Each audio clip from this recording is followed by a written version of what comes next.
All right, folks, thank you all for joining us this evening here at Ox Billiards. We have a 10-ball race, race to 15 between Prathamesh and Bo. I believe they are going to be playing winner break, and the 10-ball can be called as long as it is after the break.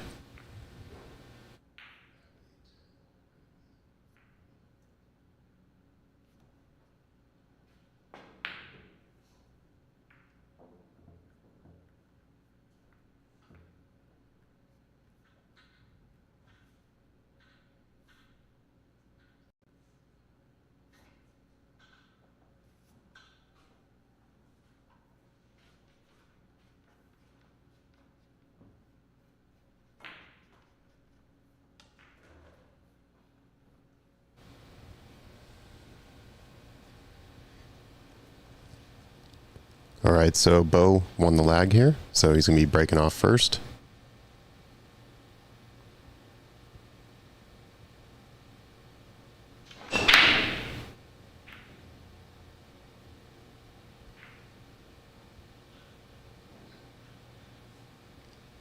Pretty good spread on this break. Unfortunately, it did end up dry.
So pretty good speed here from Proth, but unfortunately just not enough juice to get to the pocket. It does look like Bo has a little bit of a window here between the 9-10. If not, he may have to swerve just slightly.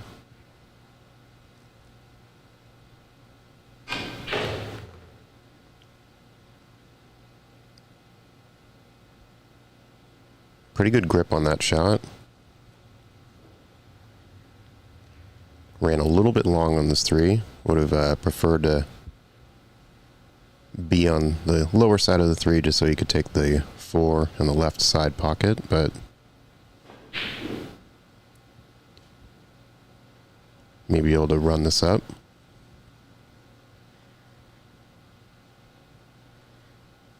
Actually just force, oh, yeah. Really nice draw here. Forcing the angle. Hey, Leaf in the chat. How's it going? Yeah, this should be a pretty good match. Both these players are pretty strong.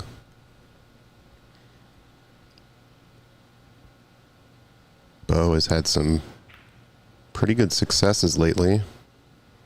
He and his doubles partner at the Toy Drive event chopped first, second place due to circumstances. I'm sure they wanted to play the final, but their opponent was short one player, so they decided to split. He was also part of the Washington Northwest Cup team. I believe it was his first time on that team, so he earned that spot.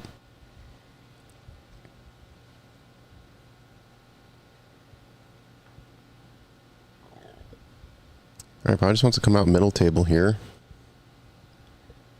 We have a pretty good position on the 8-ball.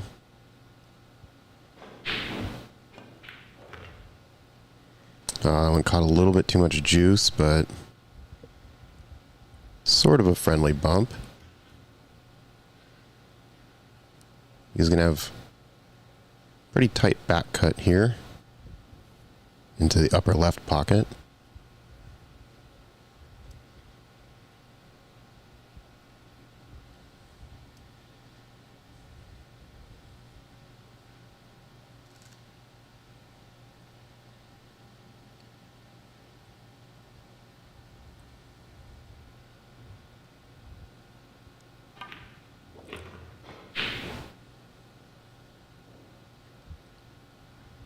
Really good control to re-find the line he needed. Let's imagine he'll just pinch draw this one back about 2 to 3 inches. Leave himself with a 9 in the lower right corner.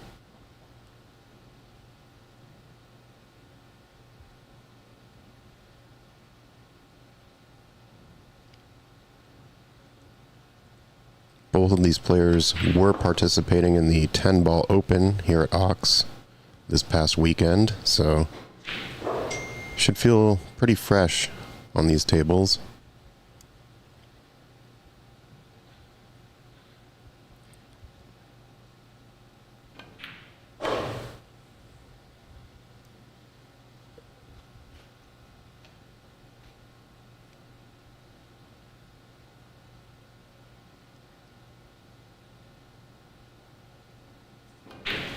Alright, so after hanging the 2-ball in the lower right corner, Bo takes advantage of Proth's miss and runs his rack out.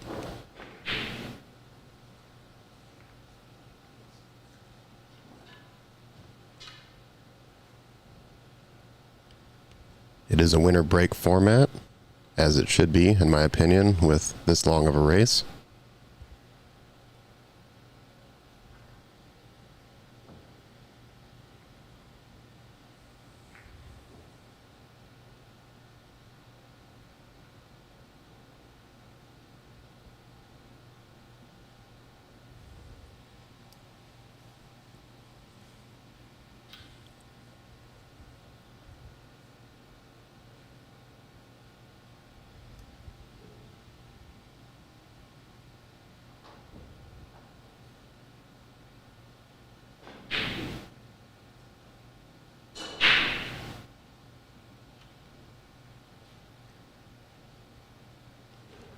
Knows Bo likes to use the short rail to rest his hand for the 10-ball break. Probably allows a little bit better control while also utilizing a bit more power into the break. Hey Christian, how's it going?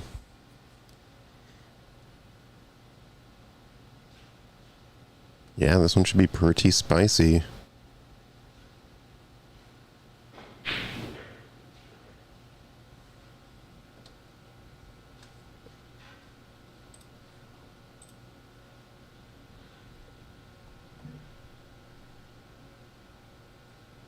Looks like he is going to go for the bank here. I think it's a pretty good choice. And just draw back on the cue a little bit, keep the cue ball sort of center table.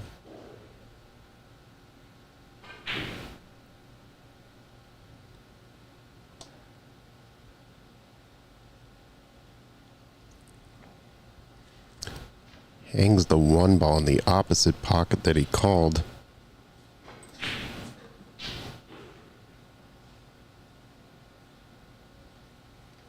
But not really giving Proth a shot here.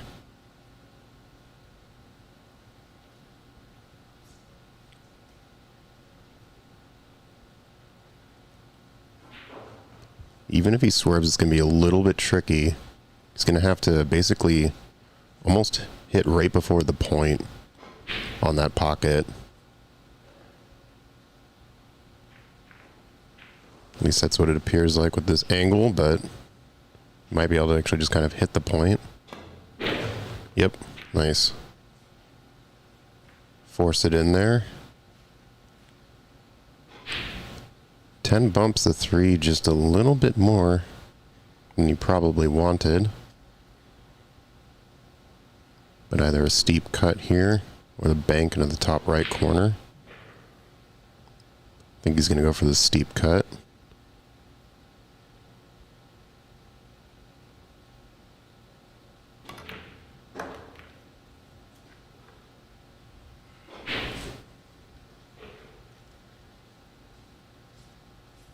Maybe a little bit too much juice on that one.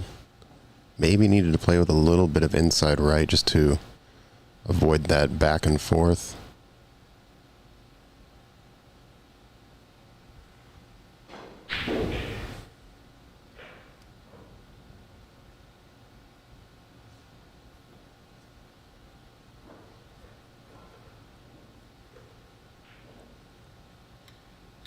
Alright, so Bo's just going to bring the cue ball between the 8 and the 10. So he has the 4 in the lower right corner.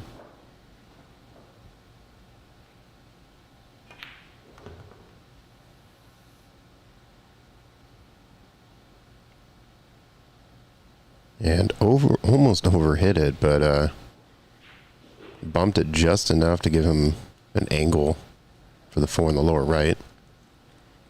This table has been playing a little long. Cue ball likes to roll an extra 3 to 4 inches or so.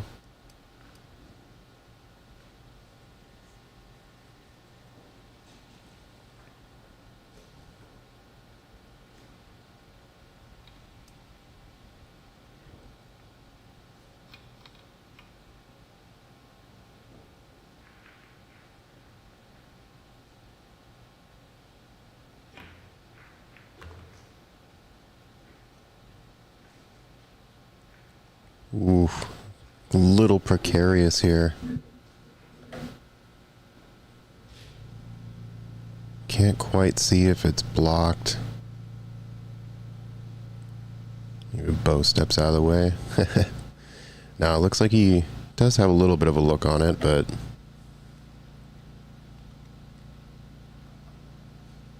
gonna have to opt for the bank here.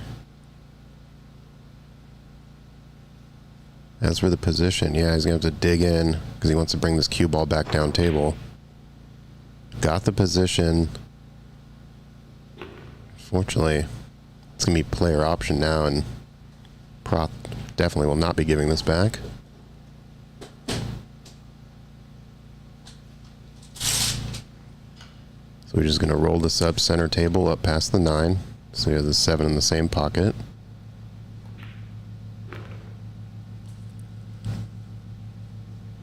Really good inside control there.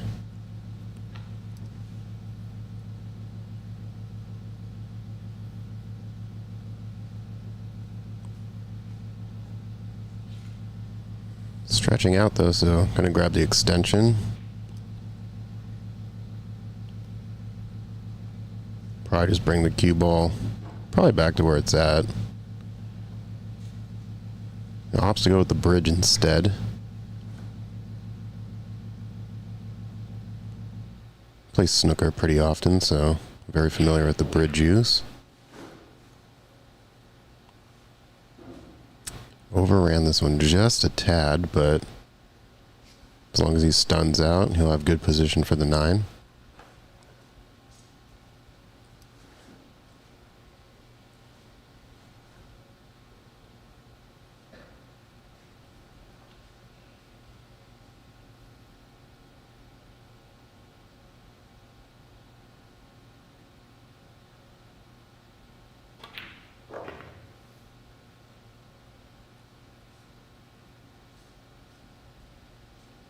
Alright, so Proth looking pretty good here.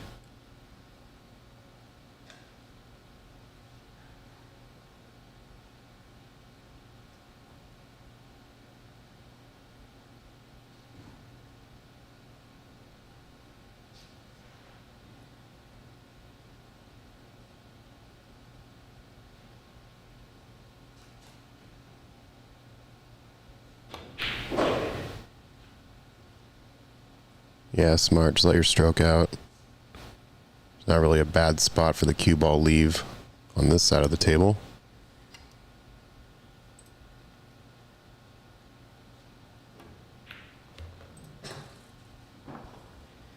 Alright, so after the bank gone awry from Bo, Proth ends up cleaning up that rack, making this a 1-1 match.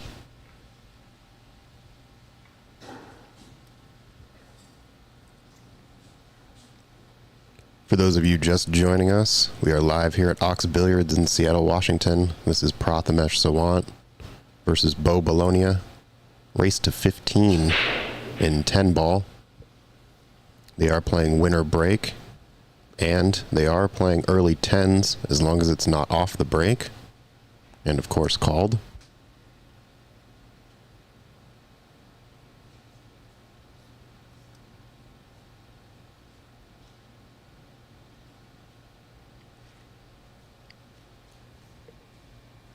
My name is Zach Ross, the Q Sports communicator here at Ox Billiards, bringing you these matches twice a month on Wednesdays.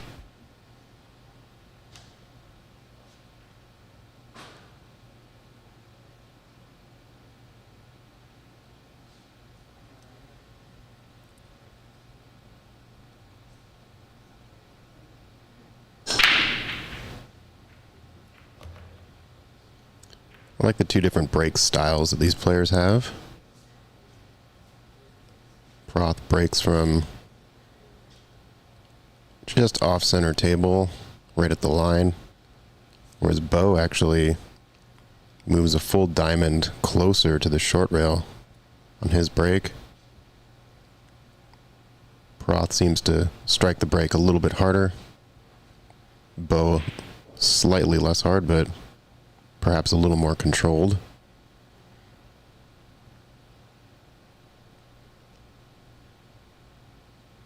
Made the 4 off the break. Just going to opt for a safety here. Really nice hide behind that 7.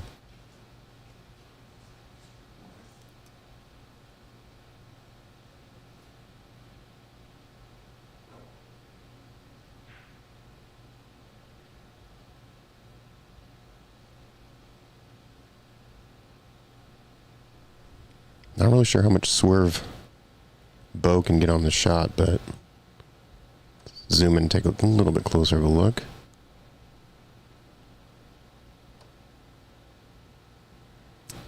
Okay, interesting. I think you might just go off the long rail with some top right to avoid that 5 ball. Oh, he's going to go inside here. Okay. Wasn't sure how he's measuring it out. It's a nice contact. Pretty good separation.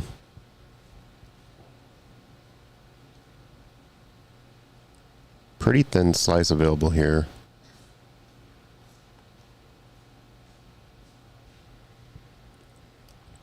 But since it's off the rail, makes it a little bit difficult to pot.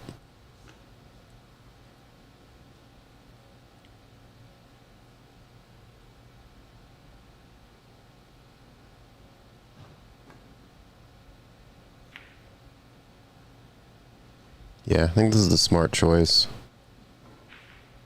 There's enough clusters down here to at least obscure cue ball a little bit. Fortunately, did not get the full height on this.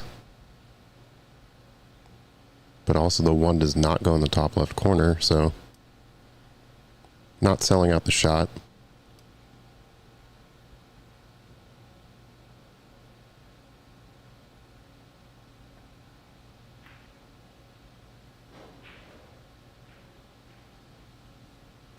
Almost had the safety, just leaked out ever so slightly.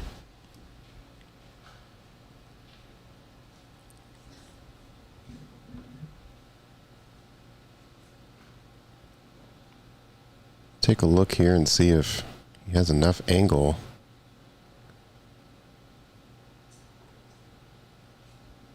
Seems like he might.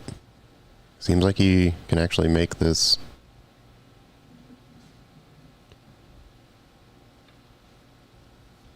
this 1 ball here.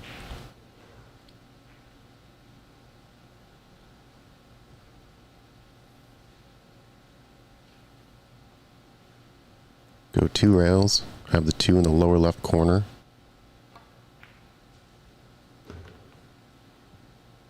The speed again, just kind of, yeah, when it caught that second rail, it was kind of zipped off of it.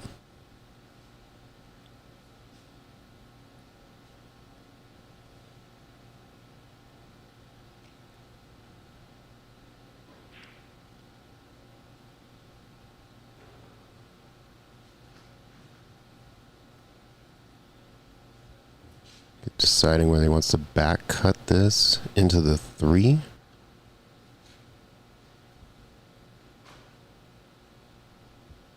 Perhaps a little bit of a two-way here for safe. Oh, interesting. Guess it went by the 3 completely, but unfortunately rearranged the rack a little bit here, and Bo coming in with a pretty good opportunity for a run out. You may want to consider just making the 2 in the side and bringing the cue ball just below the 3. Then you can have the 3-5 combo. That way he doesn't have to move the cue ball around too much.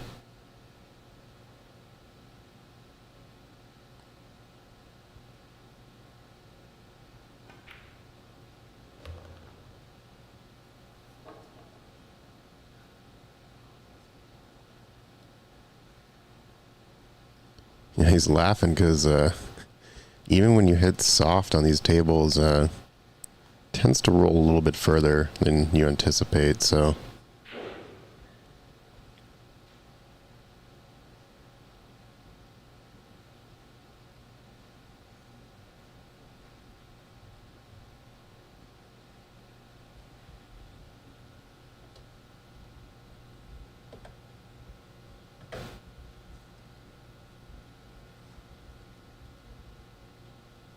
Looks like he is going for the cut.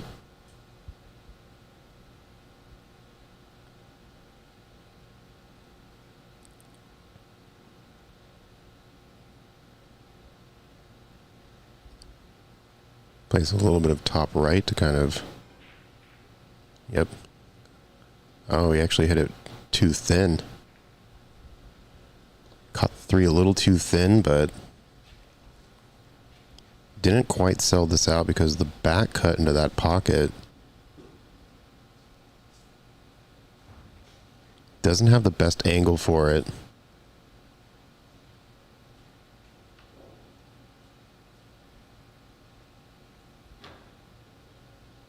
I think he's still going to go for it nonetheless. Trying to size it up. Yeah, it's really steep.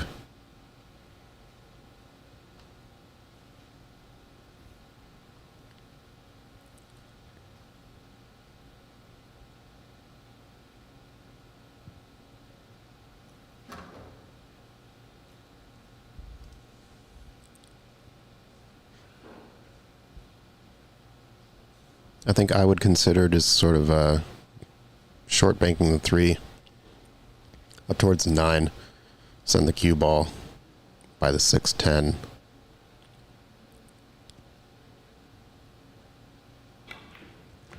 But he did find it. And the 5. So, making quick work of those 2. And found a really good position here on the 6.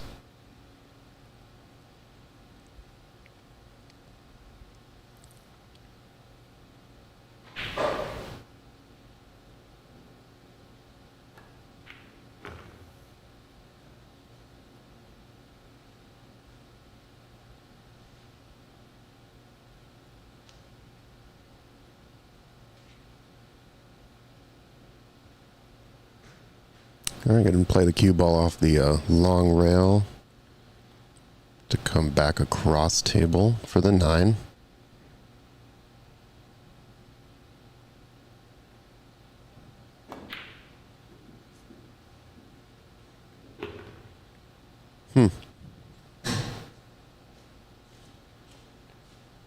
Maybe trying to force the angle there a little too much and ends up banking it instead. Actually, I almost had that exact same shot yesterday when I was playing. Fortunately for me, it was 9 ball, so got to continue shooting.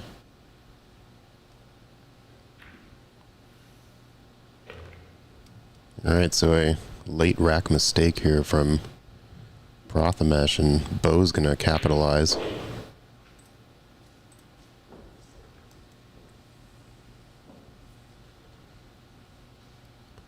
Two-one race in favor of Bo here. Let me know in the chat what your match score predictions are before we get too deep. Don't want any faux savants here in the chat.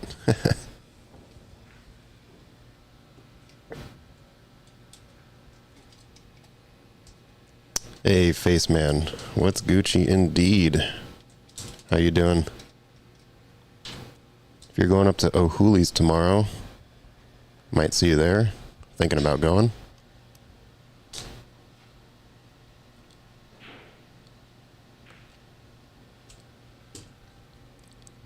Haven't been to their 9-ball tournament in a while.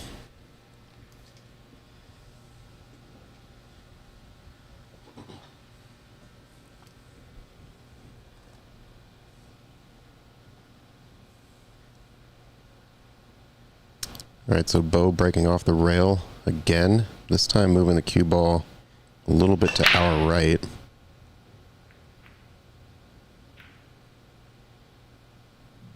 Yeah, he's getting a pretty good spread, but finds himself dry on this one.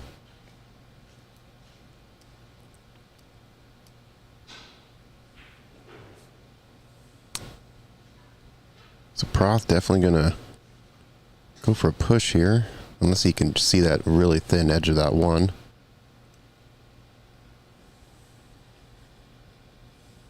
Hey, all good, Face Man.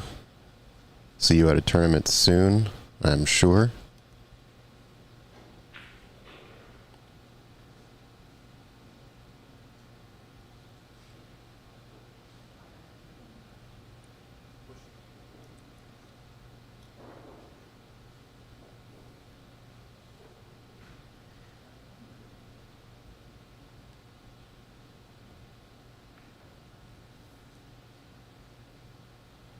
I like this, tying up the 2, giving a little bit better of a hit on the 1.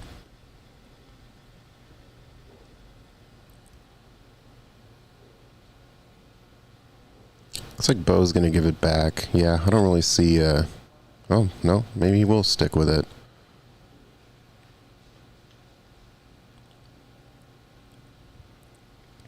Might be a good safety opportunity here, so does it want to give it back?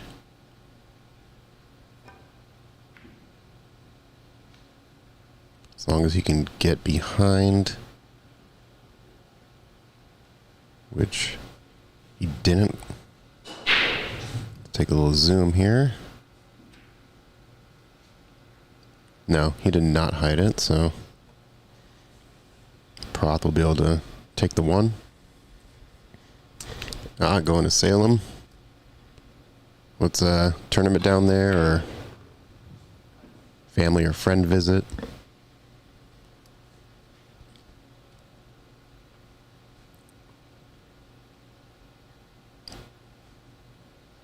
Two 9-ball looks fairly wired.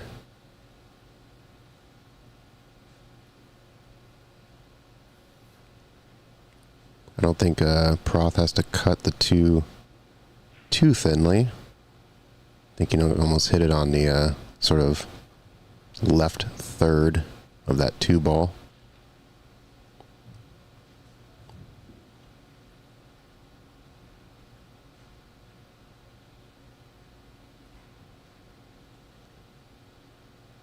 Oh, 6-10 and under 10 ball. Nice. Yeah, I definitely want to play a few more capped tournaments this year. Played the 10 ball open this past weekend and did a lot better than kind of thought I was going to. My goal was to just not go 2 and out, and I ended up going 2 wins, 2 losses, so not terrible. In an open where the average Fargo is about 620, somewhere around there. Alright, so Proth just barely missing that combo.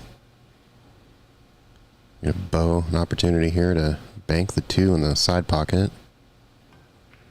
Or play safe. Oof. Yeah, I wanted to send that cue ball up table, but perhaps a little too much juice on it. I don't know. Caught the jaw there.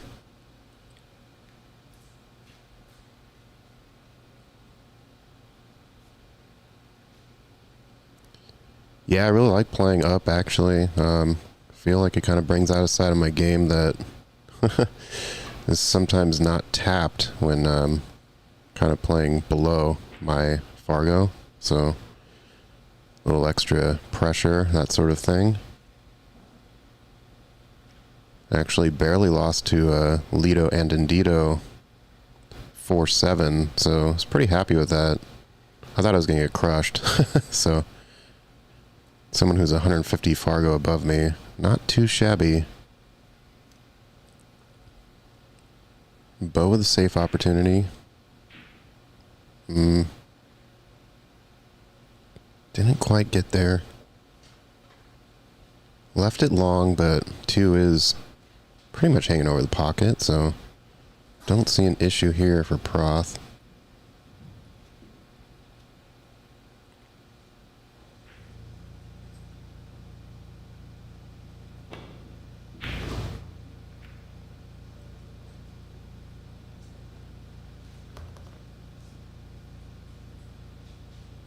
Alright, so you'll just go all the way down, or all the way up rather, with this 3. And then find the little window between the 9-10 for the 4.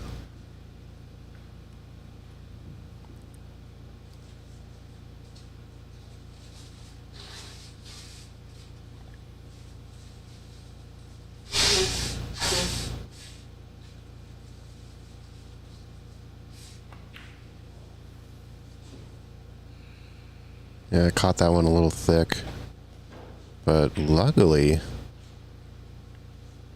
ending up just above that side pocket, so I think it takes that shot out of play now for Bo.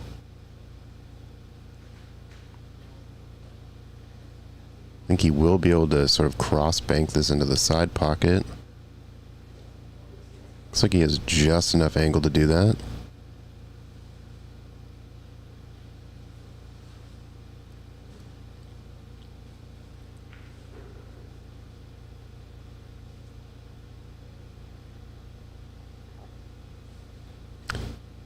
Yeah, Garrett, that's an astute observation. I feel Proth does tend to play a little fast, but I kind of like that style myself personally. Anytime you start changing your natural rhythm, things can go awry, so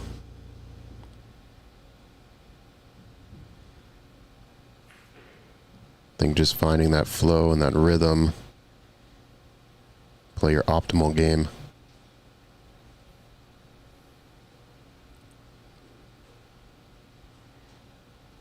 Alright, hitting this one thin, so I think I would just bring the cue ball all the way down.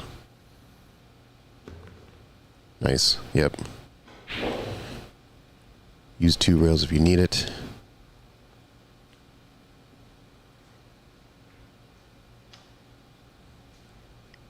Five backup's gonna be a little interesting.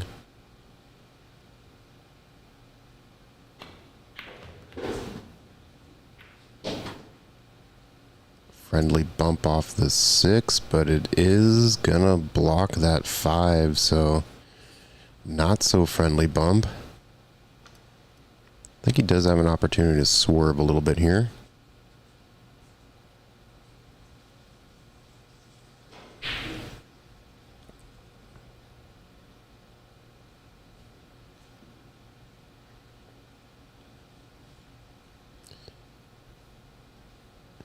Yeah, Face Man, it's a good observation. I think there kind of is a tendency when you're playing these sort of higher race matches and wanting to, you know, play well and take your time, so tend to switch up your rhythm a little bit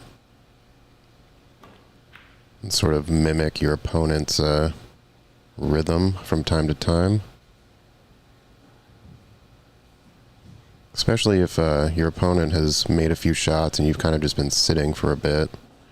You want to utilize as much table time as you can when you do have the opportunity.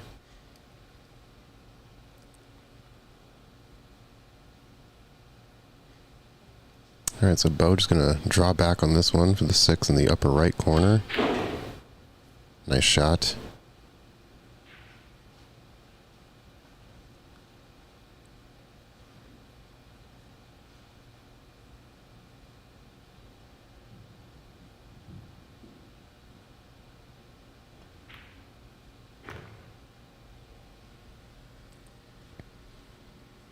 Right, I do not see any issues here for Bo.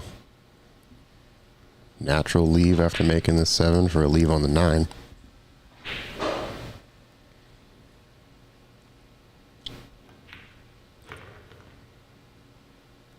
And kind of depending where he lands here, can either just stop shot the Q with the 10 in the lower left, which I think he might do because he doesn't have quite enough angle to go into the rail now.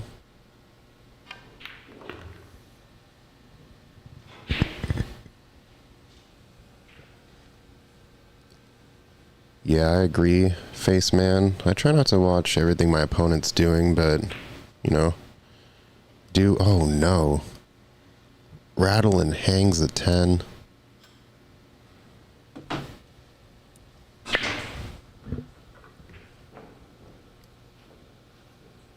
So I was going to give that one to Proth.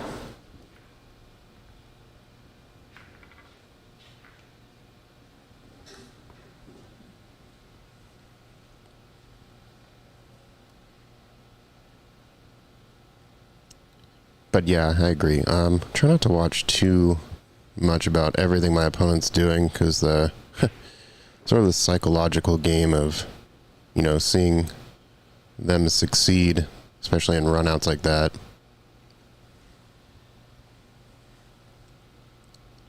Yes, I believe there is some money pressure on this as well. Unfortunately, not at liberty to say, but sure, if you messaged either of them, they could fill you in.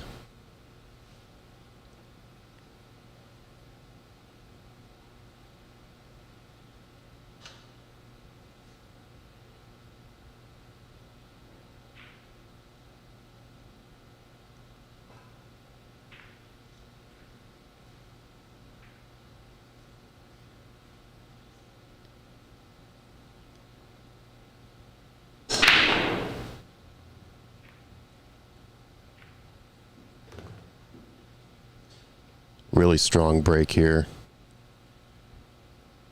All right, so I think this is pretty good rack for Proth to get into the rhythm.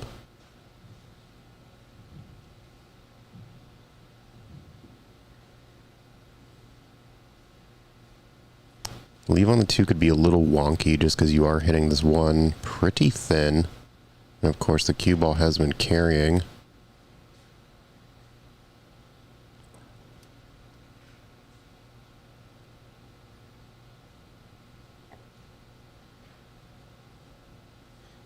Because even if he hits this with left spin,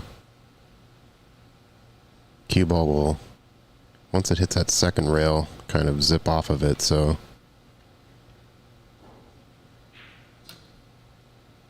Oh, the bridge just snapped? Wow, okay. That's unfortunate. Hopefully it's just easy fix.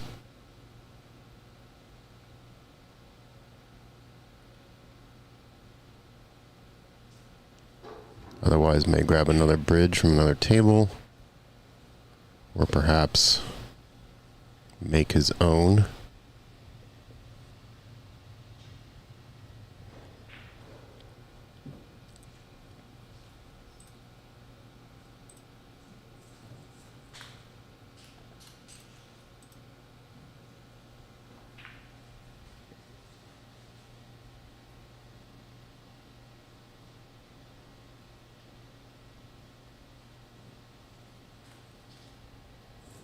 Yeah, so it looks like he's digging in his bag to fashion a bridge.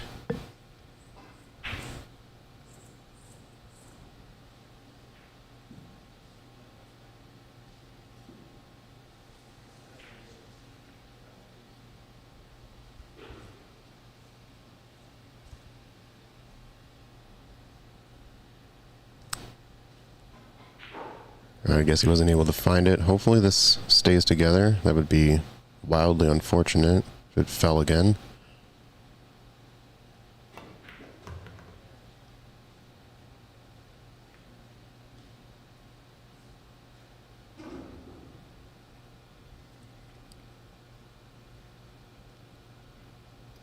Alright, so I think I call the 2-9 combo here, unless he can thin the 2 enough to get into that side pocket. Maybe even a 2-9 carom, but I think the combo... That looks like he might be able to actually just squeeze it by, so... Yeah, nice shot.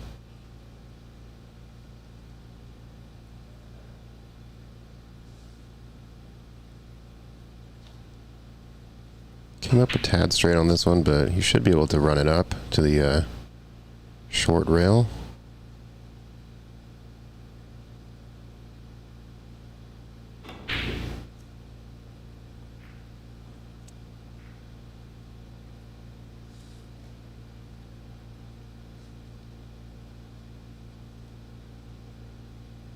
A little too much power in the stroke. Made the cue ball miss a line hit on that 3. So what was looking like a pretty decent break and run opportunity, relinquishing it to Bo.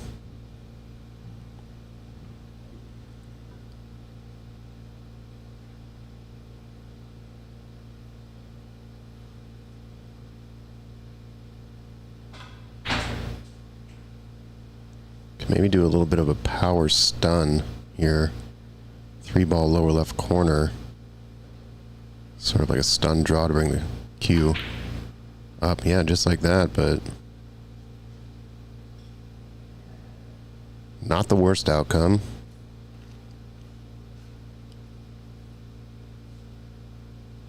Would have had a pretty decent back cut on the 5 here, but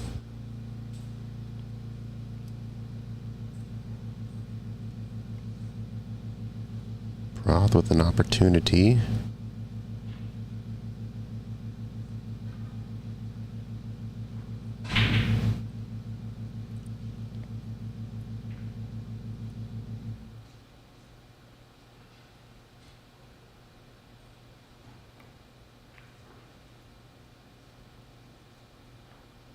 I think he wanted to run the cue ball sort of into that 7, so the 5 would be a bit of a blocker. Unfortunately, just knocked the 5, so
Had to step away for a second. Sorry about that, folks.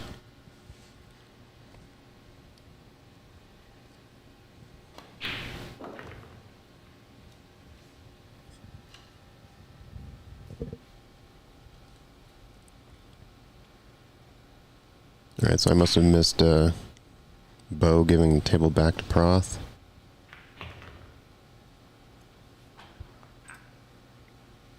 And with that, Proth taking the lead back. 3-2.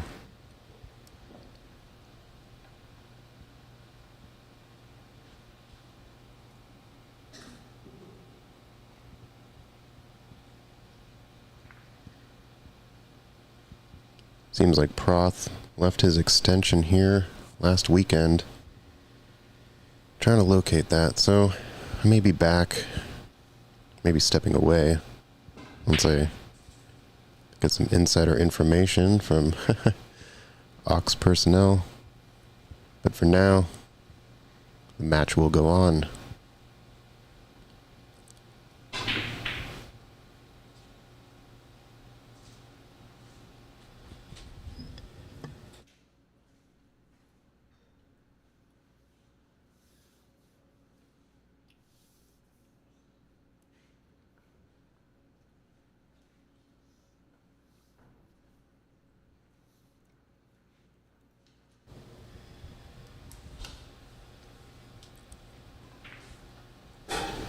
Alright, for those of you just tuning in, it's a race to 15, 10 ball, winner break. Early 10s count as long as it's not off the break.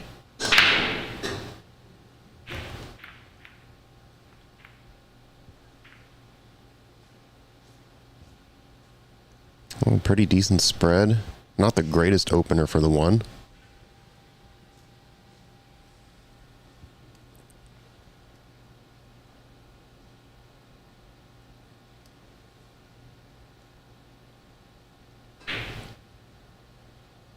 I think I would play safety here and just bring the one ball between the 7 and 8 and leave that cue ball on the top side of the table.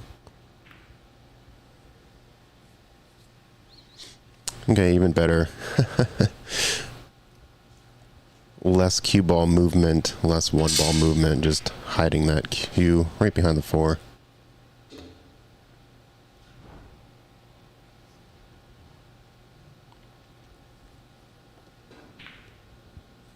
Bo's going to call the kick into the side pocket.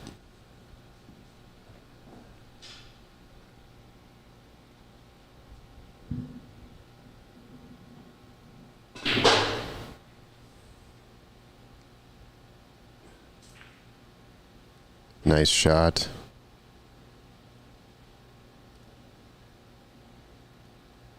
Really controlled there too.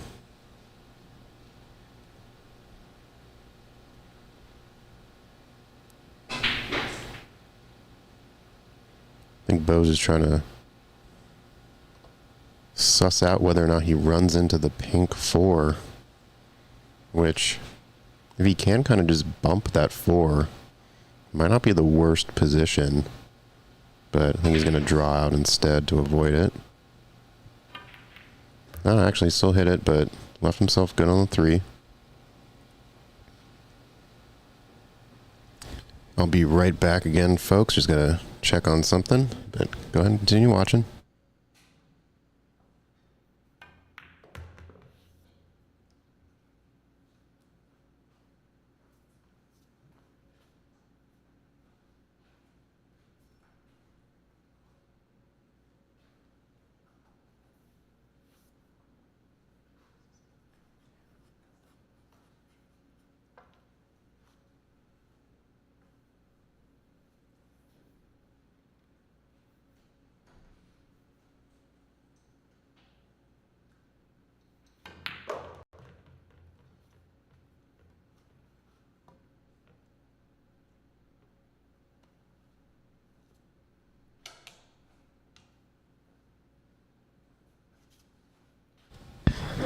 Alright, well, we can rejoice. Proth's extension was here, so good on the folks at the tournament last weekend, turning in something they found laying around here.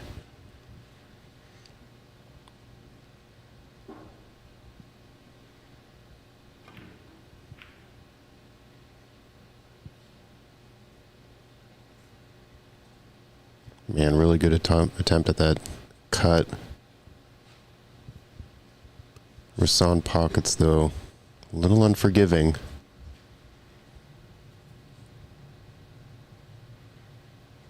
So I'm interested to see if Proth tries to bring the cue ball up table a little more to maybe have the window between the 10-8, or if he decides to stay down, maybe kind of roll it. Oh, wow, look at this control.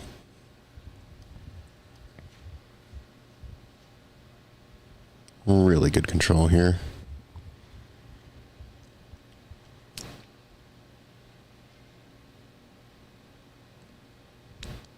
Hello from Florida. Hello, hello. Thank you for joining us this evening.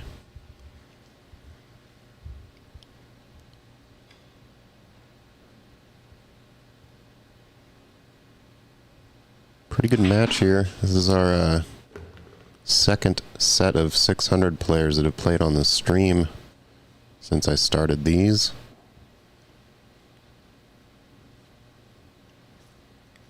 Really like watching 10 ball as well.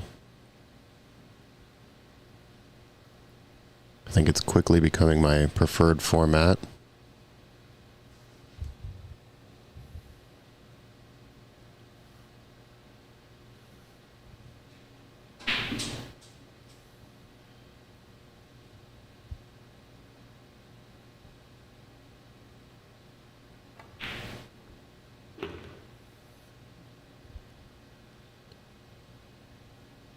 Shake, rattled, and rolled that one in, but didn't quite get the leave. Ironically, the cue ball did not roll the extra 3 or 4 inches it sort of has been doing.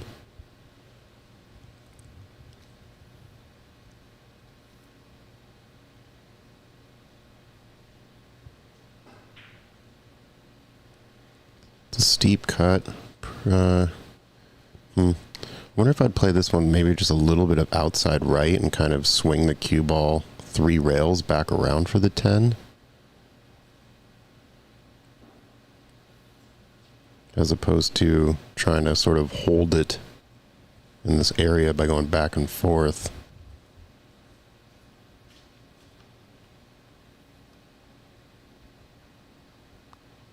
It's not really too big of a danger of swinging it. I mean, you might just not get the leave you want on the 10. I feel the cue ball kind of naturally wants to go off of that angle anyway, since you're cutting it.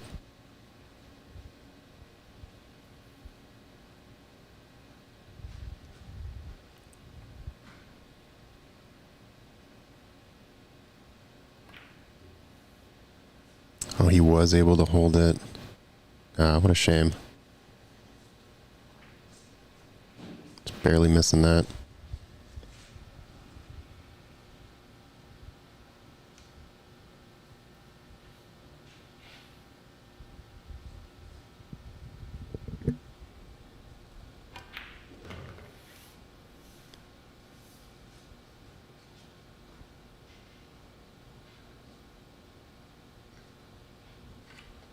All right, so Bo looking to take advantage.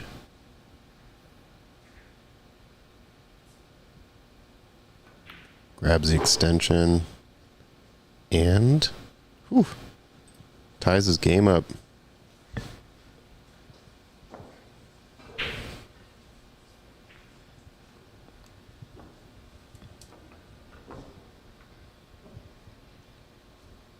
We are live here at Ox Billiards in Seattle, Washington, located in the Capitol Hill neighborhood of Seattle.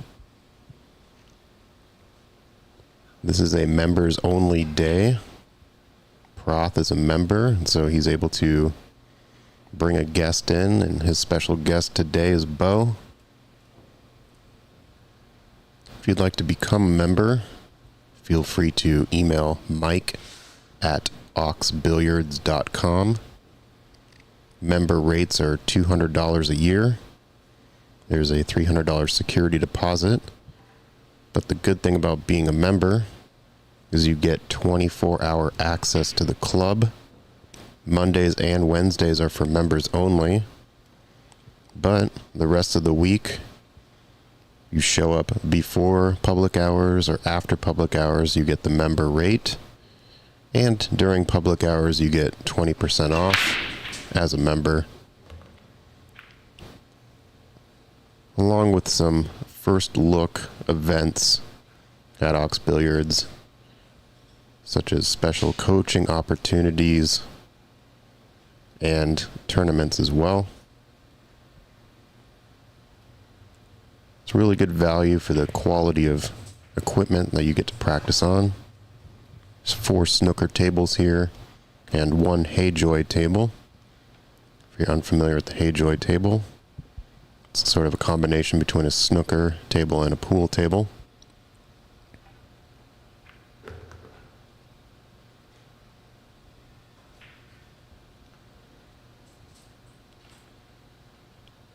Alright, so bow, solid break.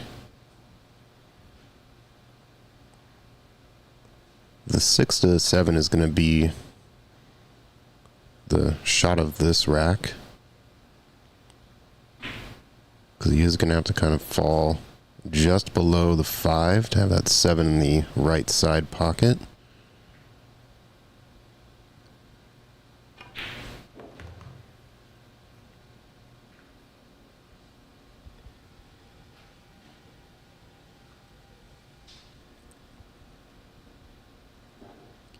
Well, if he wants to get a look at the 6 now, he is going to have to swing this cue ball 3 rails.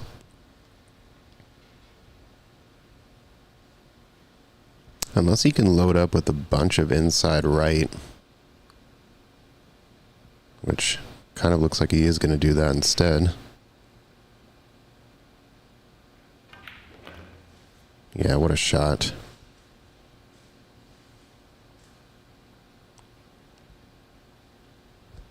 Alright, so this one, I want to use both rails. Just come up and down about a quarter of the way on this lower end of the table.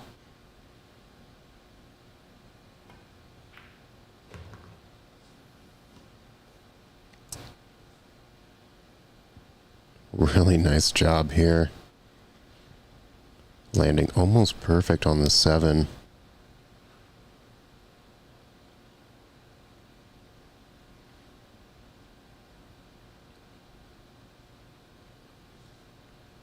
He's going to bump the 8. It's pretty unavoidable.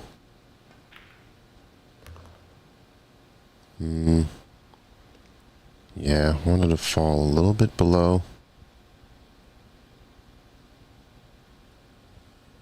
He's got to ask himself now, does he take on this bank?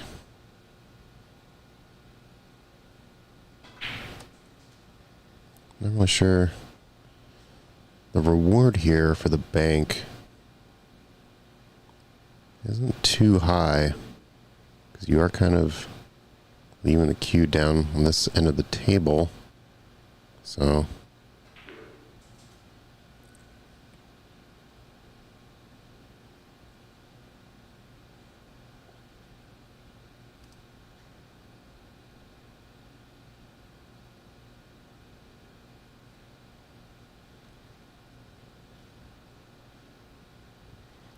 separation safety.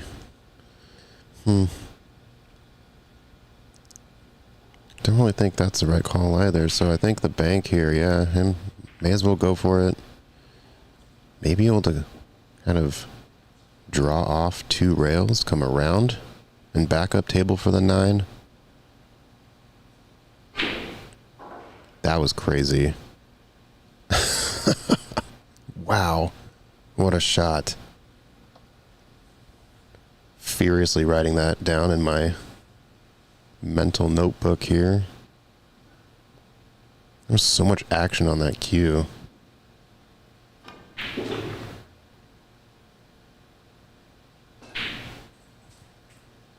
Well, that's the cool shot of the match so far.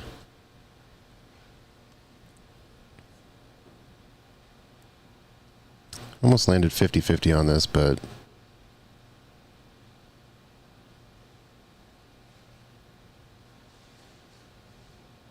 think he should be good here.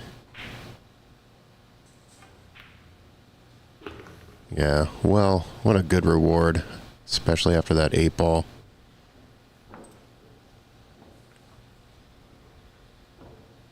Wish I had the replay set up because that 8-ball was incredible.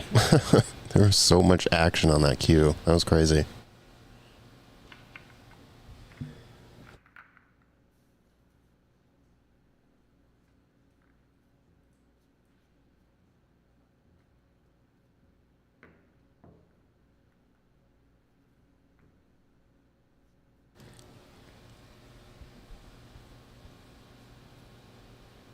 Yeah, Javier for sure. It's such a cool shot.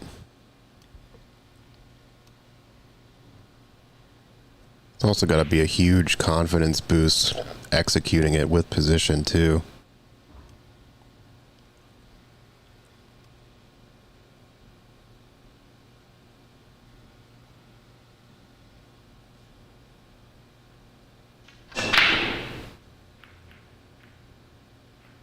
Barely avoids the side pocket scratch. Comes up dry this time.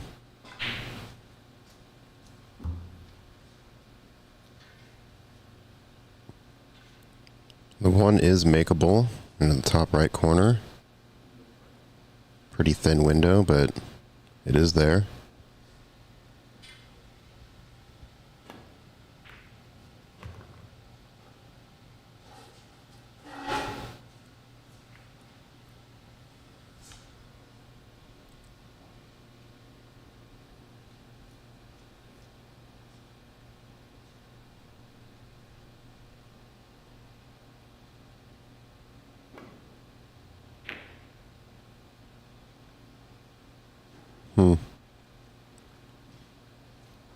Don't think that went the way he planned.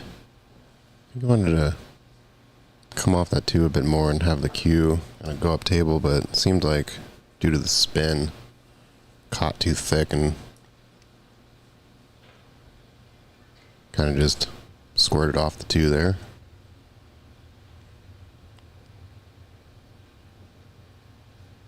So I think Bo plays with a little bit of low right, so he can run into the 8.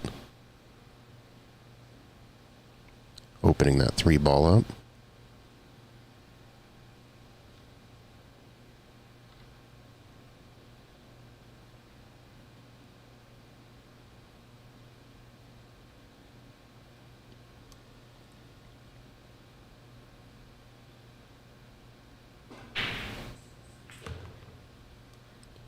Opened it up, but fell a little bit too much on the left side of the 3, so he's going to have to opt for a safety here. Maybe just send the 3-ball up to the other side of the 8-ball. Send the cue towards the 7 as he sort of indicated there.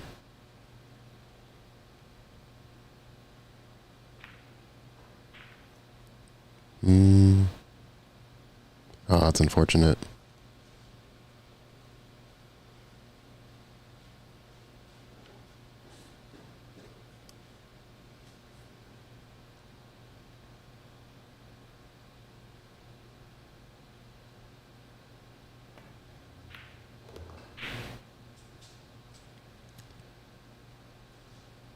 Hey, David, if you want to know the money in the middle, have to reach out to either of these players to ask.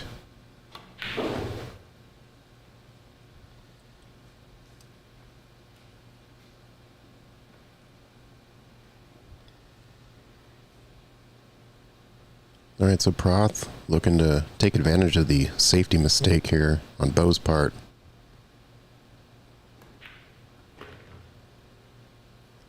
Gets a friendly bump on that 6.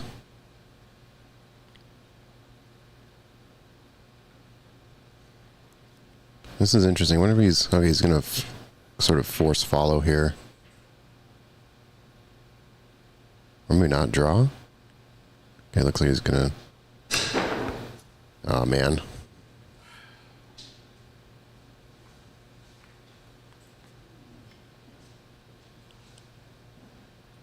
I think maybe it was trying to do a bit of a power draw there and just miscued.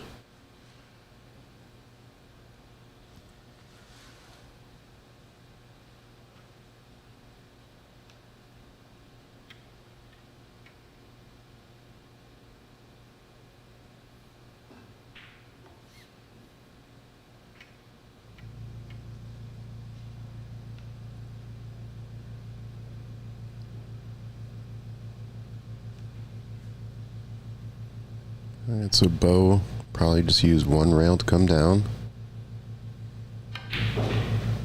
Or, yep, just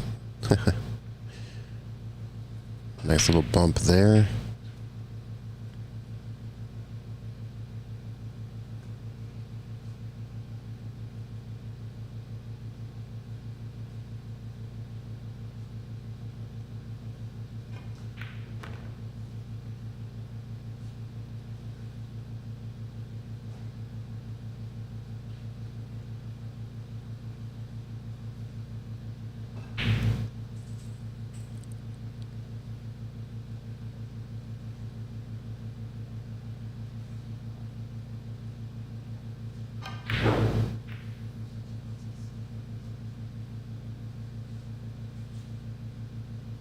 Man, that 8 caught that pocket and just slapped out of it.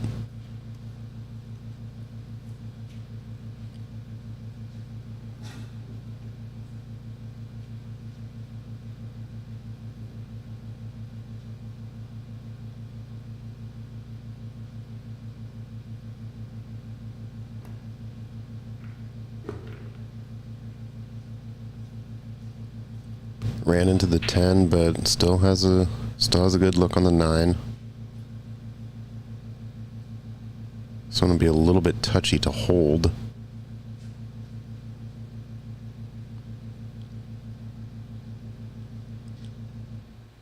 Definitely possible, but needs to hit this cue ball. Almost like slow medium speed to come off that top rail and maybe back down middle table.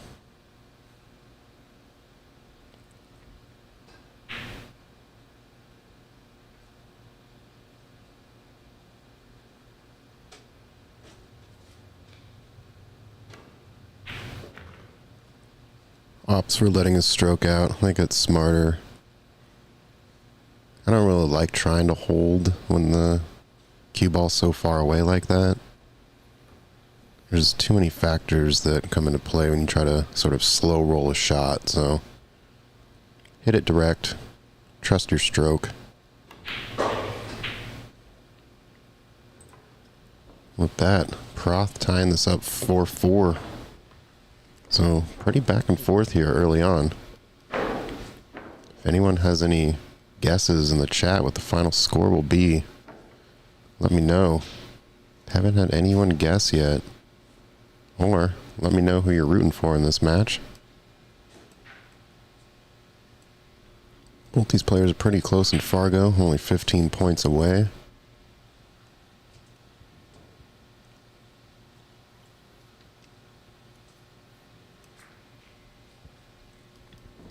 That said, when I was looking at the sort of odds based on the race in their Fargo, the beginning of this match had Bo at about 74% to win, even though they're only 15 points apart.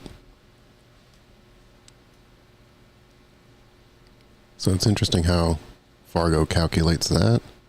Obviously, the longer race favors the higher rated player.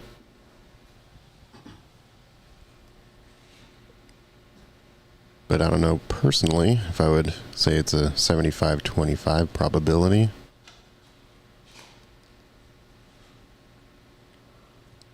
David saying 15-11 Bo. It's a pretty good score line.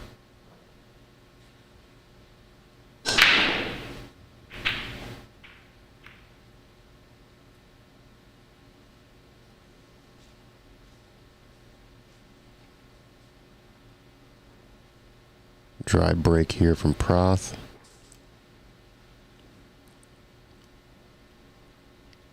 One is just past the side pocket enough to where that angle into it, I don't think it will be in play.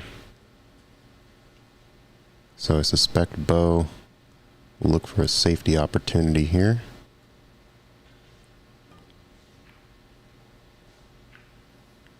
Really nice.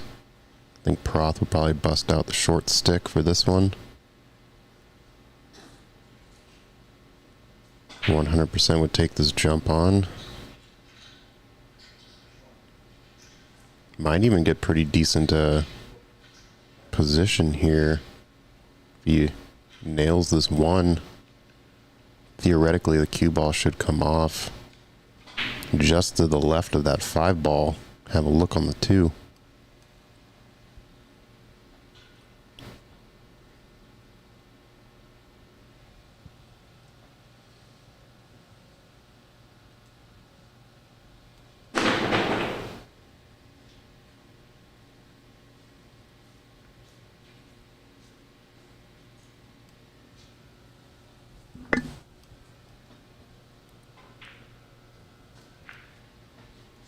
Well, that rearranged the rack just a little bit.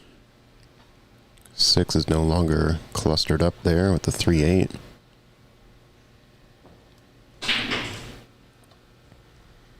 Take a look at this 2 ball real quick as Bo kind of sets up. Just want to see. Yeah, it looks like he would be able to sort of back cut the 2 into that corner.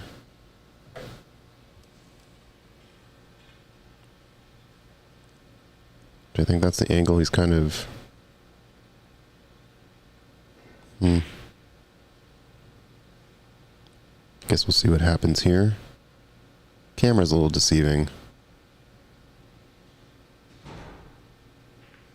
I was just going to straight up run into it. Okay.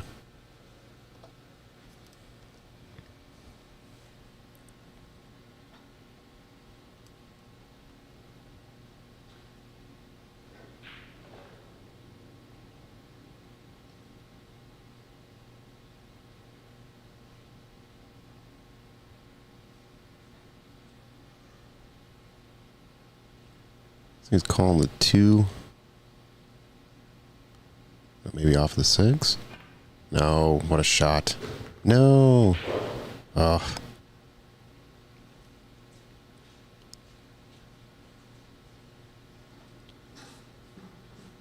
Dang, that cue ball just took a straight beeline to that pocket. It's unfortunate. It was a really nice cut.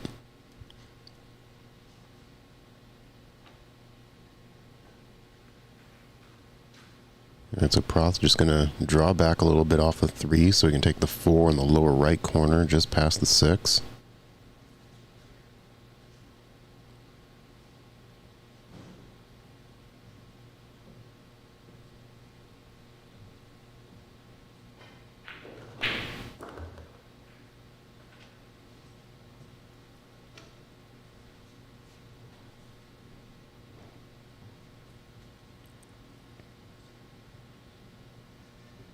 These all connect pretty nicely. He's going to take his time here. Oh no.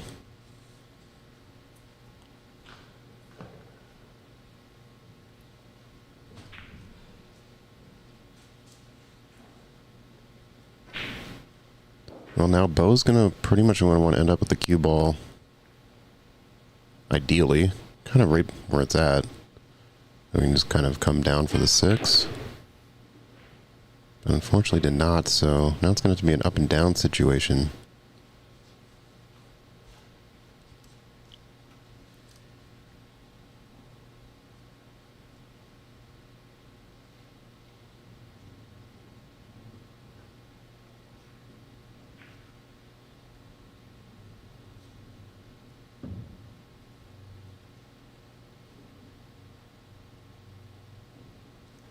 Can you just tap that side pocket? Oh, okay. He just wanted that's where his cue ball's gonna go. Okay. I was gonna say there's no way he's going for that pocket. Really good lay here.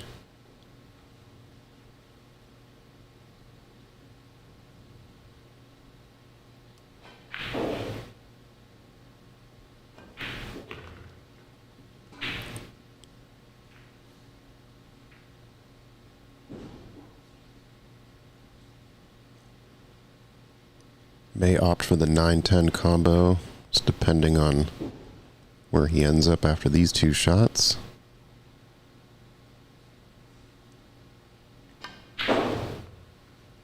Oh boy. Well, that's why I guess I don't call shots in advance, because anything can happen between then and now.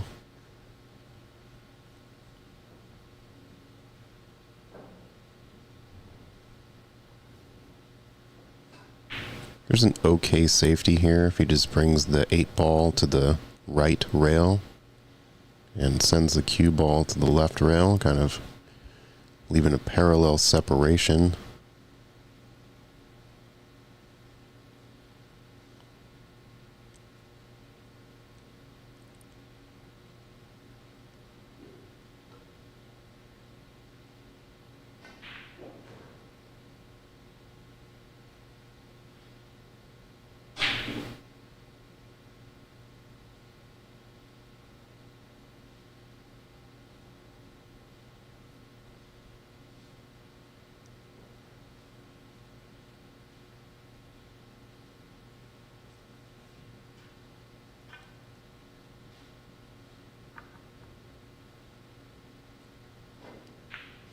I think the bank is just a little too risky.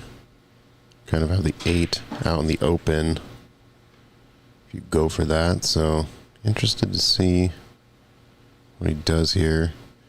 Oh, might just be sending the 8 up to the short rail and then bringing the cue all the way around down table. Yeah. Smart shot.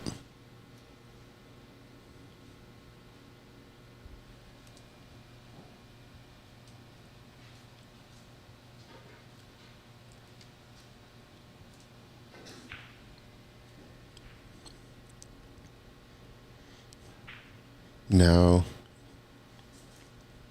this would be cheeky, but you could reverse bank this 8 towards the 10.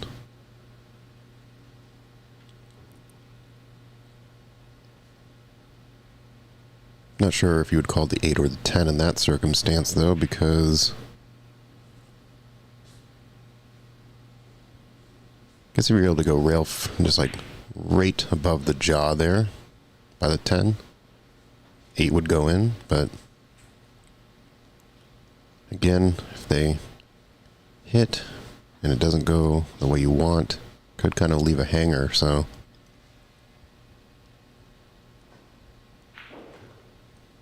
tough decision here.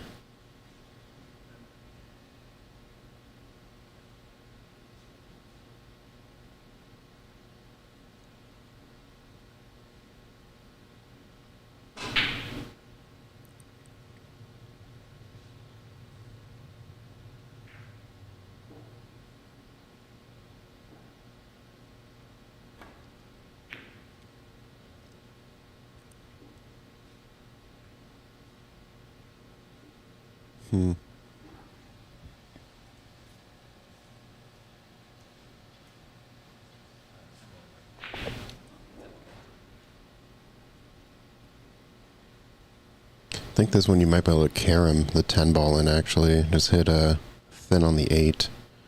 A little bit of sort of like 7 o'clock. Low 7. The cue ball for the 10. Yeah. Good out from Bo. Unfortunate position there from Proth. Bo going up 5-4. Big race to 15. Thank you all for sweating this action with me this evening.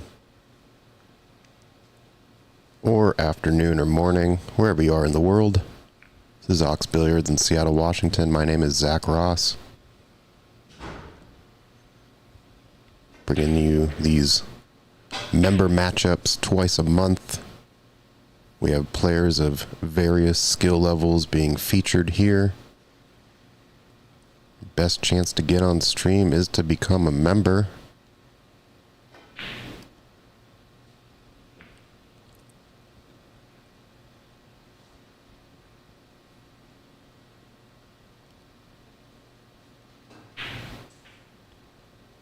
If you're interested in member information, go ahead and email mike@oxbilliards.com.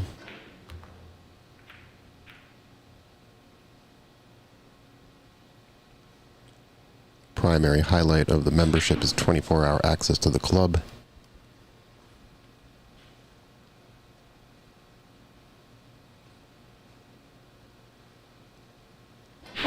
Alright, so I'm really liking Bo's controlled breaks here. He's getting pretty good spread on him. He may be able to back cut this one into the side pocket. A little bit difficult to tell with the camera angles I have available. It seems like he might be able to get a piece of that.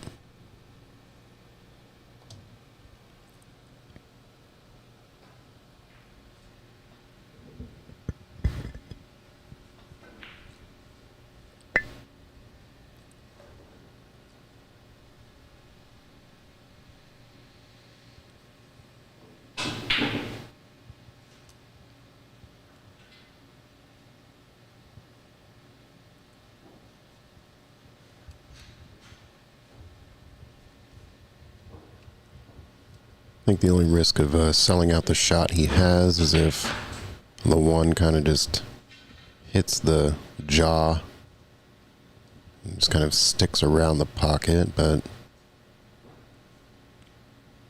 I think he has just enough angle to back cut it in. You'll see shortly.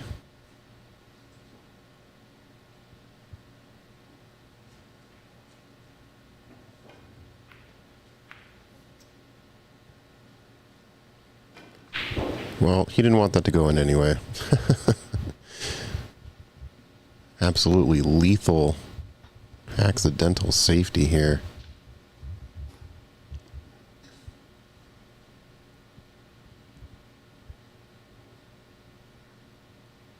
I think Proth has a opportunity to either take the one rail kick or the two rail, making sure that the cue ball kind of hits closer to that side pocket rail to come into the one, or just hitting it straight on. A player's choice here, but I like that approach better. Oh, yikes. Maybe not. Maybe would have liked it with less speed. I think if you're going to do the one rail, you can hit with power, but the two rail, I want to control it a little bit more, so not as much juice. Yeah, Christian, thanks for rejoining us. Yeah, this one's still pretty spicy. Still pretty spicy.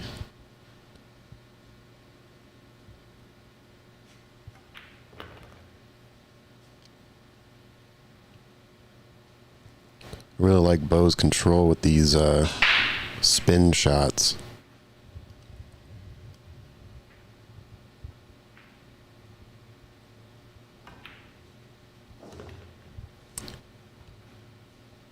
Am I ready for the 9-ball open? Yes, sir. Sure am. I'll also be playing in it this year. Played the 10-ball open last weekend and did pretty well, all things considered, so definitely want to give the open a shot. Hopefully get matched up with a pro, preferably in round 2, but you know. We'll take round 1 also, just for the experience.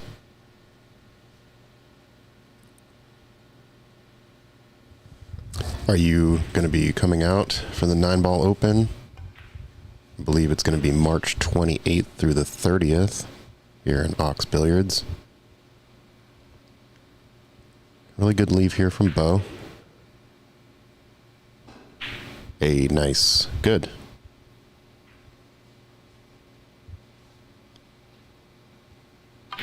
Always good to have some ox blood in the house.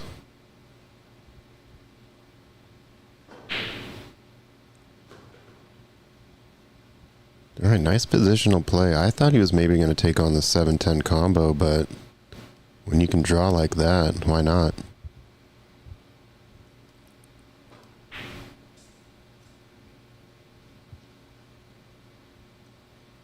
Yeah, Bo for sure has been on the up and up. I think his Fargo's raised about, I want to say like 15. I think I saw maybe like 4 or 5 months ago. He was kind of at like a 600-ish. So he also made the Northwest Cup team for Washington. So it was a pretty good honor to earn that spot.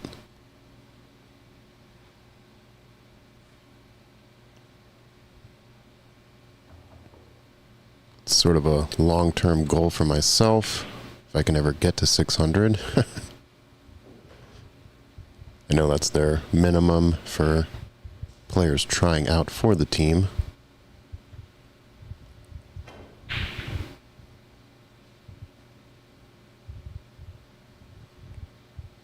It's kind of in a funny situation here.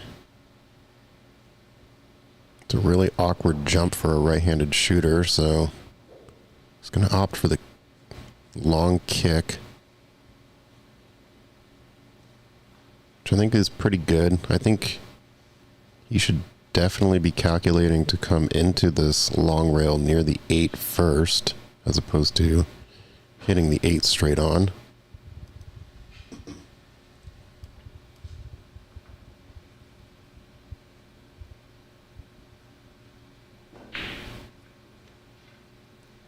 Okay. Shorter kick.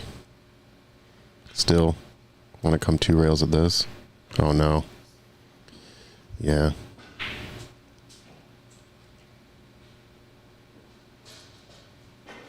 Even though the 2 rails is a little bit tougher to calculate, it does give you more leeway to avoid scratch. So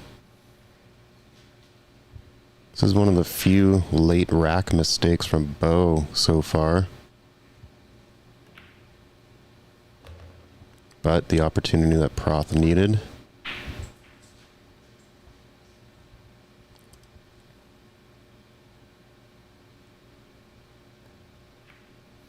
Should be able to make easy work of these last 3. Tie the game back up 5-5.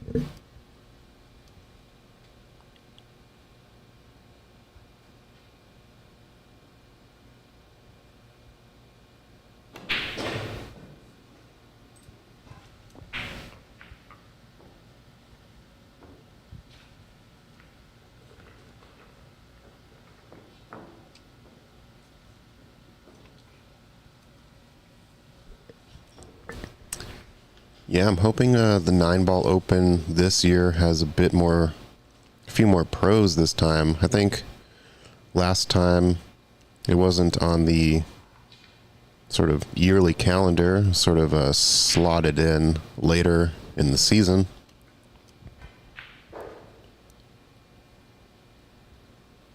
But, Washington, there's not really a ton of big tournaments around here, so I understand why some pros don't necessarily make the journey out, but it would be pretty awesome if we got up to 32 pros here.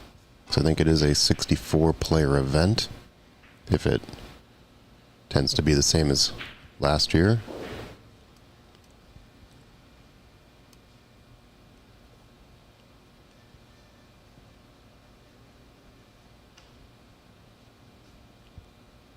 All right, expecting another big break here from Proth.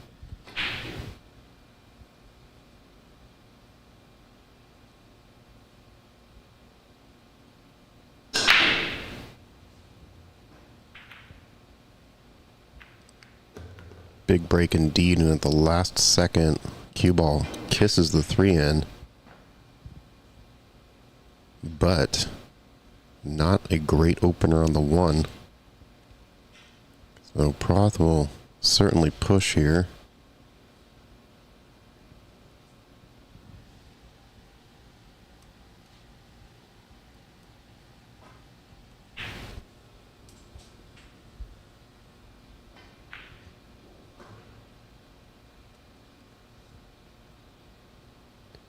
If you're in the Northwest or thinking about traveling to Seattle 9-ball open, let me know. It was a really good turnout for the inaugural event. I think we had about 12 or 16 pros come through. Tyler Steyer, Oscar Dominguez, Lucas Fracasso-Werner, Jonas Soto, Georgi Georgiev, who ended up winning the event. One of the impressive players was Jeremy Long. Eliminated Tyler Steyer in the first round of the final 16. And then Lucas Fracasso-Werner had an epic comeback against Oscar Dominguez. By epic, I mean, I think Oscar was literally on the hill. And Lucas came back and won. He was down like 8-1 or something. It's pretty crazy.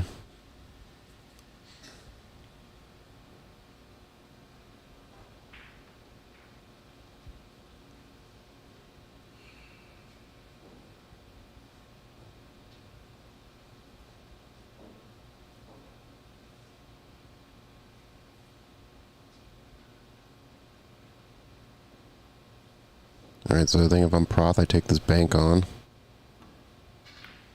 But I'm not Proth, and Proth is not I, so... looking for the safety. Didn't get it, and it ended up breaking up the 6-10.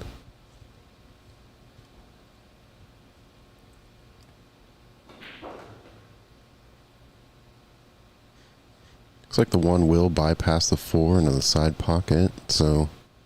gonna play that, roll the cue ball out for the 2-5 combo. Unfortunately, just hitting that jaw.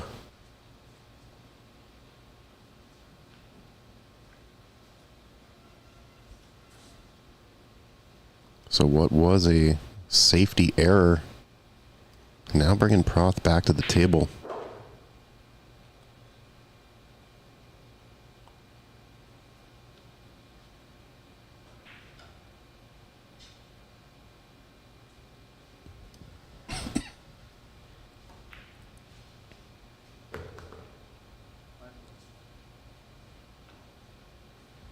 Alright, 2-5 combo, just gotta tap it in.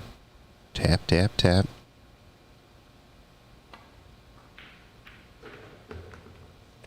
Doesn't want it to drop. Thing's hanging by a thread.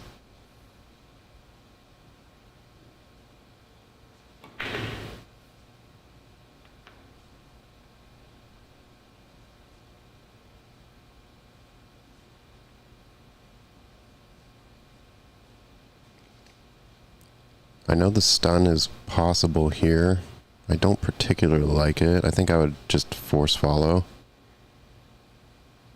You force follow it, you just run into the rail.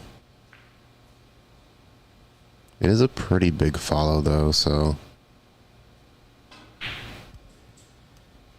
be interested to see what he decides to do here.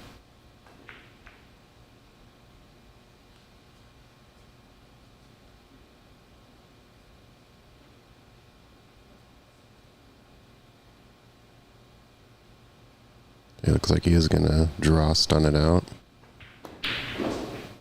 It's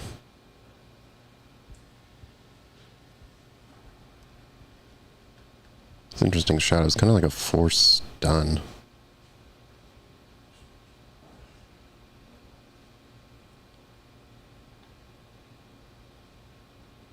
It's like the third or fourth time a ball's kind of been rattled in a pocket like that and just spat out.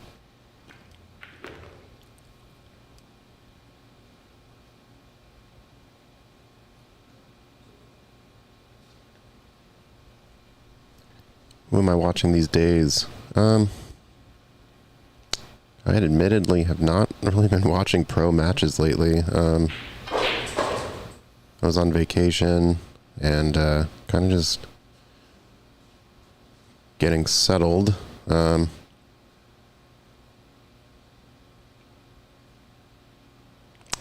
Yeah, sorry. I'm just kind of drawing a blank here. Haven't really been watching pro matches.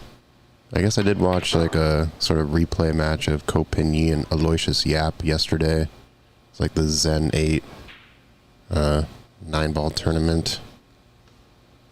Ko Pin-Yi ended up winning.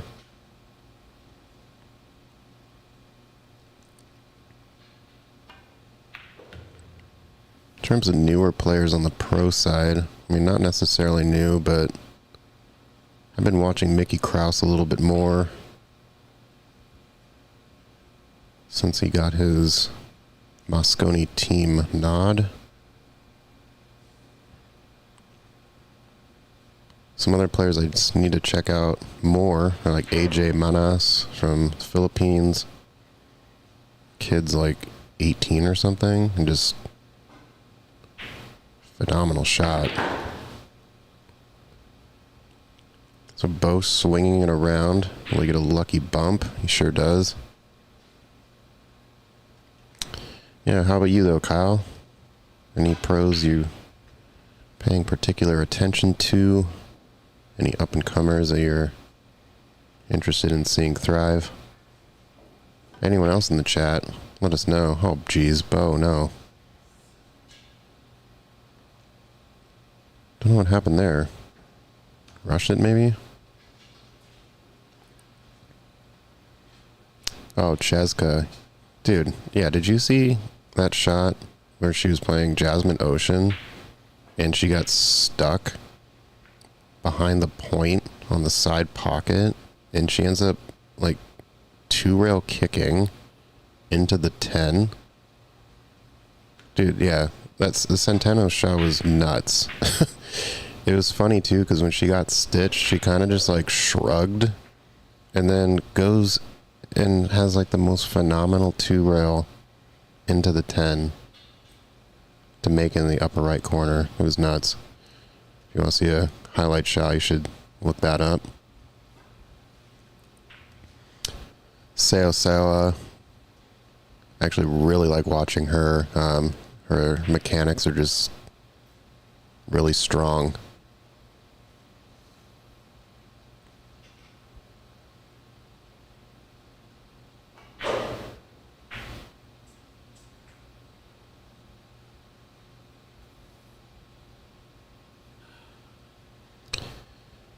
I think one of the funny moments was in the was it like the USA pool, the pool league or something, where a bunch of players are kind of playing like short races, and it was Sao Soa versus Earl Strickland, and at the end of the match she like wanted to give him a hug but he was like, I don't do hugs. So it was like, it was a really funny sort of awkward moment. Oh, great shot. Nice job, Proth, taking advantage of Bo's error. Putting him in the lead now, 6-5.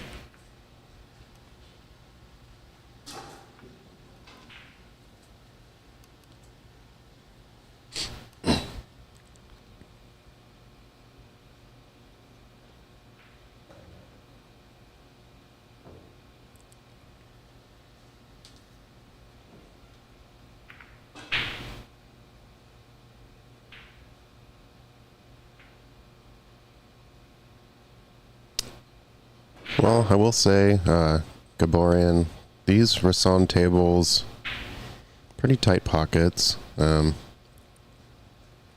think they're, I mean, they are 4.5, but there is kind of something about hitting a ball with power into them that is just unacceptable. You really do have to hit the pocket pure. And, you know, Fargo rating is sort of an average of your play, so while they may not be playing at peak optimum,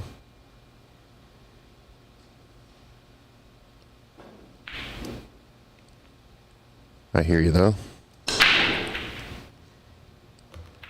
Fargo ratings are definitely contingent on the abilities of the players in your area.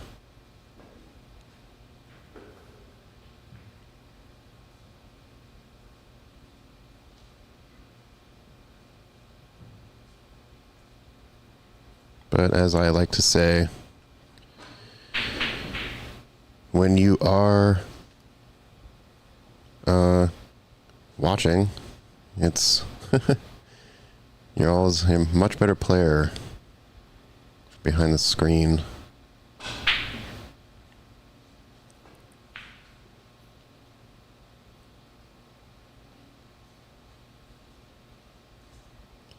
Alright, so Proth's going to be able to squeeze this one by the 2 there.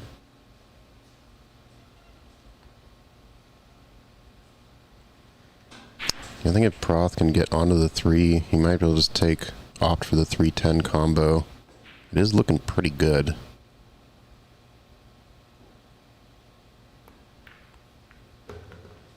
Yeah, Gaborian, you and I, world-class, elite players from the chairs for sure.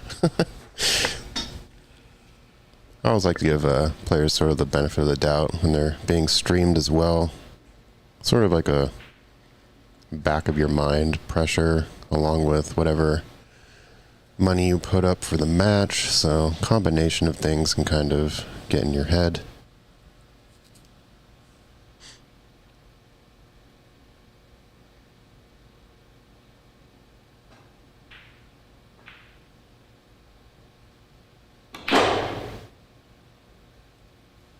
Great leave. All right, here it is, folks.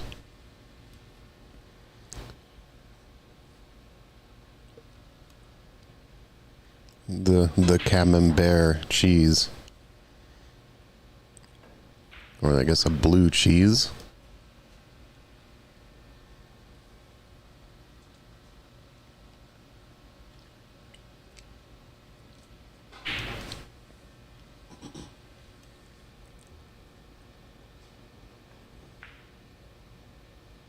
I don't think I would put any bottom or top, just hit middle on this one.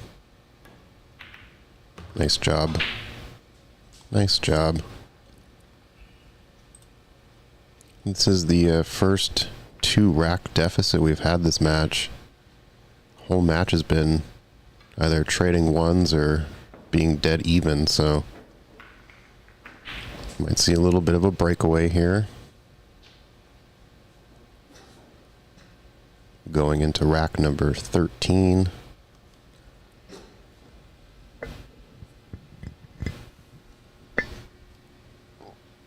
Thank you all for joining us this evening.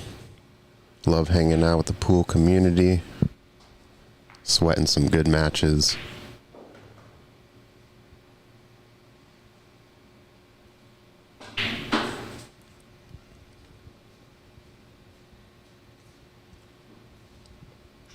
For those of you not in the Washington area, let me know if you're going to a local big tournament and what that tournament is, or what tournaments you're looking forward to traveling to, if you partake in those. I always like to hear what's going on around the country.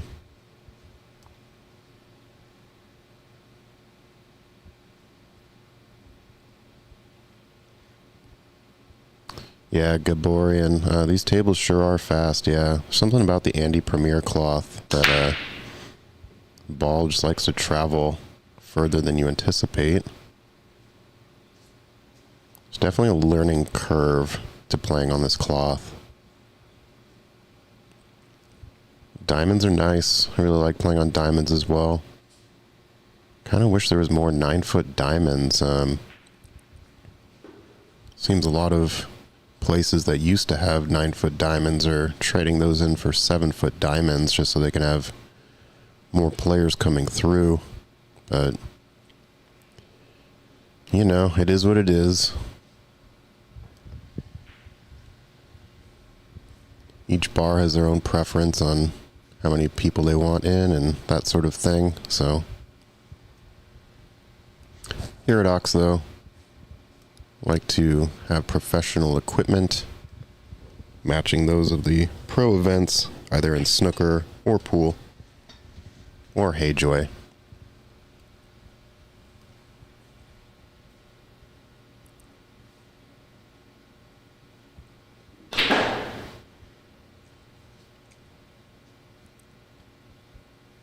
Oh wow, this is an incredible Incredible follow shot here from Proth.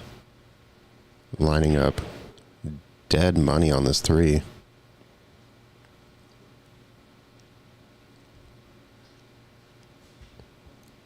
Kyle asking what these guys are shooting with. I think Proth has a Predator break cue.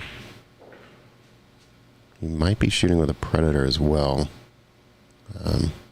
Other than that, no, unfortunately I don't know what cues they use.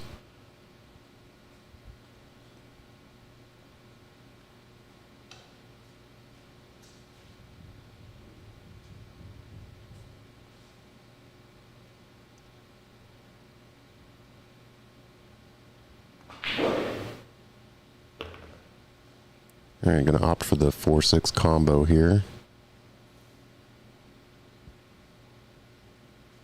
You know, Proth can make this 4 and 6, get good position for the 5. We might be seeing the first break and run of this match.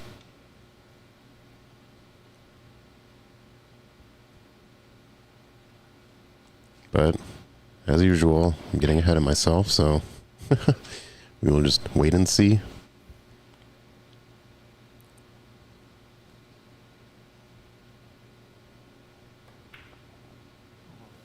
Ooh, was able to sneak that 4 by, but he didn't call it. He called the combo.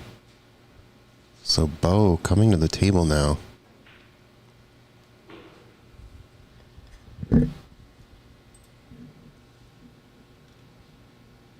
Okay, yeah, thanks for letting us know. Proth has the SVB Q-Tech in all black.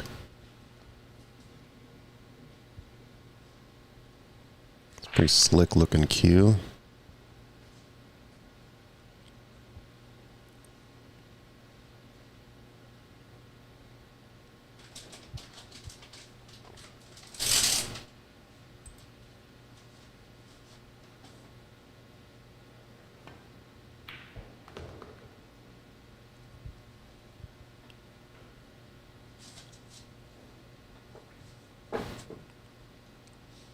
Yeah, I really liked, well, I guess I haven't really played with the Q-Tech Q much, but I have used the Q-Tech Breach Break Q.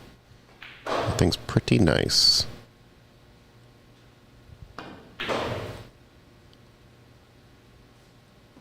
Gonna need a big bounce here. Found it. Tied up a little bit on the rail here, but still has a shot on the 7, side pocket.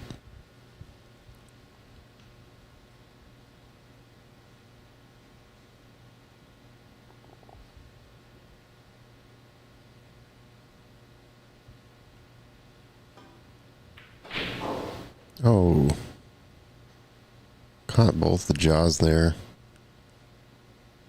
Didn't really get the leave on the 8 that he wanted either.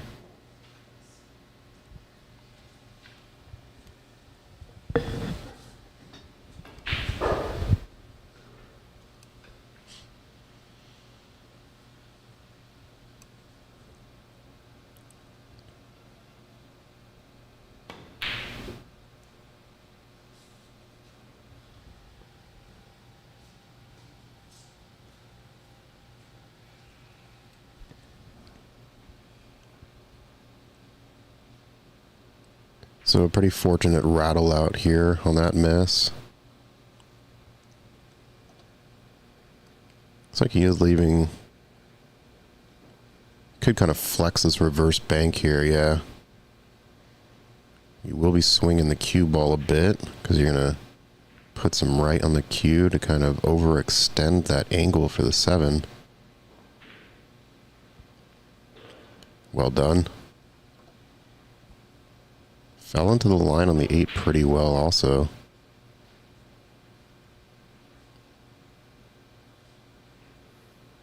Yeah, I get it. Some people just don't like hugs, and that's totally fine. Just kind of a, you know, just a little funny interaction, that's all. Wouldn't really read too much into it.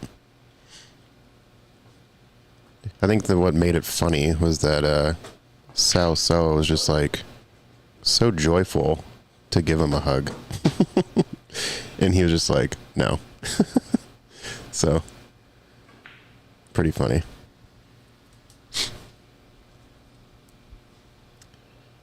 Gaborian asking, Ox having a WNT event in March. Yes, that's correct.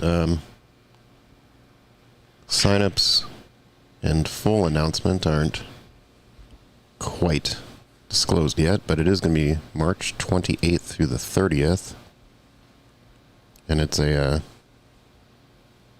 9-ball open in a sense. I believe pro players do have priority, and then there will be some available spots for other players to join. So, Bo capitalizing on that 7-ball mistake.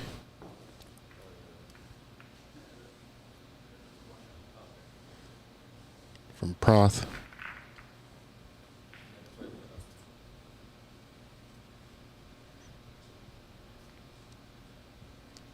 Closing the gap here. I suspect this whole game is going to be pretty tight. I haven't really seen either player kind of run away with a rack yet, so I suppose that is still in the cards, but just kind of the way they've been playing. Seems like it's going to be pretty close.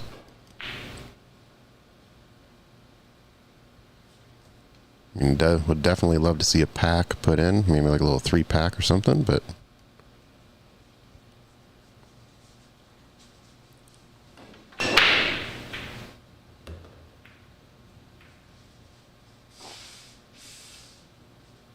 yeah, no. I think that's like the first time the cue ball's gone away from Bo on the break. His break has usually been pretty controlled. I think he maybe just let his power out a little much there. Didn't get as much control.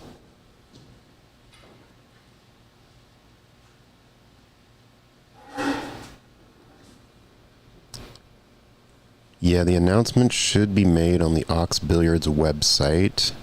I believe the announcement will be made in February, so if you follow Ox Billiards socials on Facebook,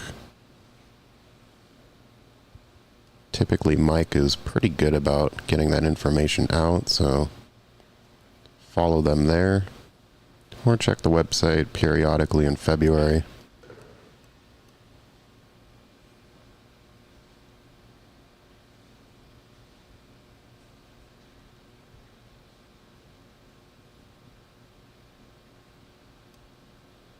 Alright, so Proth is just going to follow this to the rail.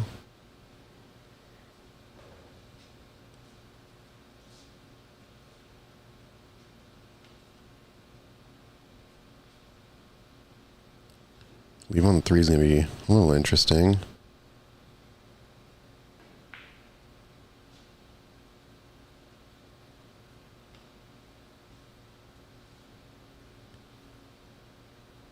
It's going to take the 2 in the corner.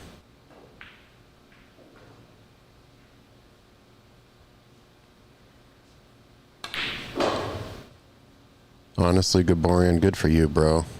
Or ma'am. Don't want to assume. Facebook is, I like to have it just for pool tournament announcements, but other than that, can do without. So, anywho, pretty nice shot here from Proth. Getting a good leave on the 3.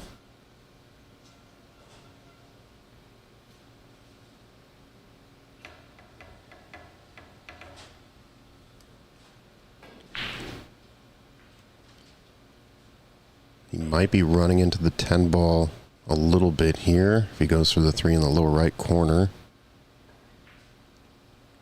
So that tangent line is sort of headed in that direction.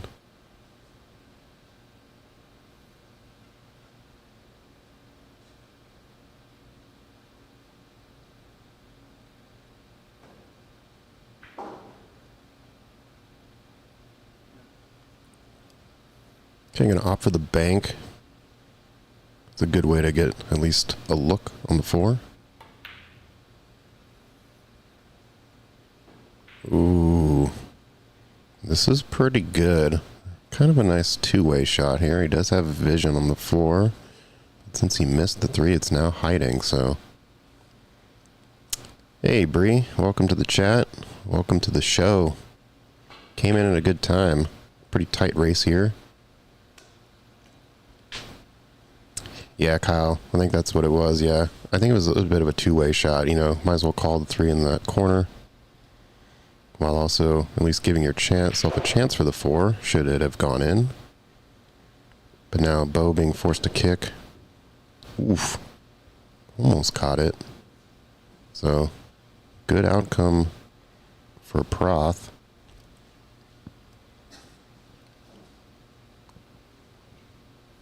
Should be able to work this ball in hand here. The leave for the 7 to the 8 is probably the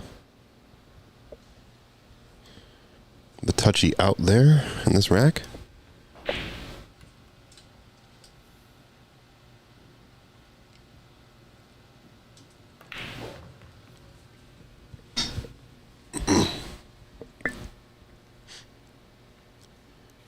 Yeah, the 5 to the 7 shouldn't be too much of an issue as long as he gives himself a good angle on the 5. So if he can make this 4 and almost bring the cue ball like dead center table between those side pockets.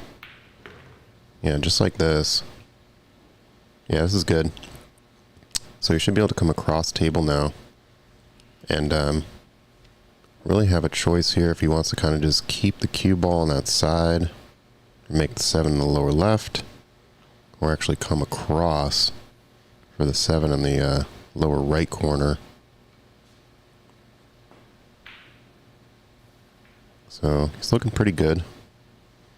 He's playing a high left, so that tells me he is going to go across table.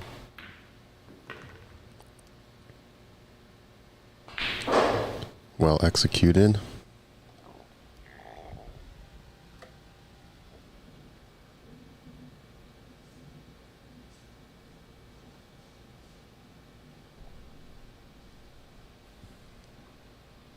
Alright, so the question is if he wants to end up on the rail or just to find the window. It's smarter this way. He doesn't want to get stuck behind the 9.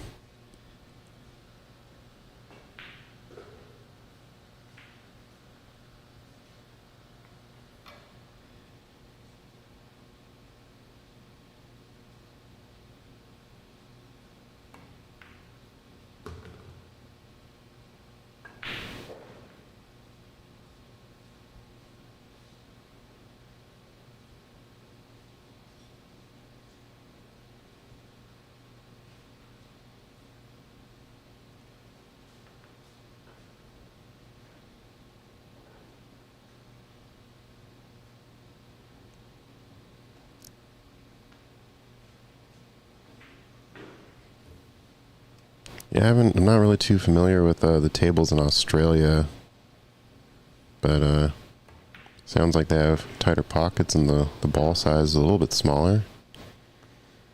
Yeah, American pool isn't quite as, I guess, punishing with the pocket size.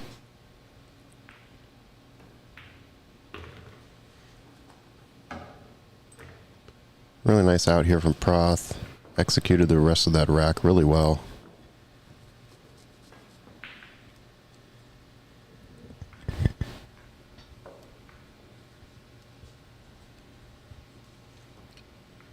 Yeah, the thing about the Fargo rating too is even, 10, 15 years ago, maybe even like 20, you had pro players that were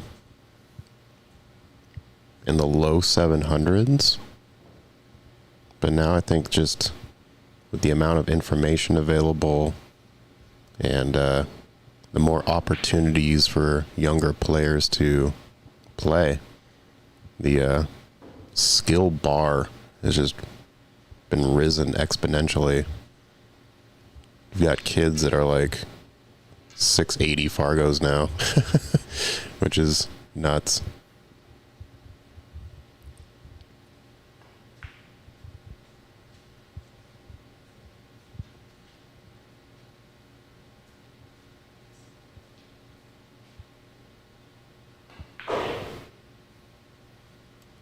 And if you search some of the like old AccuStats videos and you watch like a Derby City from like 2001 or like 2000, somewhere around there.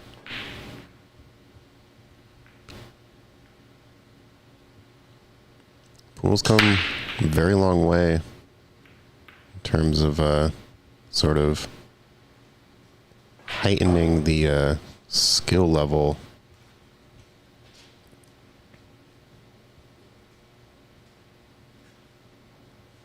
Dang, Bo in the chat while in the match. That's hilarious.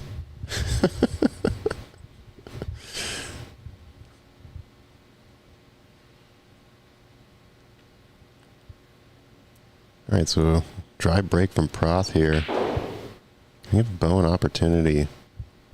Kind of like the way this rack is laying out, too. I mean, there's a little bit of a cluster here around the 6, 7, 9, but, you know, nothing directly touching, so there are lanes to get around.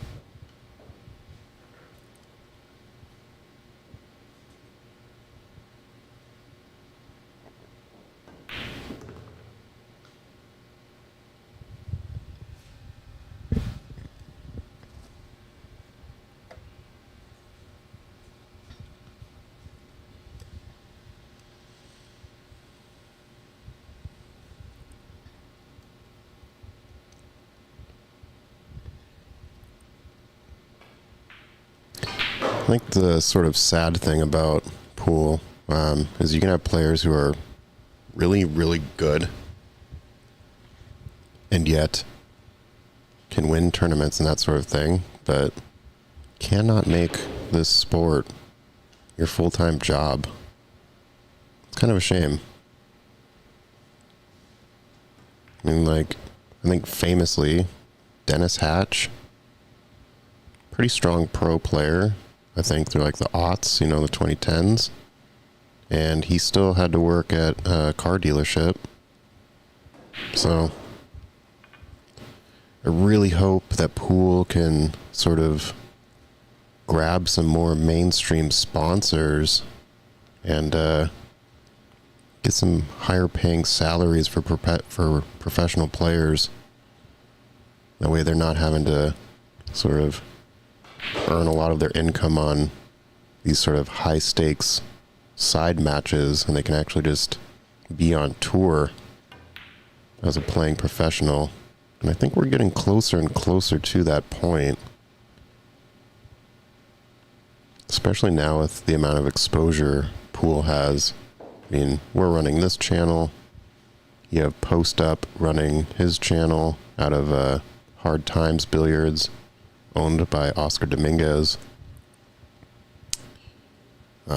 There's some called the Shark Stream I've heard about. I think they're out in the Midwest. So yeah, lots of visibility to pool these days. And hopefully... Ah, geez, Bo, no. A little bit too much focused on the leave. Didn't hit the ball as pure as he wanted.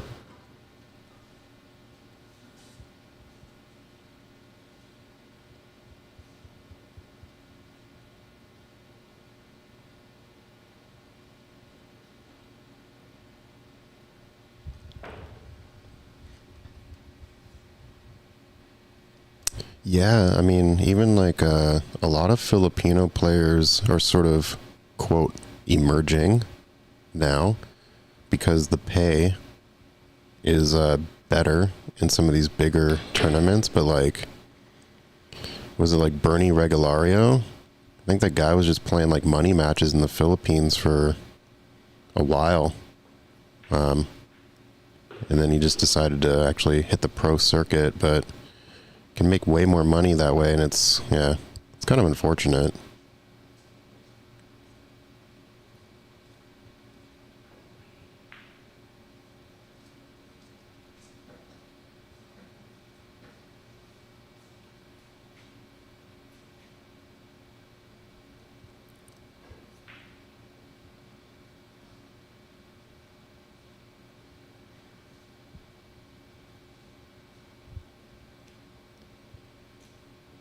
Alright, so Proth gonna need to stun this cue ball out. Have the 8 ball in the upper right corner. A little bit touchy shot here. Just to make sure he has the angle right. Because once he has the angle right, the cue ball should sort of naturally get out in position for the 8.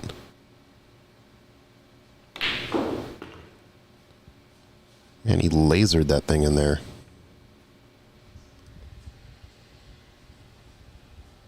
Don't think it came off the rail the way he wanted to initially. He kind of tapped the rail like, why didn't you react the way I wanted you to?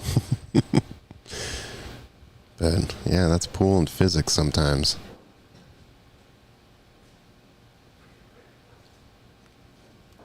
Oh, Gaborian, 100%. Yeah, I see some golfers who are like, yeah, like you just said, 20th, and they're making like $32,000. And you're like, huh.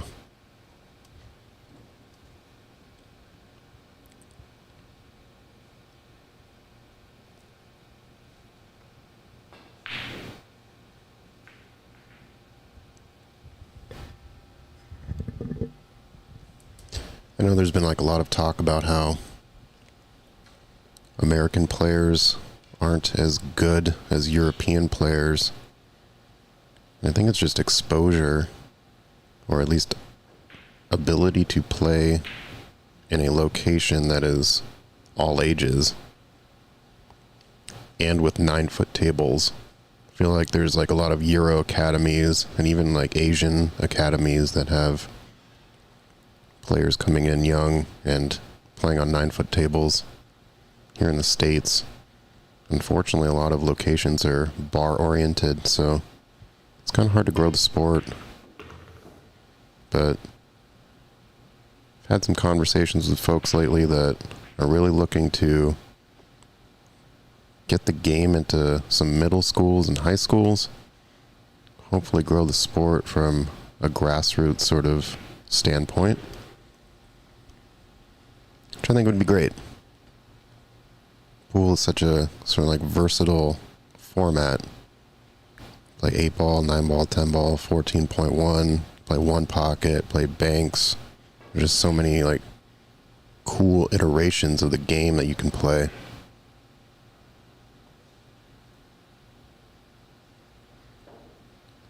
That's a bow going in the top right corner. Hopefully hold the cue. Oh no.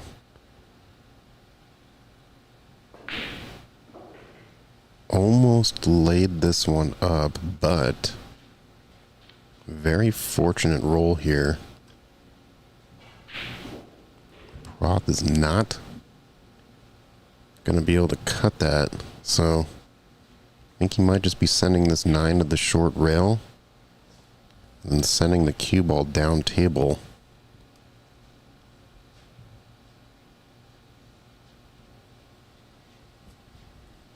Yeah, Gaborian, I agree 100% with that statement. Unfortunately, the stigma of pool being a bar sport is pretty strong here in America still. Which is why places like Ox here are really trying to turn that image around. Ox is all ages.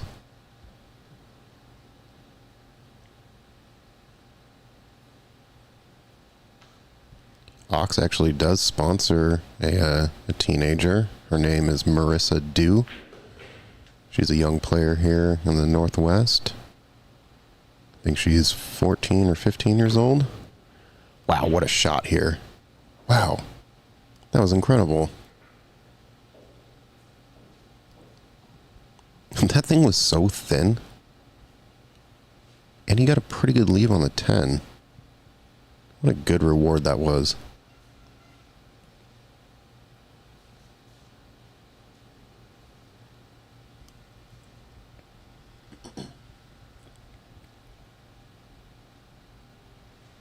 I think the other difficult thing for pool in general is when you have 9-foot tables, you need a lot of space, right? So renting that space out as an owner is difficult to make income. Because on the one hand, you don't want to be charging $20 an hour for pool. But on the other, you do have to pay the rent for the space, so I think Ox has developed pretty good program here with the members, because that the membership does really help keep this place open, because they're only open to the public Tuesdays, Thursday, Friday, Saturday, Sunday, so only 5 days a week.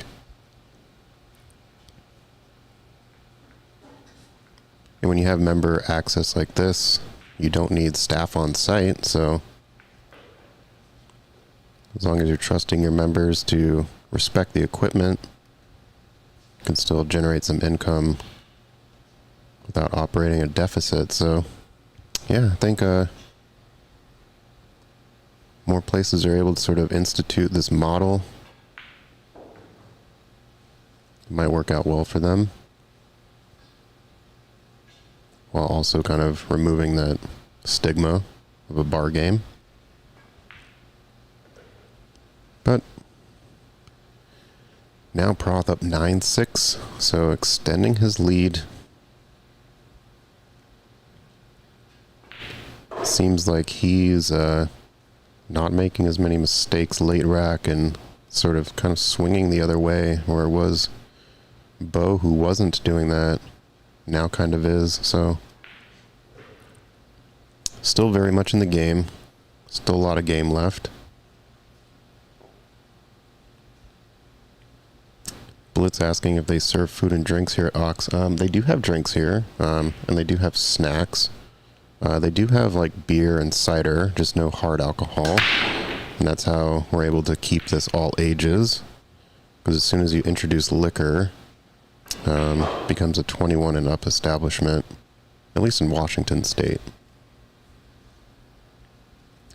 So a really strong break here from Proth.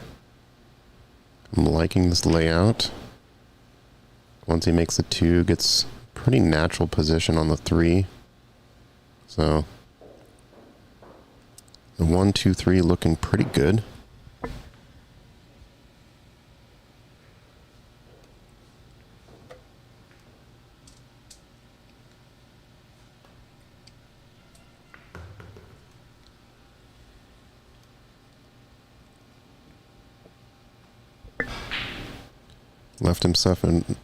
Left himself enough angle to come across table for the 3 in the right side pocket.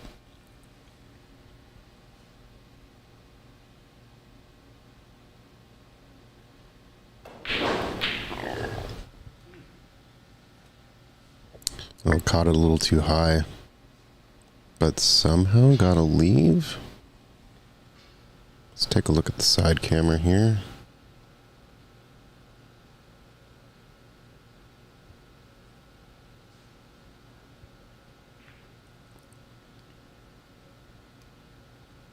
Gotta be mindful of the double hit. He has enough space to execute it. Be pretty close with that, though.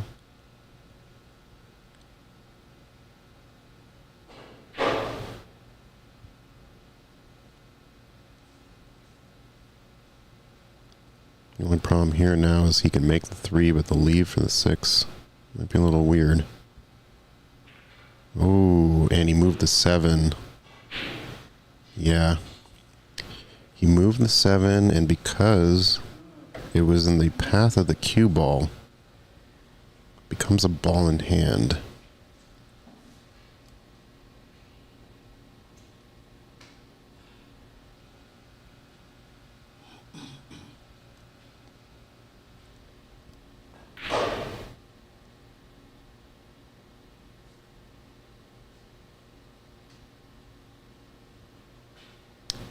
Yes, the cloth is a blend of wool and some synthetic. I want to say it's nylon, but I could be wrong.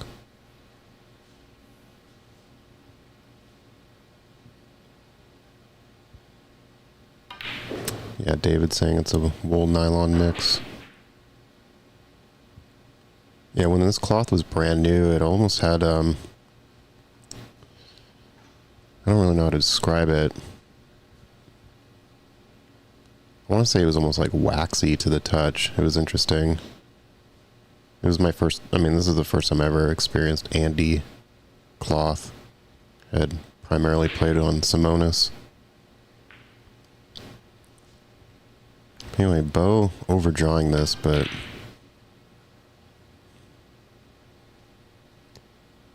yeah, just leaving an open shot now. Unfortunate.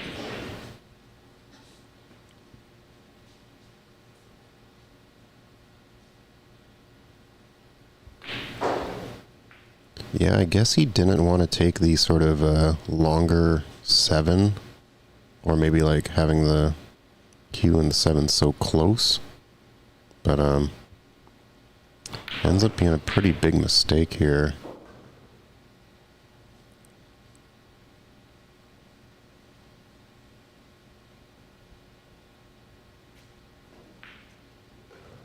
Yeah, I think the nylon also adds to sort of the slick factor of the Andy cloth, so while it does sort of keep the yarns tighter, it does kind of make the cloth a bit more slidey, if that makes sense.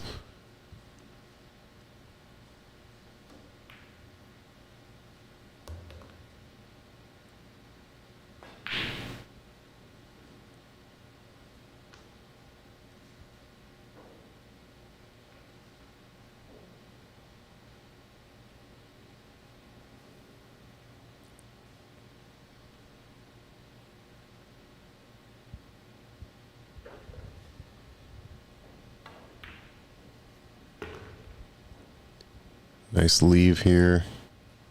Alright, so Proth taking advantage of the unforced error from Bo.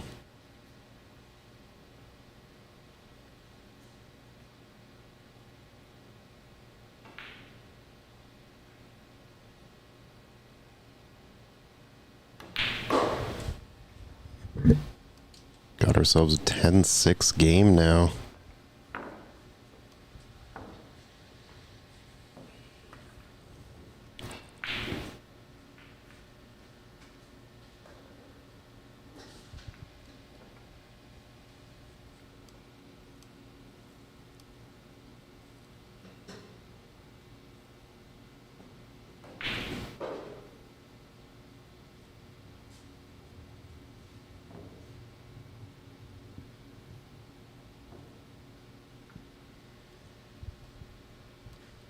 So it seems kind of over the course of this match, Proth's consistency has gone up a little bit, while Bo's has dipped.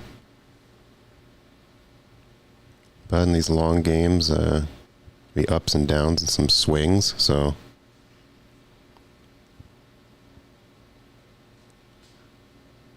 still a good amount of game left to see how this swings, if it does.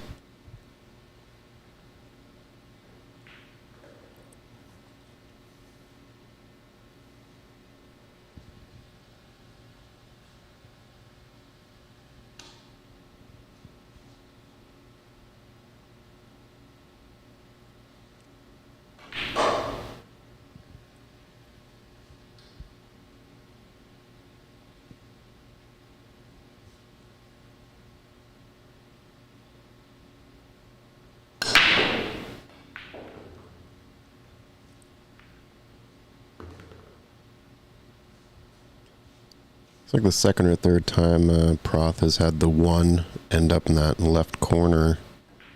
So good break here. 8 drop in the top right.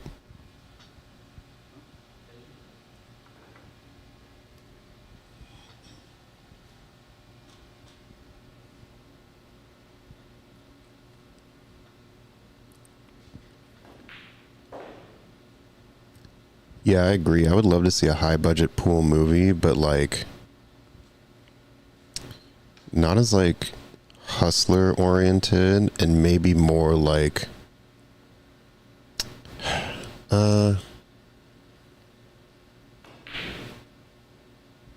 like a good like Martin Scorsese style movie while also like showcasing sort of like all of like the mental pressure and like that sort of dynamic of being a pro player, like being like living hotel to hotel, and like what type of toll that takes on you both physically and mentally, and sort of like from that standpoint, while also showcasing how cool the sport is. Like, I think that would be a good way to look at it or approach it, as opposed to this, like, I don't know, sort of like, like Pool Hall Junkies was kind of like super ego driven, and Color of Money, while entertaining, was, really showcasing the sort of degeneracy of it. So, or yeah, Ant, going the comedy route.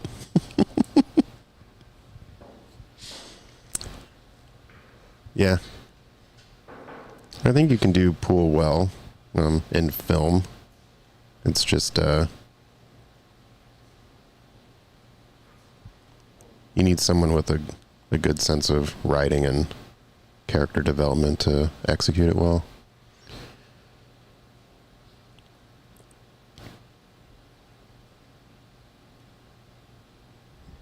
All right, so Bo with the jump here.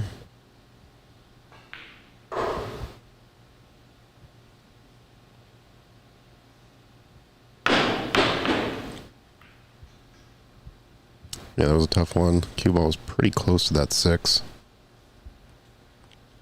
Hey, Anthony in the chat. Congrats on you and Bo in that toy drive tournament. You guys played really well.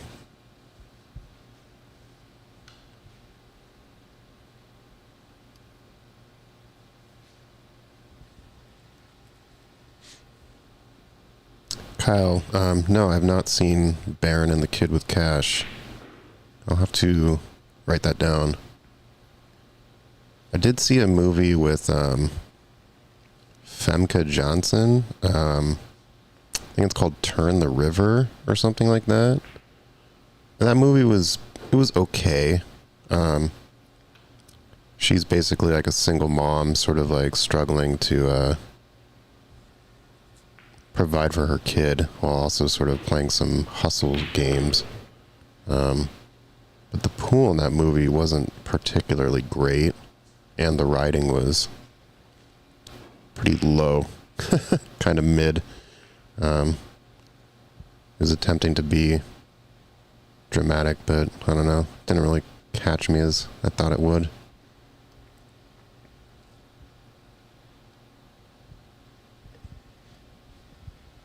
All right, so Proth here, looking pretty good. This back on the 5 is a little touchy, but cue ball leave should be pretty decent for this 6, as long as he can make that 5 in the upper left.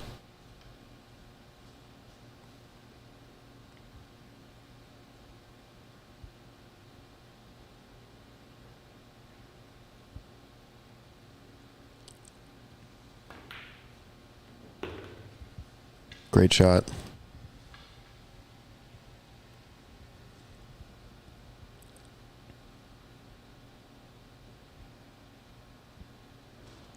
Interested to see if he kind of just leaves a cue ball at this end of the table and takes the 7 in the upper right, or if he tries to like swing around the,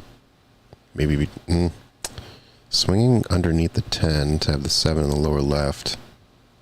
Kind of risk bumping, and we'll see. Kind of looks like that's what he's doing.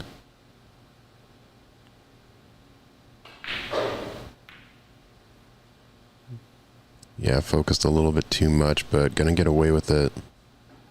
Or at least partial. I think Bo will be able to jump this one successfully. It's not nearly as close as the last attempt.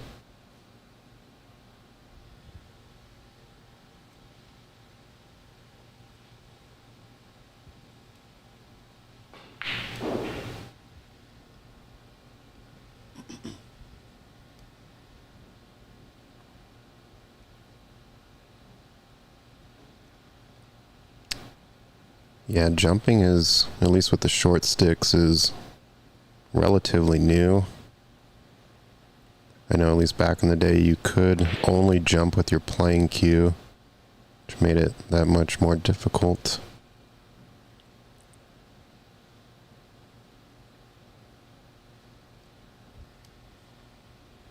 I think Derby City Classic you're allowed to jump, but only with your playing cue, so they sort of keep that old school rules mentality with that format.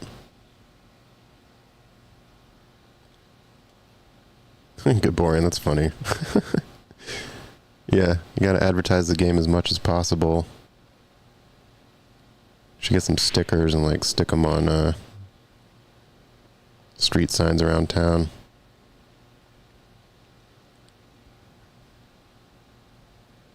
I'm actually kind of surprised he's not jumping this. Oh, he is. He's swerving?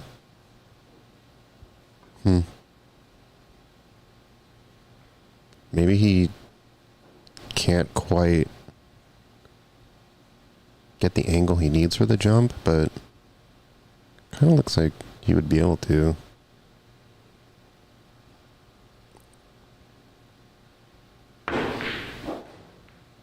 Well, that was a really cool swerve.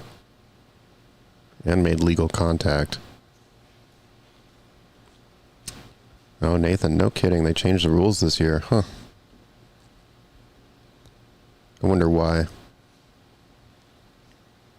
Are they still doing the single a limb buy back in format?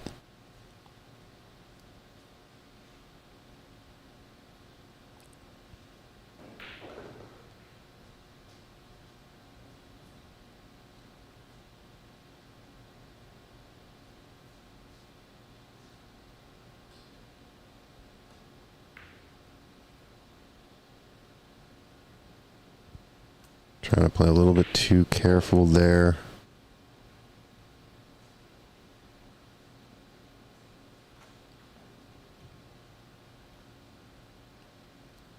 So Bo gonna go with a kick.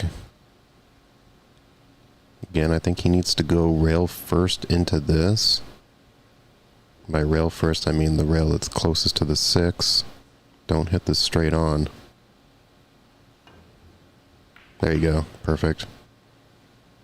Cue ball got away from him a little bit. A lot of bit. Jeez.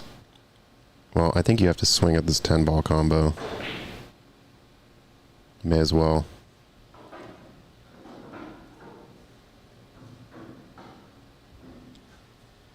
I don't really see a terrible outcome here, so go for the 10-ball combo. Your cue is gonna roll sort of towards the corner here, but don't think there's a scratch. Meanwhile, you separate that 7 pretty big, so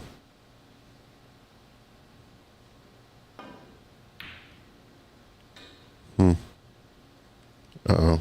Okay.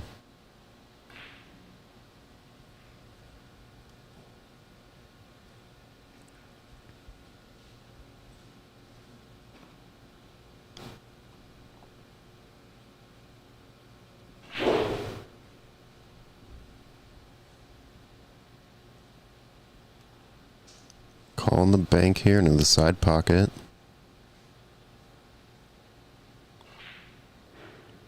The good news about this bank is that the cue ball can go 3 rails, and you can have the 9 in that upper pocket there.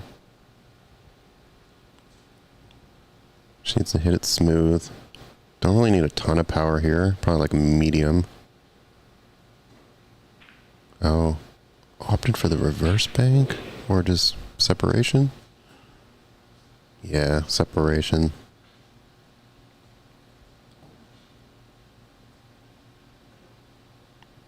I think too with Proth being up 4 racks, you know, he doesn't really need to take on the hero shots, if you will. Kind of play this slower. Really put the pressure on Bo come up with a big shot and a run out.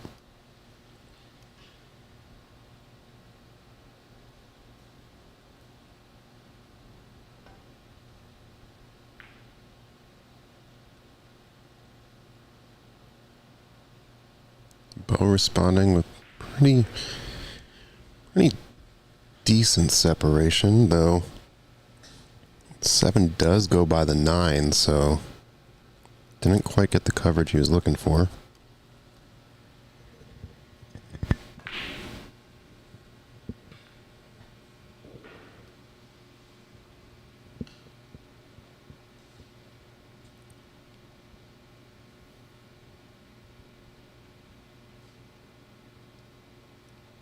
Proth playing this with some really high left outside.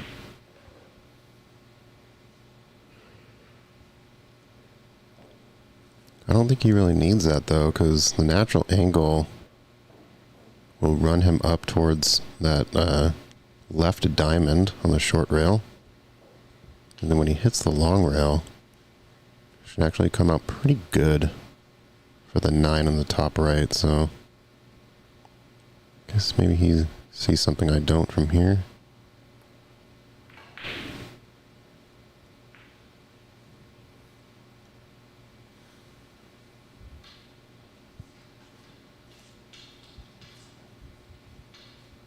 Alright, so I think Bo can swerve this, or he might actually even have a look.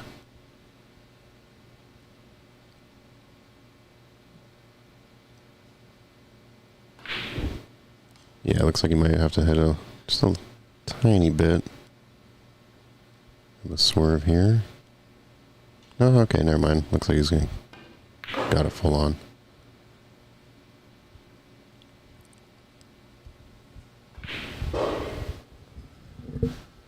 Landed pretty flat though.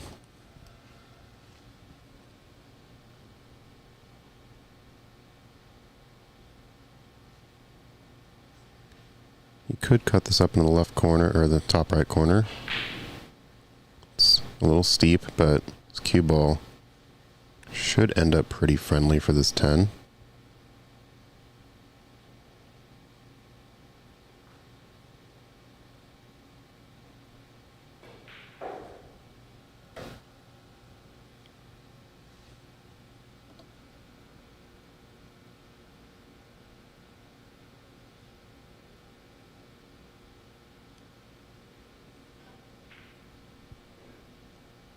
Oh no, caught the jaw. So while he did get the lead for the 10, now kind of sold it out.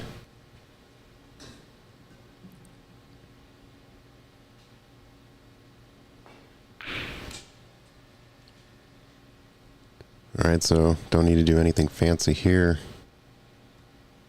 Let's hit a little bit of top. Get the cue ball about mid-table.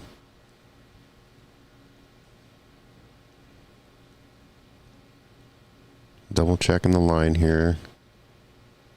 Definitely want to take advantage of this shot.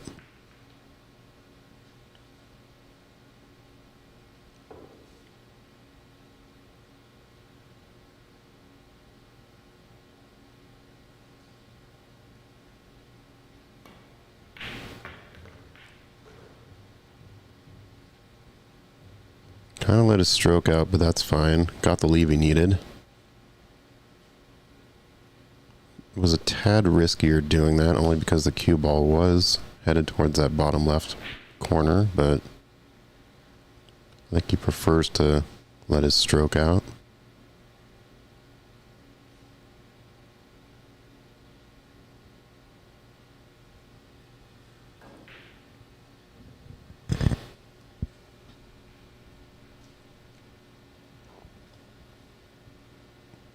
Yeah, Proth really taking his time on some of these shots.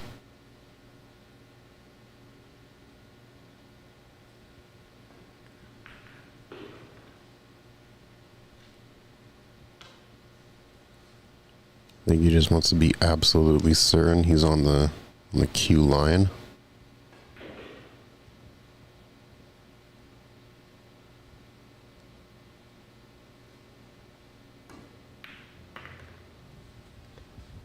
And that almost hit the jaw, too. I mean, it clipped it going in. So, yeah, the nerves kind of building up now as the end game comes into play.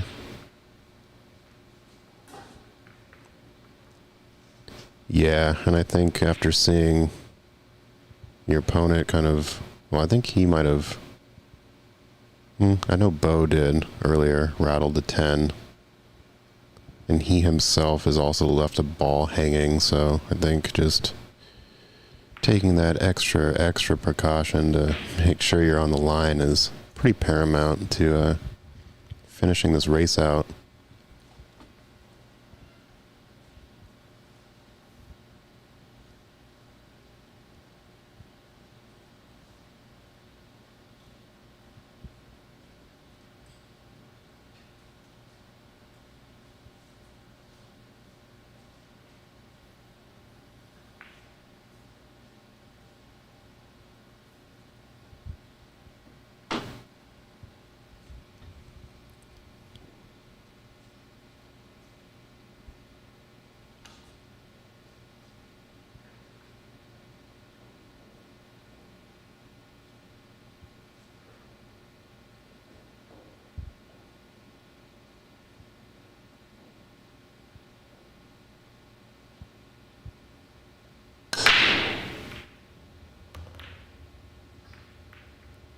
That one ball headed up towards the left corner again, but...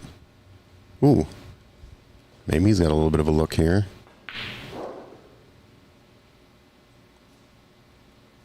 Looks like he might actually be able to run the 1 into the 5 to pocket the 5 in the upper left. Can't quite tell with the angle. Really wish we had an overhead view.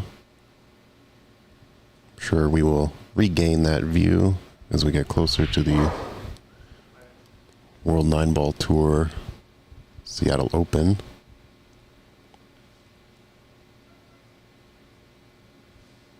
So yeah, I think he called the 5.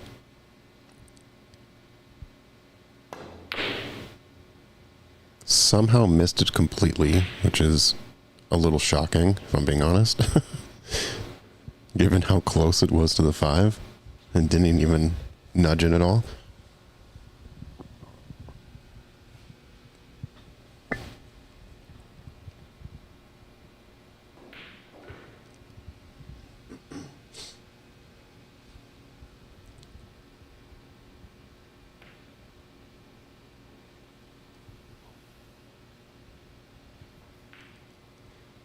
Bo with a good safety. I think the 1 traveled a little bit further than he might have liked, but nonetheless got the separation.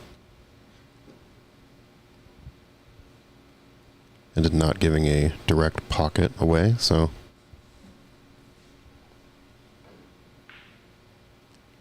Don't always have to be perfect.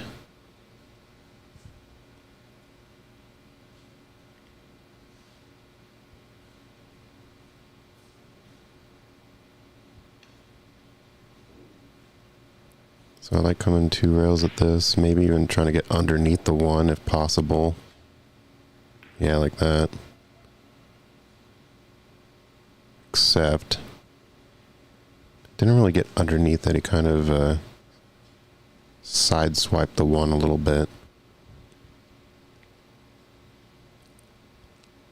But that was going to be pretty difficult. That window underneath the 1 was pretty tight from how far away he was.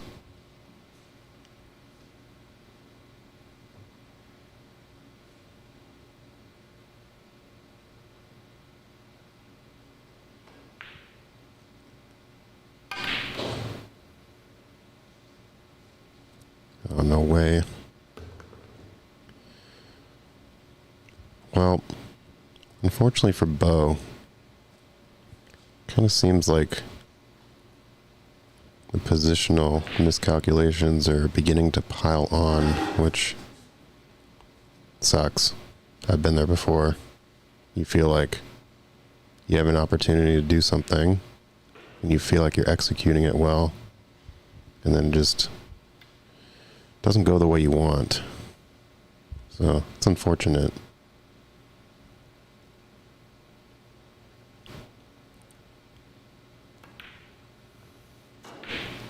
Proth with ball in hand, though, misses the shot.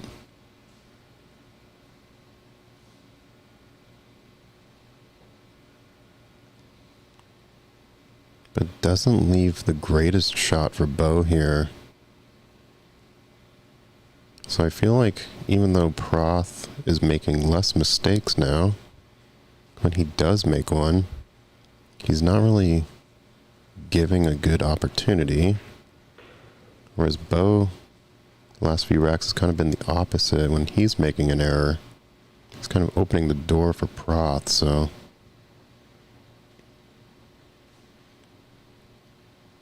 I'd like to see Bo get back in this match. Oh, geez, it's going to hang up, too. Mason, yeah.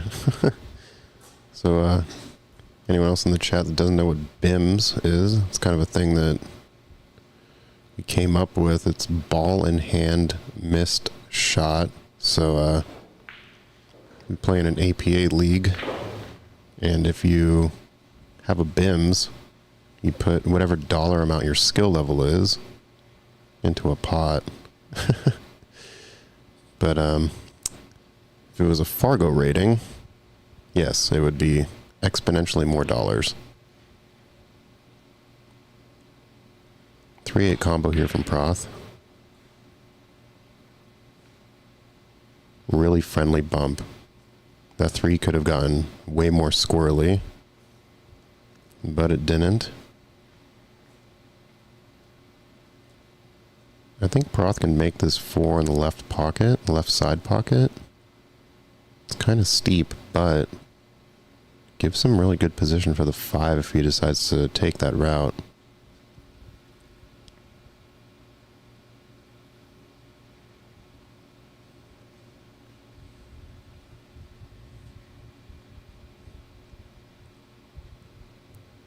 I think I would probably just kind of float this 3 in on the corner, take the 4 on the left side, then maybe draw off the 5 to come to the other side of the 6 for 6 in the left side pocket, but we shall see.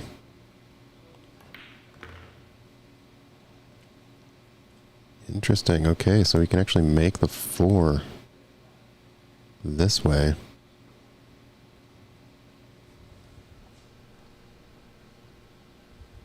And even looking at the side angle,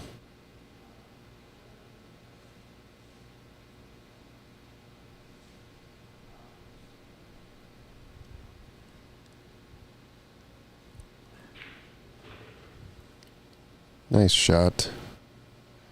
Don't hide behind the 6.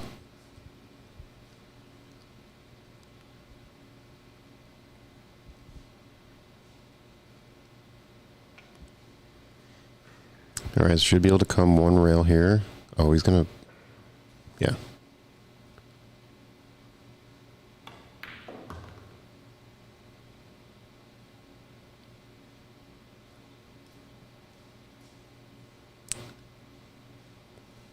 Don't know if he can go with the 6 in the side now. I mean, I guess he could. He is overcutting it.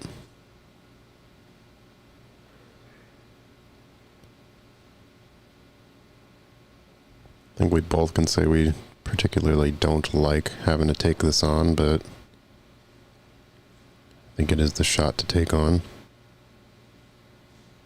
Maybe?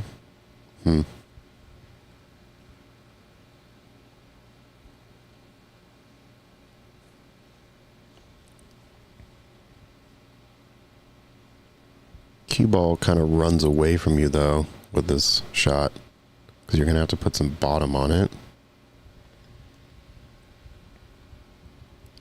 And you're sort of back cutting it ever so slightly.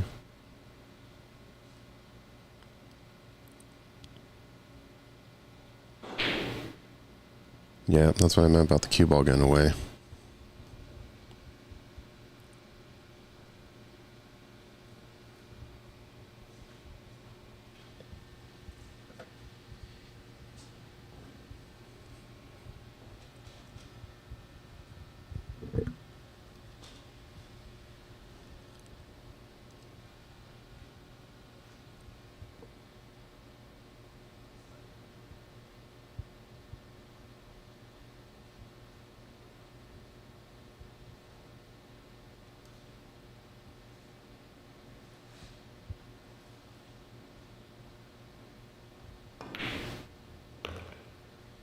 Nice. Bo needed something to happen in his favor, and he got it.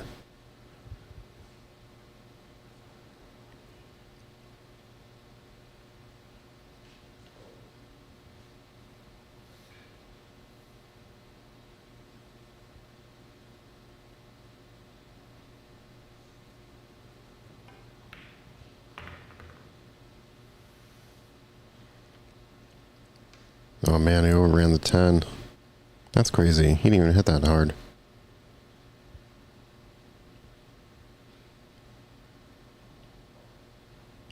Gonna take this back cut on.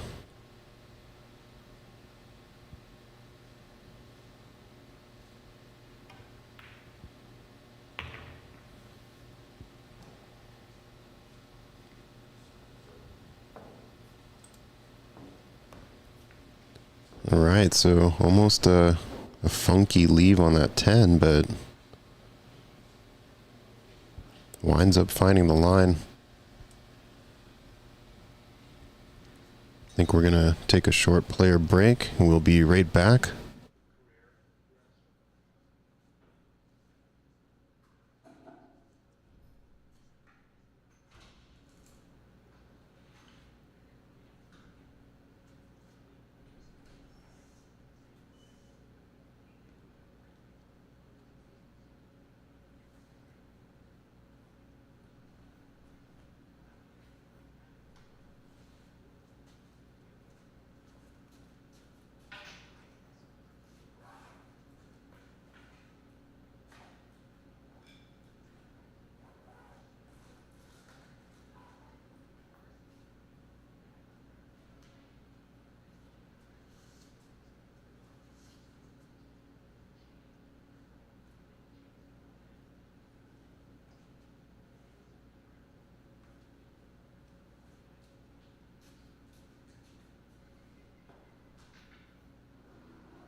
Sorry about that break being a little bit obscured.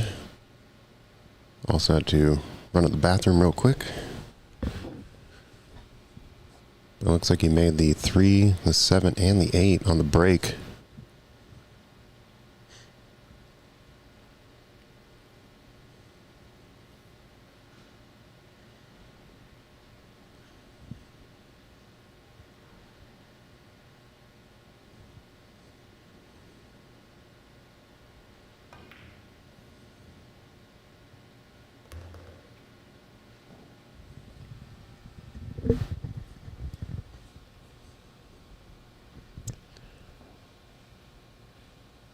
Well, just when he thought he was seeing a little bit of light back into the darkness, it seems. Unfortunate.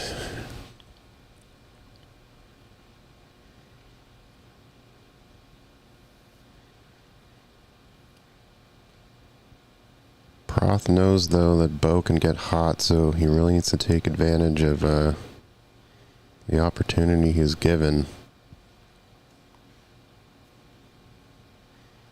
Falling a tad straight on this 2.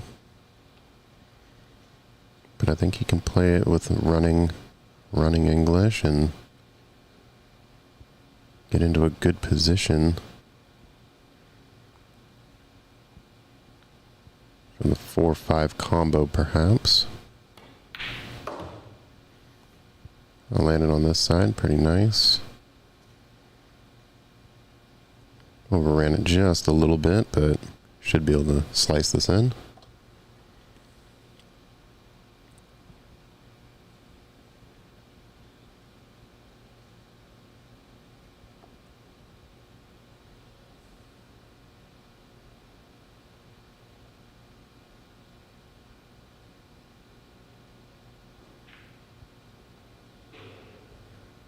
That's a good shot.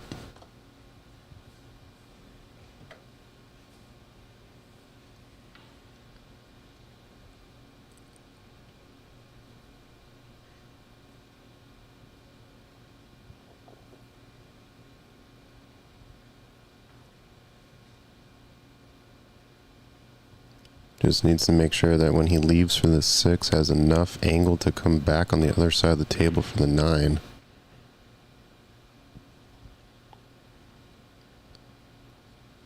Which he kind of fell into.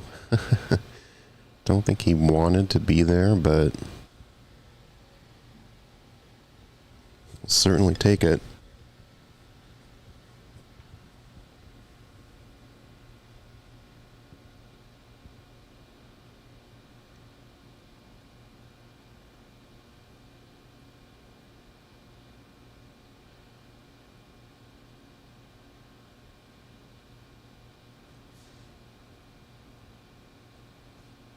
I would maybe run this forward and just kind of take a steeper angle on the 9.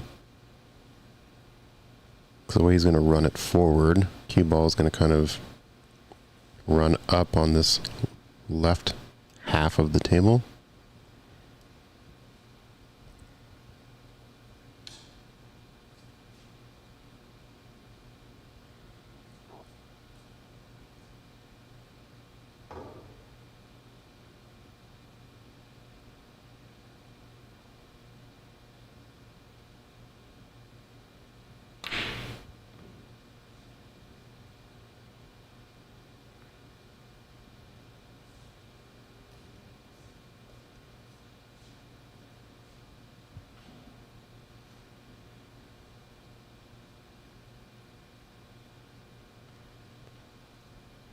Guess he liked his odds better with the draw on that one. Unfortunately, rattled out.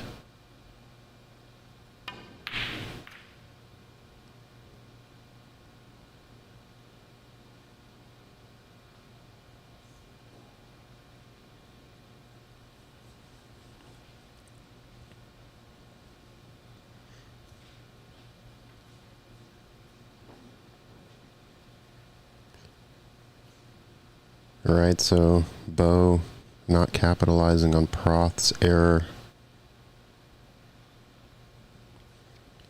I think the last 5, 6 racks, Proth has just been at the table far more often than Bo. And that sort of sitting in the chair does a little something to you for sure.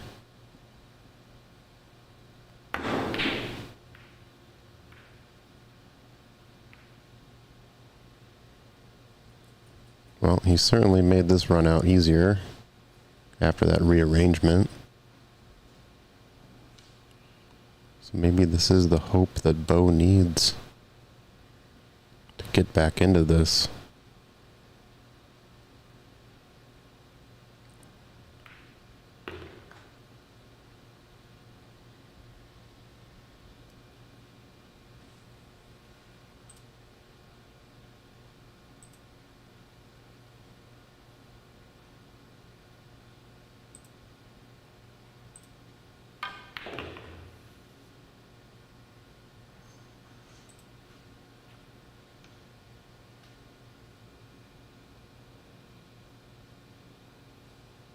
Landed pretty good on the 10 here, so Bo gonna close this gap. Make this an 11-8 game now.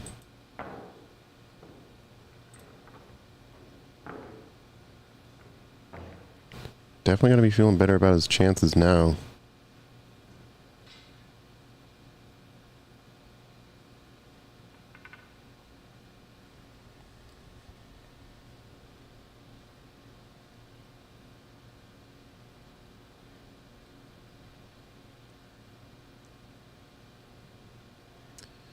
Race to 15 is always an endurance match.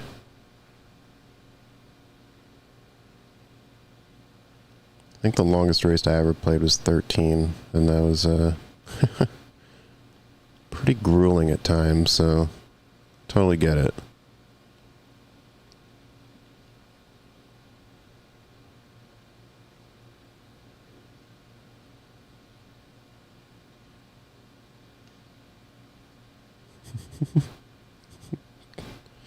Oh, good boring. That's funny.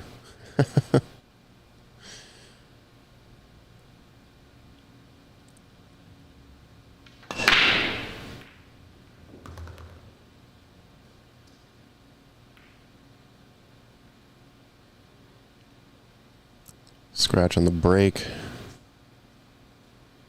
I guess fortunately for Bo, the 2 isn't in the greatest spot. I suppose a 210 combo is in play though, so I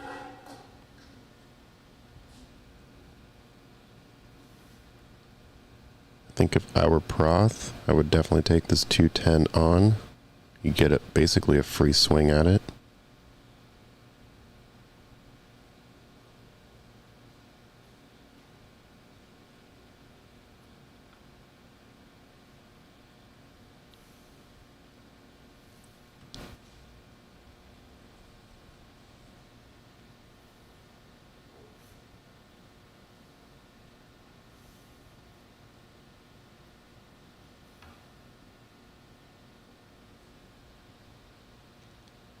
Just don't want to overrun it. I think he's going to land pretty perfect. This is looking pretty good. See that side angle?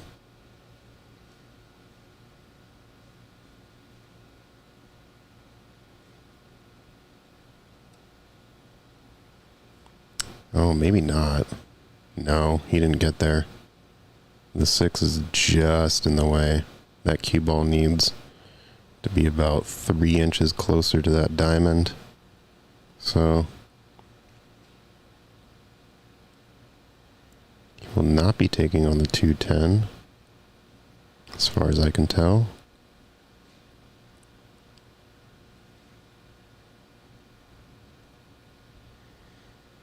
May as well just play safe, send the 2 to the 9. Oh, not like that though.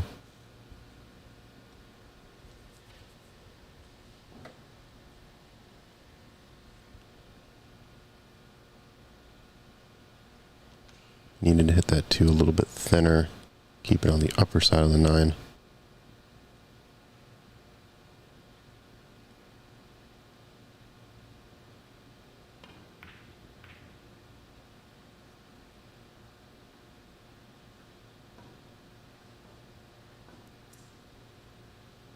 Oh, I think fatigue is maybe officially set in.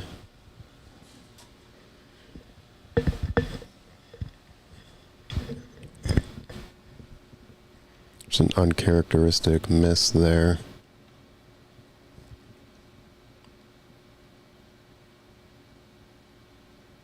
Didn't sell out the shot though, because I mean, 2 is not the easiest ball to make in the lower right. Especially run the risk of scratching in the lower left corner, so it's probably not worth taking on in that regard. But it's pretty decent safety.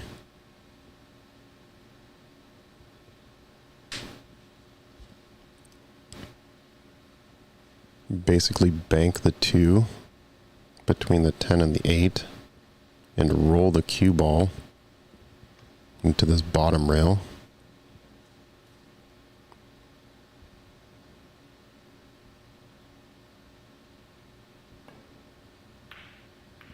Ended up catching the 10, but nice.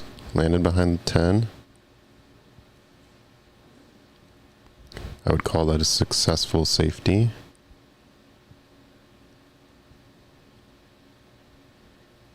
Well, I guess if he makes legal contact, then it's not, but at least he's making it challenging for Bo here.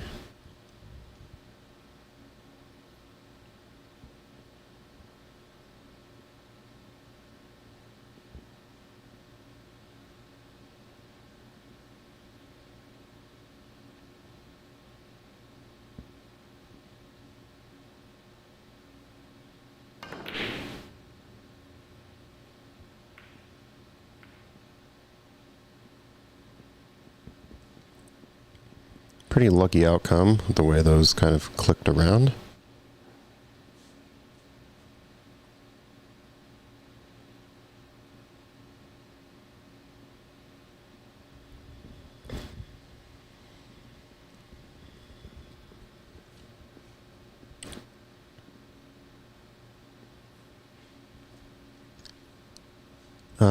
It was good. I think it was a good hit. The 2, even though they kind of moved at the same speed, the 2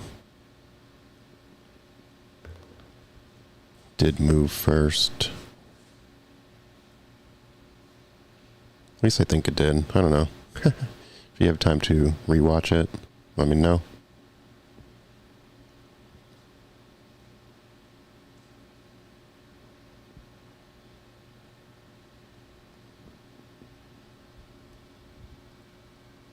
Now it's player option, and Bo is going to take it on.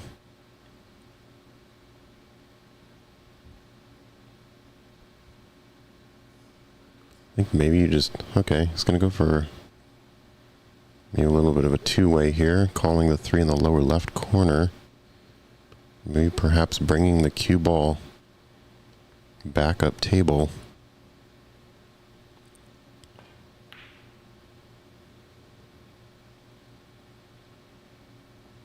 I like this. It's a really good two-way shot.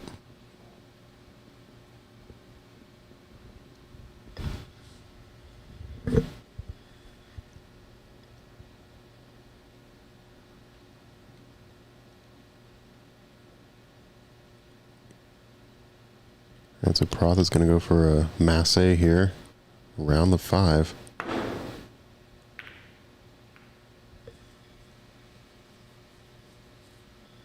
Made good contact, but now leaving an open shot for Bo. So Bo getting rewarded for his safety. An opportunity here on the 3.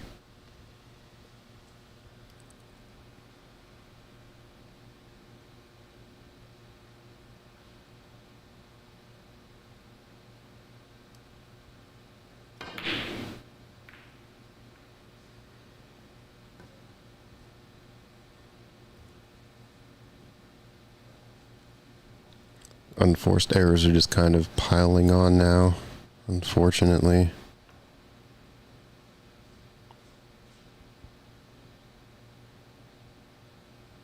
Broke out the 6-9 really well, but maybe focused a little bit too much on that. Not quite sure. Happens to the best of us, though.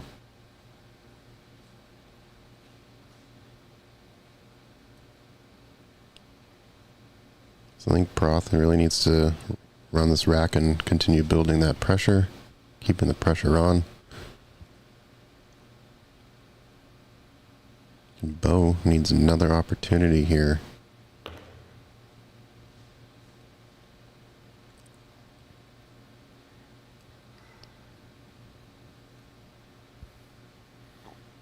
He's going to have to run this one forward.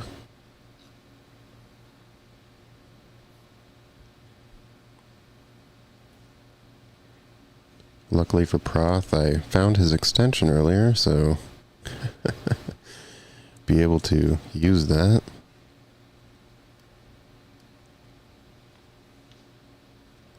With the help of Travis, so thanks Travis for letting me know where the extension was.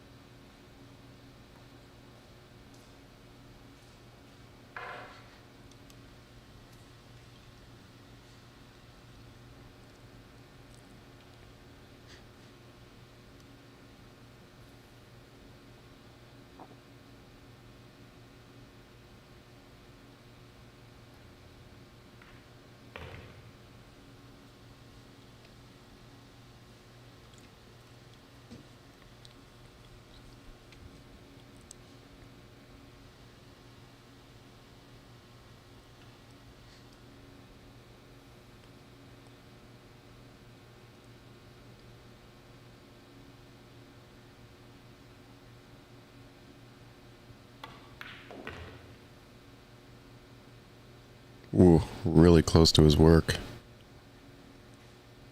Can definitely make it in the lower left corner, but pretty close here.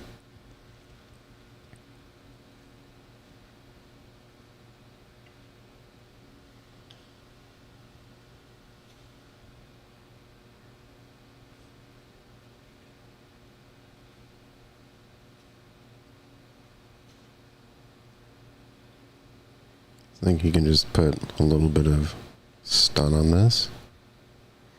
Have the 10 in the left side pocket.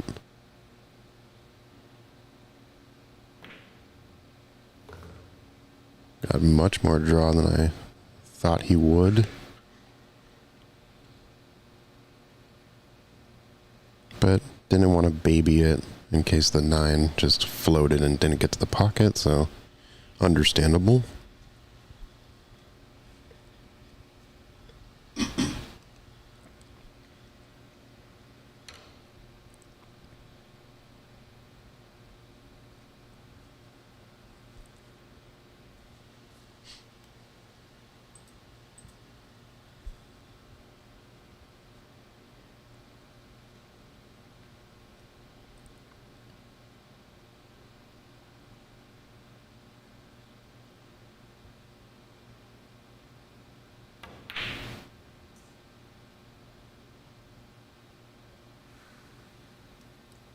Alright, well this might be the chance that Bo needed. Because instead of this game being 12-8, it's likely going to be 11-9.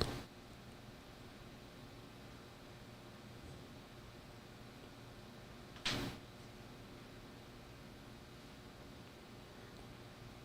think Bo just needs to make this 10. Try and do a quick mental reset here. Oh no.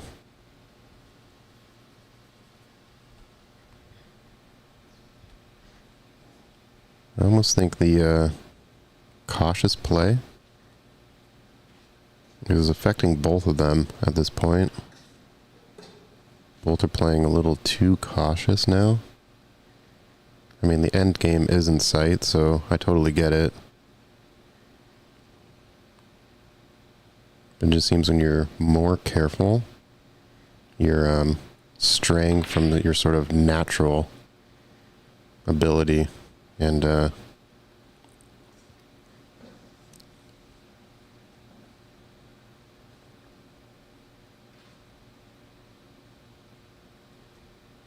All right, being gifted another opportunity here. Like to see this one go down. No way. Man.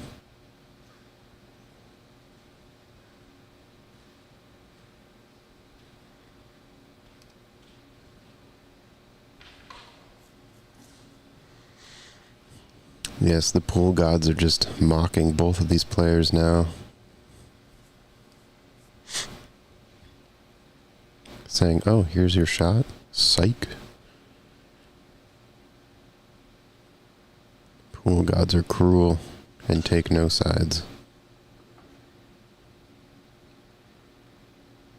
Yeah, it's a Proth gonna run this one all the way up.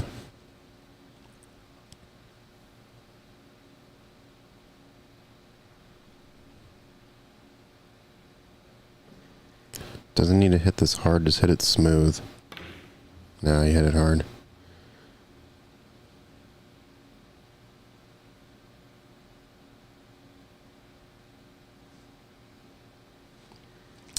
Oh, that blitz, that something on the table, it's a penny, so they are marking their games with pennies on the inside of the rails.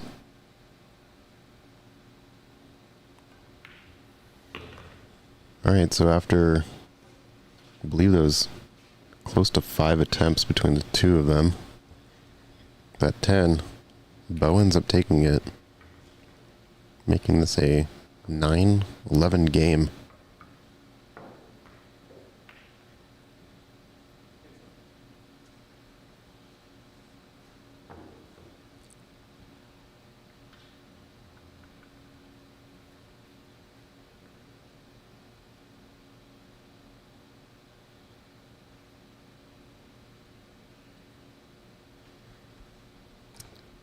Yeah, Greg, that's a good question. I think Proth probably could have just banked that 10 to the top short rail. But I think a little bit of tunnel vision maybe coming into play here. You just kind of see a shot and you just go for it. Tunnel vision, a little bit of overly cautious play kind of affecting the run out. At least in that particular rack.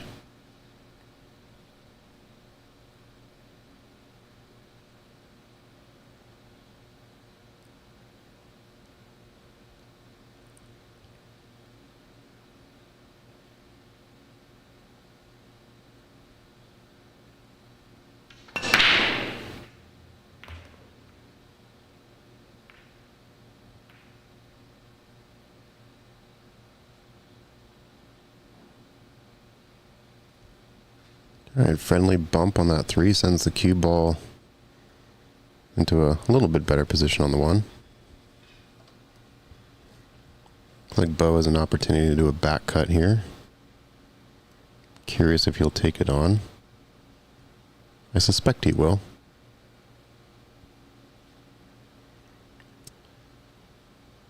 Triple G hasn't been this close the whole match.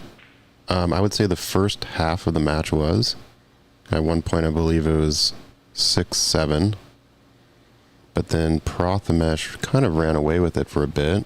And it was like 10-6, 11-7, something like that. So now it's back to being close.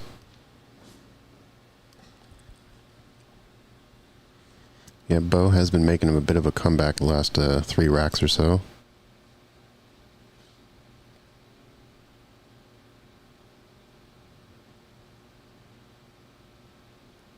Leaving a bit of a hanger here.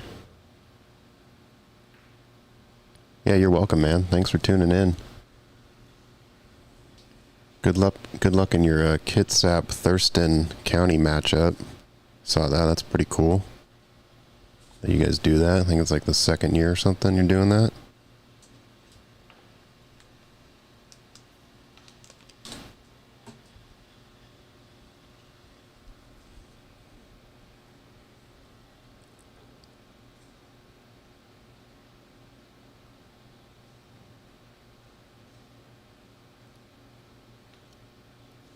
Alright, so I think Proth might be able to just drop this back a little bit.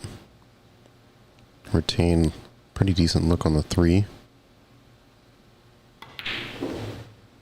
Use the rail. Nice, nice, nice. Good position here.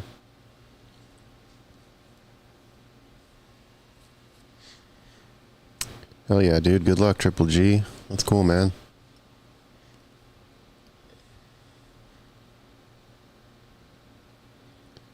I like that you guys are both doing a little bit of a home court thing, kind of similar to the Northwest Cup, where you play 1 year in their county and the next back in yours. That's pretty cool.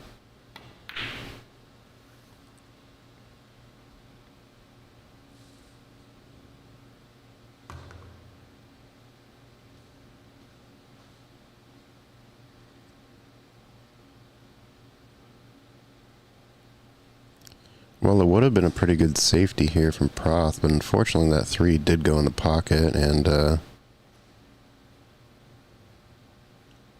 since it's player option, Bo's going to make Proth shoot this.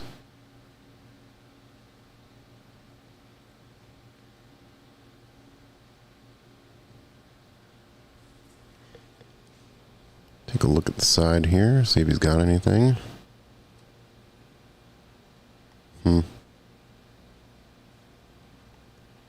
I think he's got a look. Oh, interesting. Okay, he's going to go for the reverse bank here. Kind of like it. He's going to run into that 8, but... Oh, look at this shot. Wow.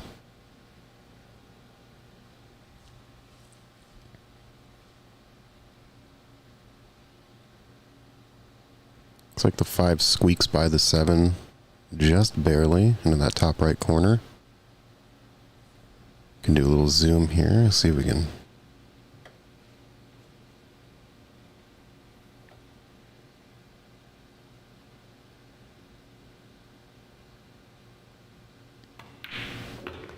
Ooh, use the 7. Don't know if he intended that, but that's one way to do it.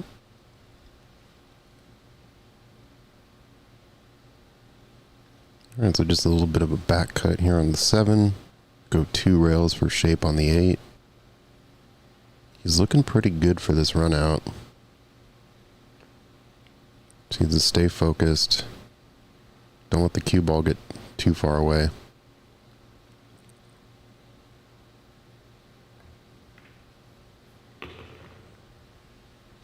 Nice, good hit. He'll have a pretty natural line to the 9 now. Probably just play this with top. Take the natural angle here. Oh, looks like he's going to stun out. That's okay too.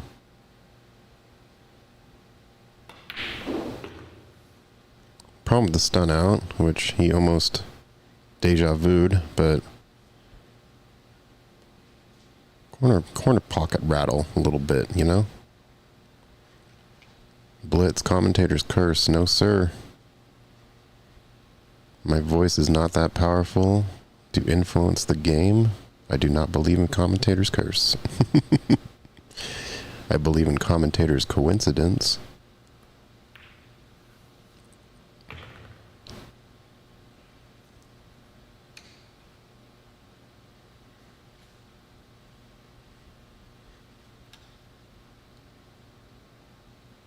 Alright, so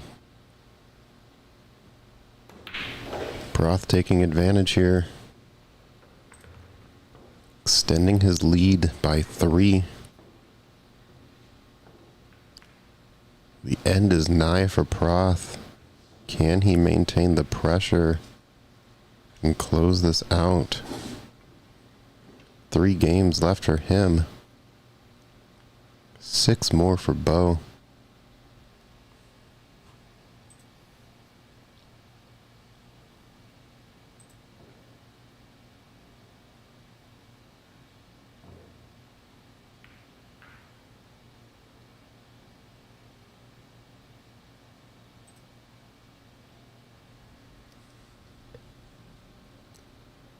Thank you all again for sweating this match with me. Some of y'all have been here almost since the beginning. I think we started this at around 6 o'clock. So, 3-hour match so far.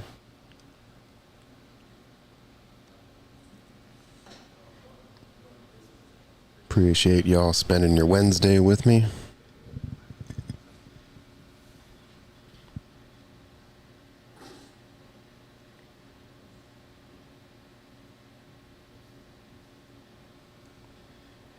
Or Thursday, wherever you are in the world.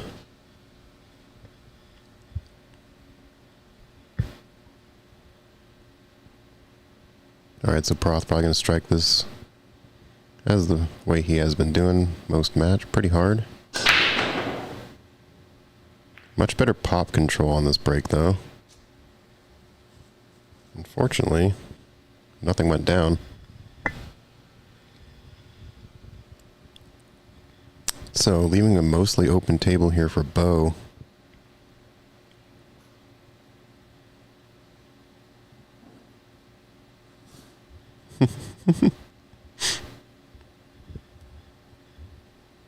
Triple G. Yeah, who wants to take on this 5-ball make action? I like it.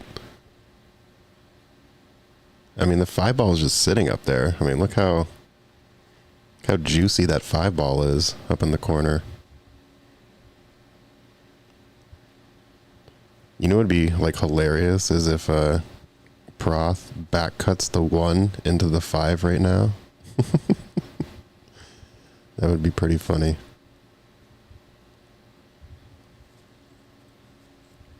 Don't think he'll do it, but might actually just try to bank this one.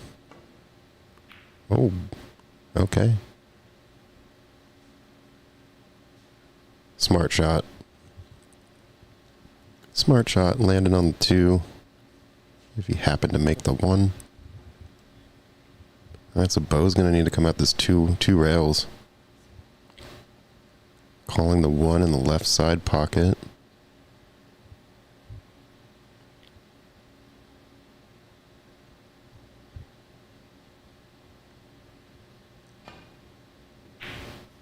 Yes. Money. What a shot.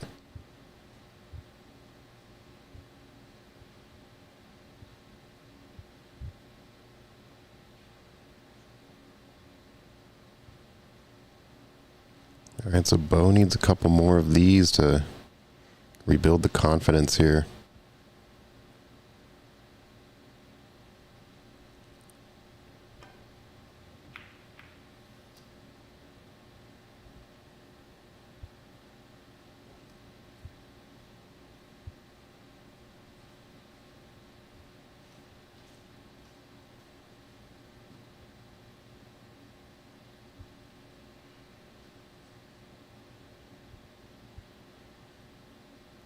Alright, so I suspect Proth will try to bank this 2 in the side pocket. Yeah. Makes sense to me. Gets pretty decent separation if he happens to miss. Also falls in the 3 pretty well.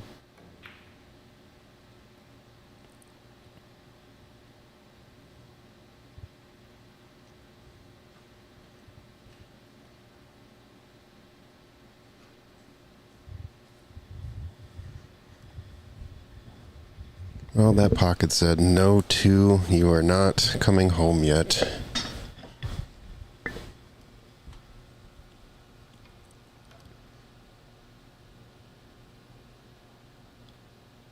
Alright, so Bo with a pretty tight kick here. This is a little risky, because if he hits the 2 on the inside, that cue ball is definitely sinking. Yeah, swung a little wide. Freed up the 7 now, so 7 no longer a problem ball.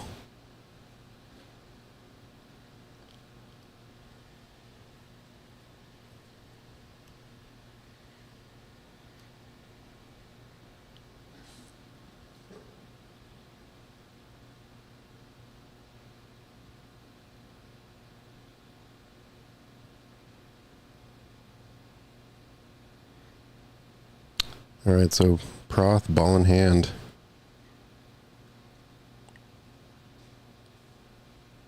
He's just really trying to suss out the 3 to the 4. Because the 2 to the 3 isn't too much of a problem here.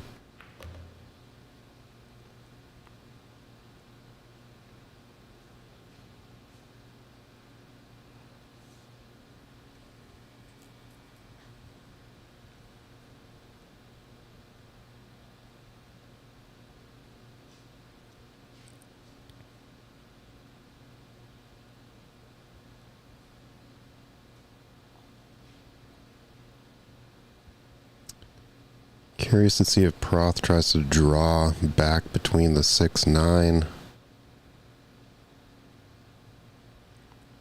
Or no, he's probably just gonna... Well, he might. Yeah. Caught a little bit higher. This will actually be okay. It's a pretty good outcome. 4 in the side pocket.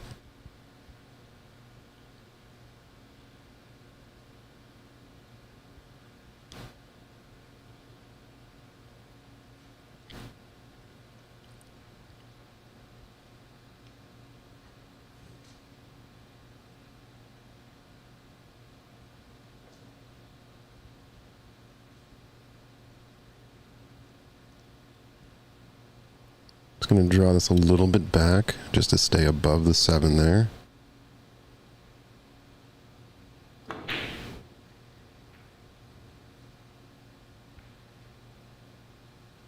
Well, he's going to like this outcome.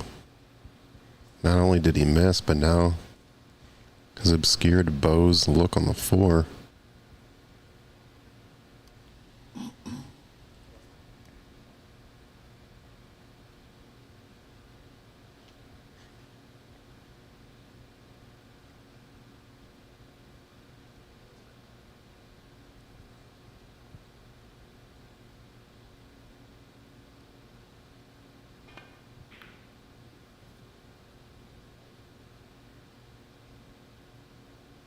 Man, that crossbank's so close. Hit it with really good speed, too. Unfortunately, that cue ball hitting the jaw there.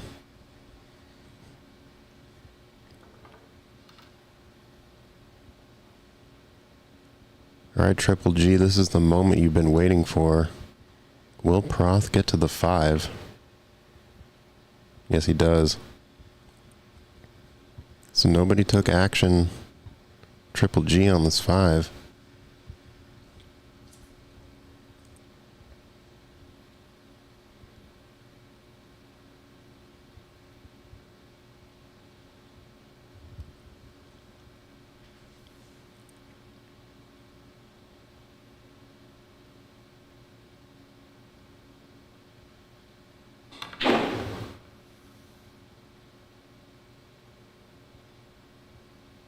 Oh, he's not going to like that.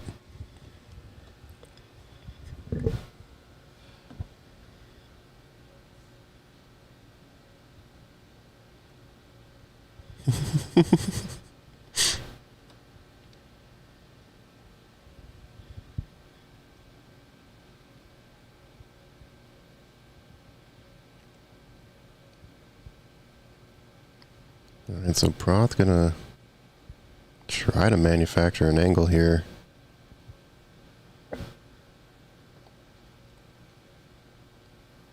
No, maybe not. Just play a little bit of hide here.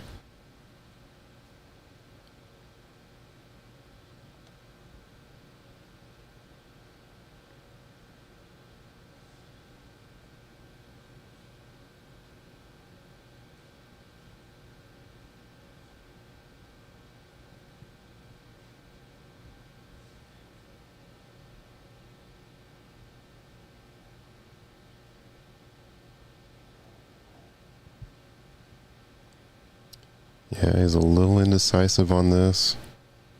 Don't think he'll get as good of a hide as he thinks he will going up table.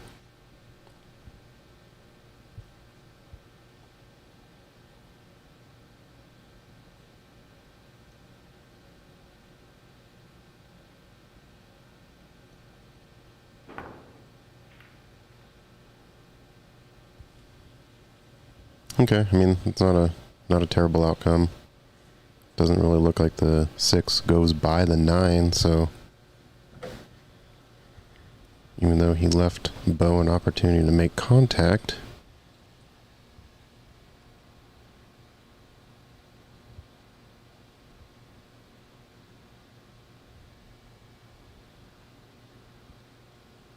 Yeah, appreciate the production shout out.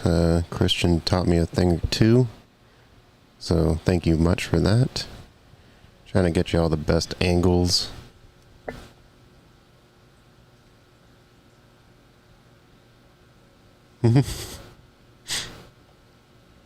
Yeah, Chad, let's just do like a hyper zoom here. How close can we get to this cue ball? Whoa.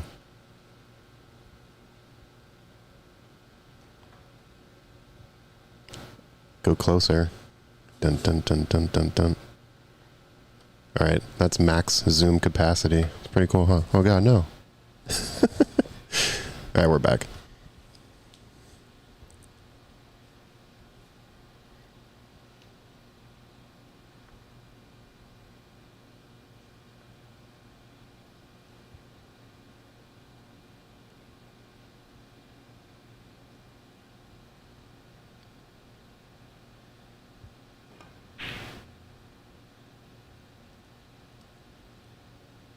Bo with these cross banks been pretty good tonight.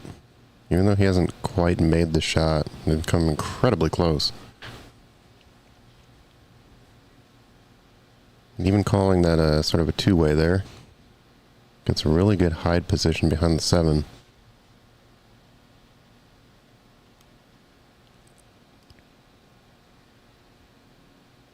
So I'm seeing a one-rail kick here. Calls that pocket for good measure.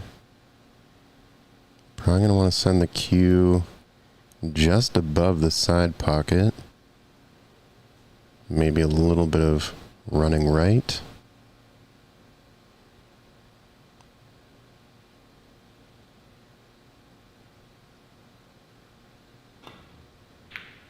Nice hit. Oh, he should have called upper left. Incredible if he would have called that, but called the side pocket.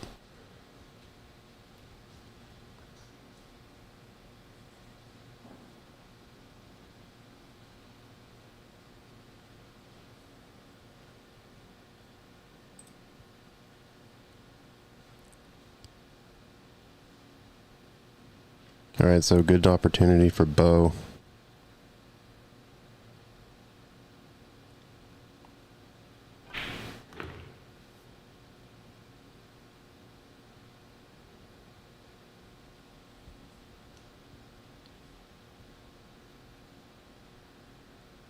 All right, a little bit of a drawback here. Having the 9 on the lower left corner. All right, looking pretty good.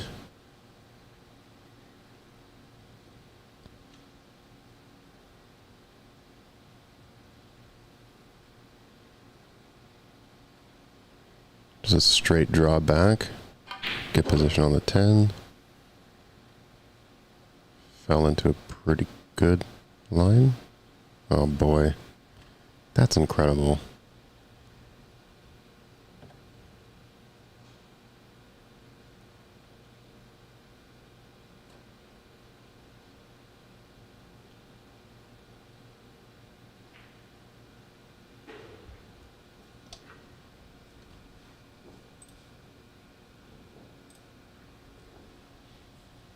Right, so even though the line wasn't to his liking, executed, bringing this game closer and closer.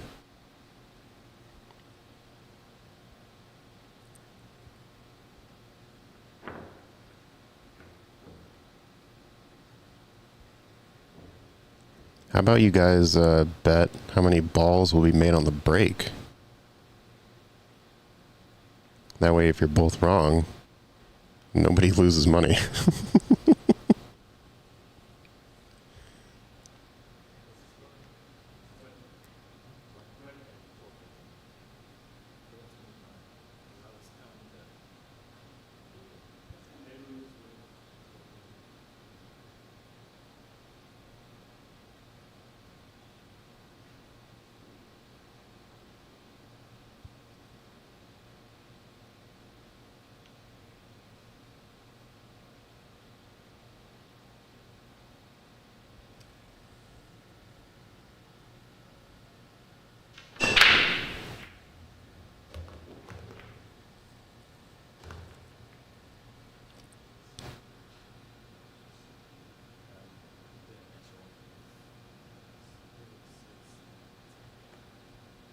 Yeah, okay.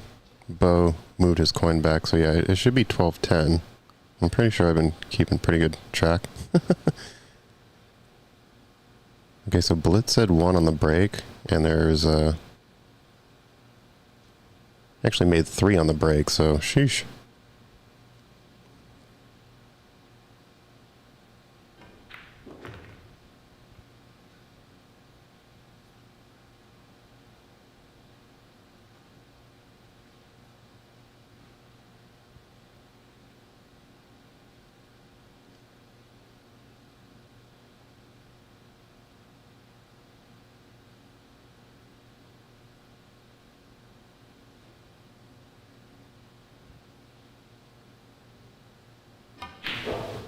Oh, no way.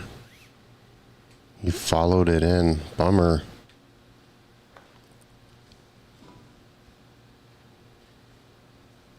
Well, whoever had action on that 5 ball, that's dead action now.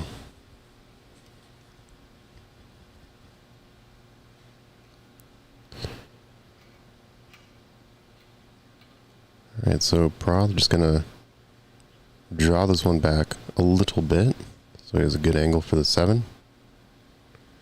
Or not. Just roll into the side pocket. Either way, want to get more center table position for the 7.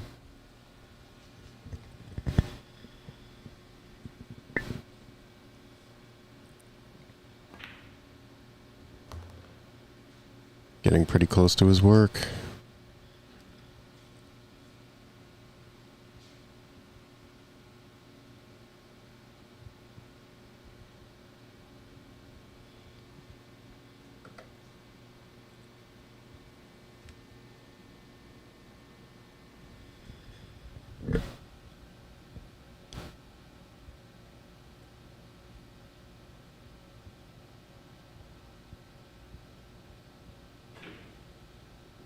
Nice shot.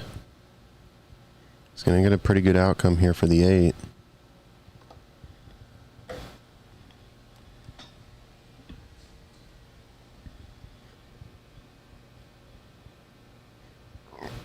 Alright, so I would draw this one above the 9. Put a little bit of bottom left here. Take the 9 ball in the side pocket and run the cue ball down rail for the 10 in the lower left. He doesn't need to put a ton of power in this.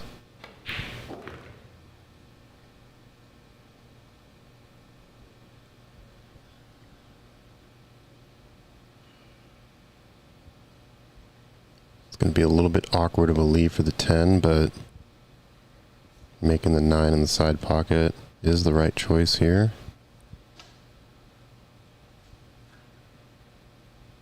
And probably just roll off the rail a little bit too, just to get a better position on the 10.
Not quite sure why you hit it so hard.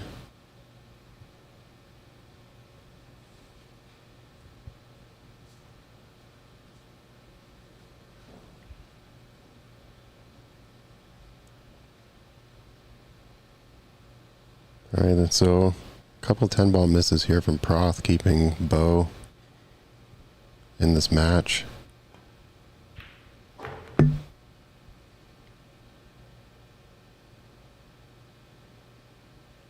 That's crazy. Wow.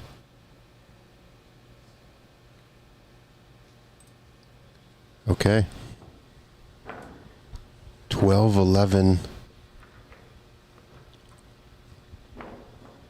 Bo staying in this game.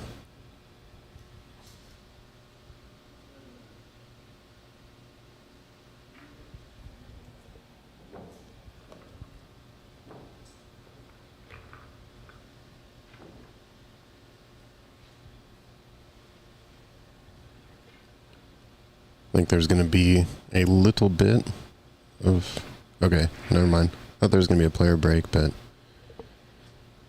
I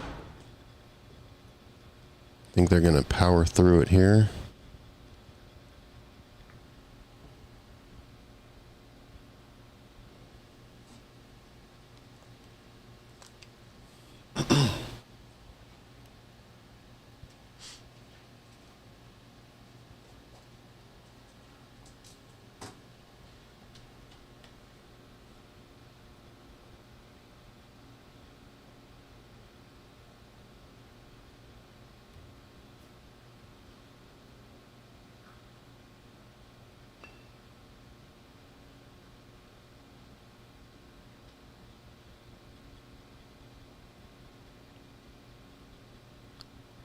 I will say Proth is taking a player break at the moment, so Bo fiddling around the table is not foul.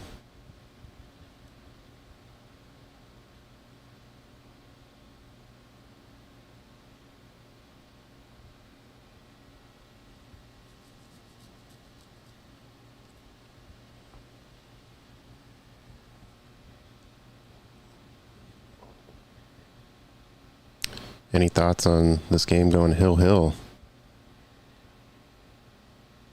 I think we only had one final score guess earlier in the match, and that person predicted 15-11 for Bo, and that has since been spoiled, so interested to hear what you think your predictions are for the final score line.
All right, will Triple G take the action, Chad? Let's see.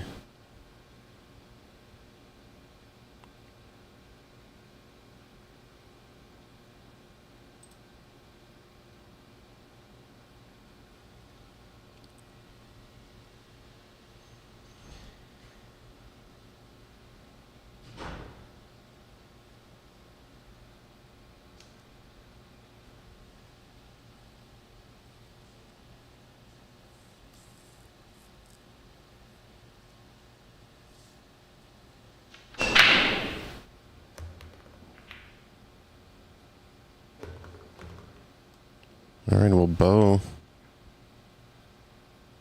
makes 2 balls, I guess technically 3 with the cue.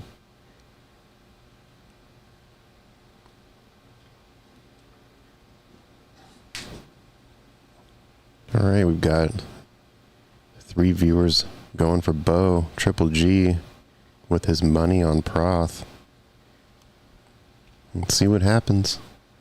Got a pretty tight game. Proth is going to be working with ball in hand here.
Alright, Proth has a pretty good opportunity here to run this out.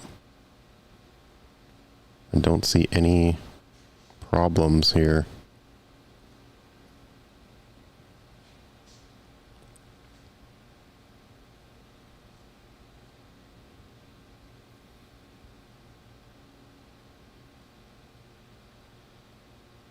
For sure have some action here, that's right. Oh, geez. Well.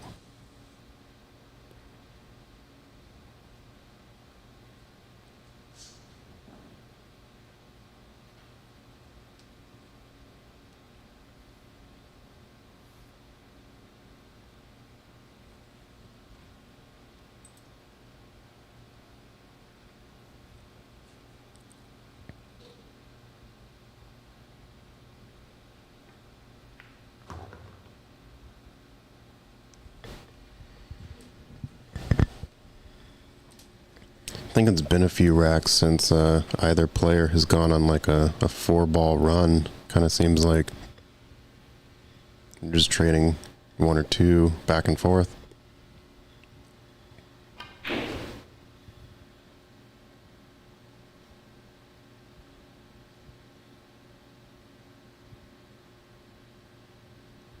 All right. Prove me wrong here. Let's run these out. 6, 7, 8, 9, 10.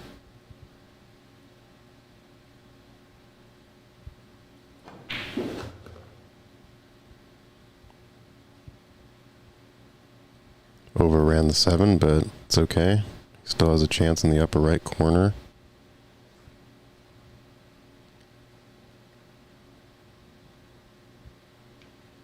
I would fall below the pocket line here. Just a little bit. Just to make sure I'm on the upper side of the 9.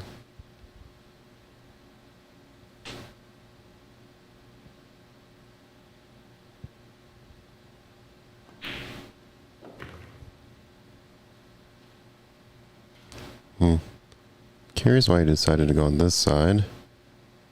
Because now he's going to have to either have the cue ball come down one rail and back up, or kind of swing the cue ball around, so...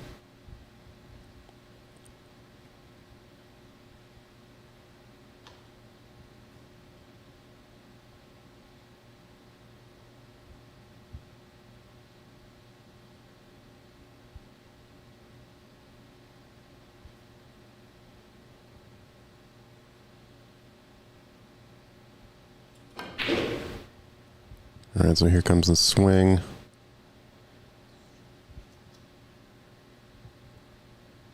Yeah, it's pretty big distance.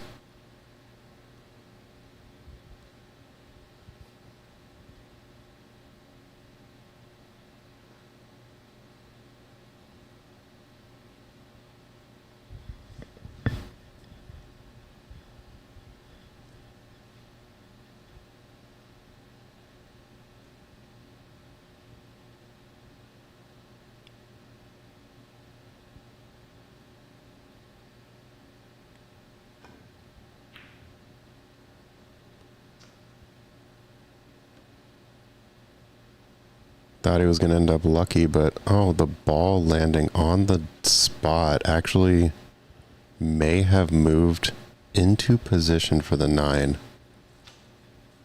It was about to be partially obscured, and then the spot brought it into position.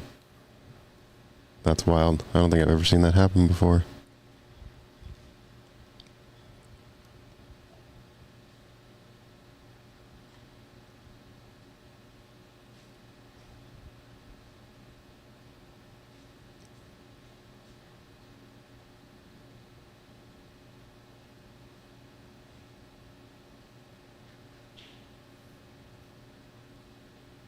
Alright, so I suspect Proth will go up and down. He's kind of been doing that most of this game, just letting his stroke out, but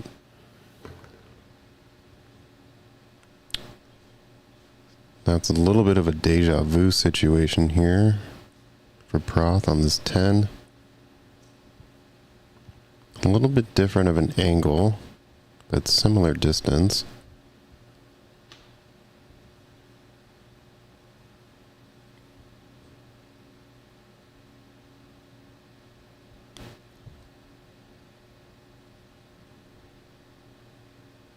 Just needs to be smooth with it. All right.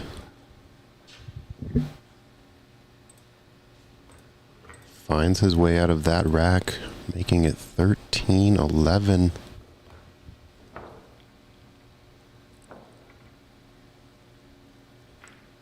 All right, so Proth racking with victory on the cusp here.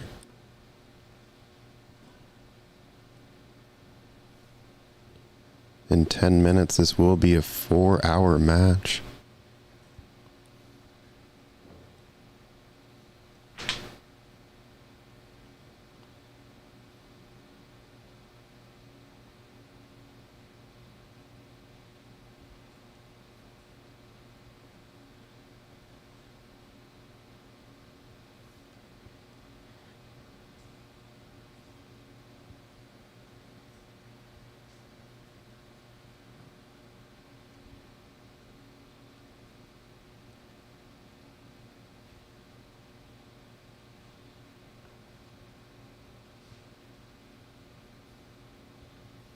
All right, good luck to you, Christian. Good luck to you, Triple G.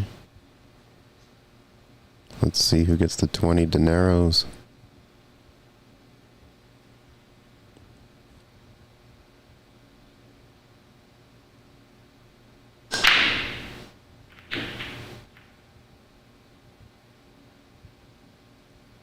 Proth with a more direct draw break this time. Ends up dry. But at least the cue ball stays on the table.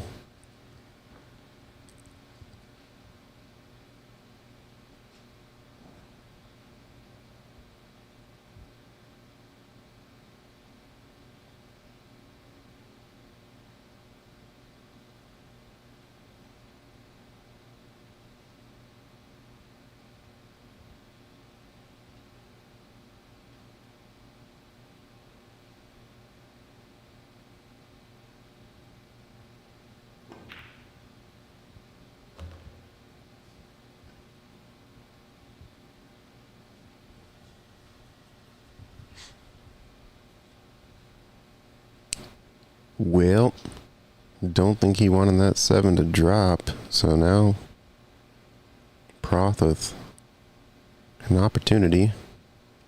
Definitely not the easiest run out here. This is a bit chaotic.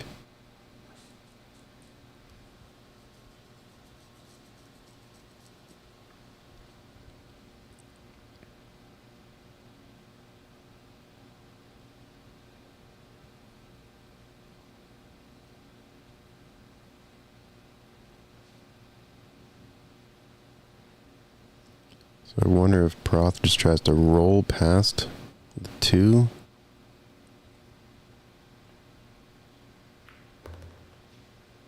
Yeah, he wanted a little bit more distance there.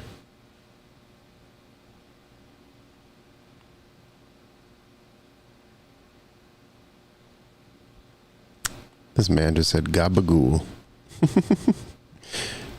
Woke up this morning.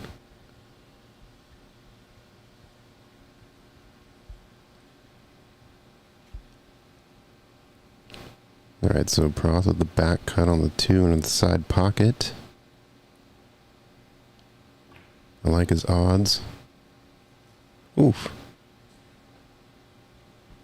Great shape on the 3. While also not leaving a great shot for the 2.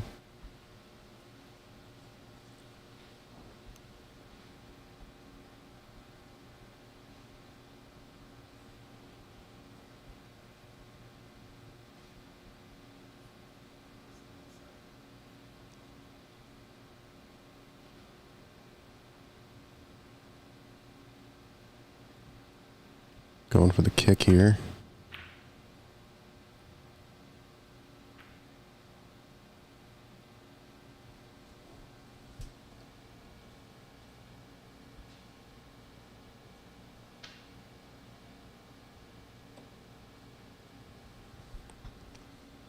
I think Proth has a pretty good chance of cutting this up table.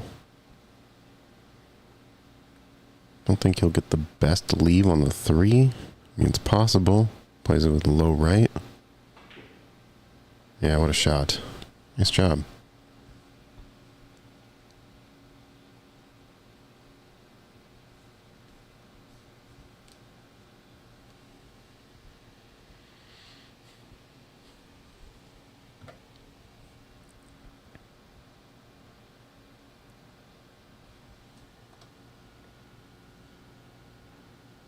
All right, another bit of a back cut here.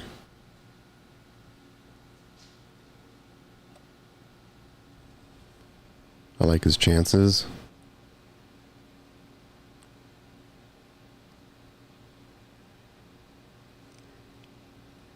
Yeah, Triple G. Christian lives on the East Coast for like 6 months and he's a totally different person.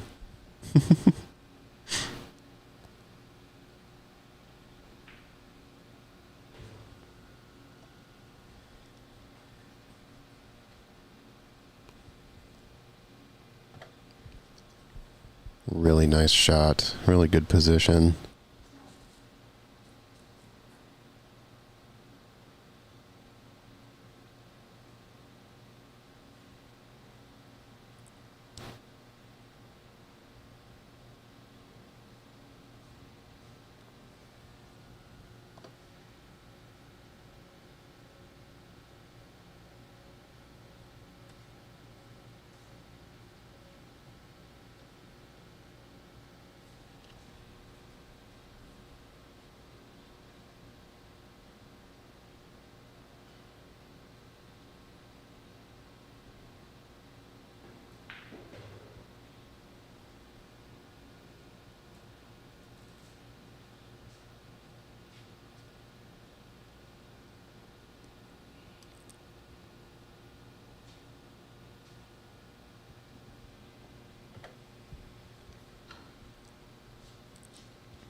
No way.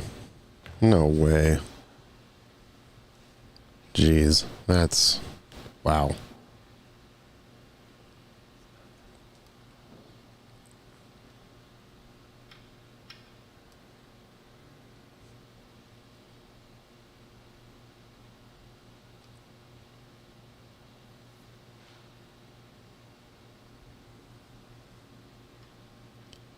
I would never have predicted that. That was crazy. All right, so Bo going for the blue cheese.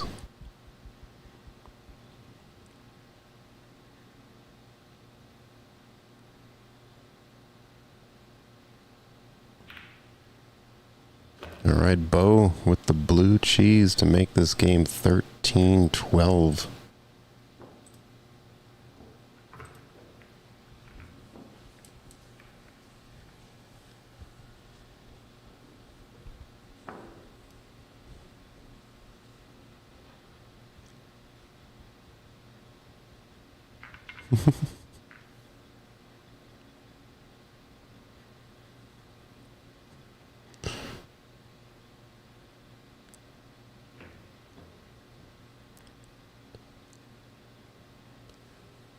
All right, Christian, you got to parlay it now.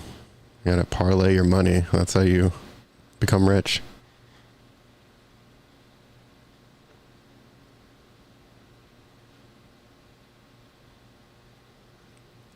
You got a 3-leg parlay this.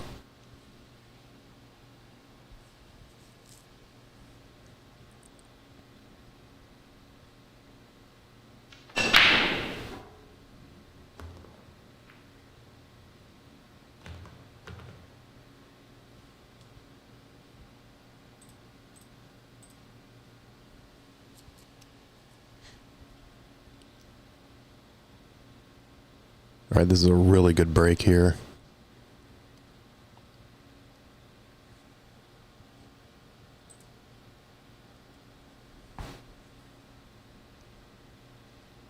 Four to the 5 will be a tad touchy, but I think as he gets pretty good shape on this 4.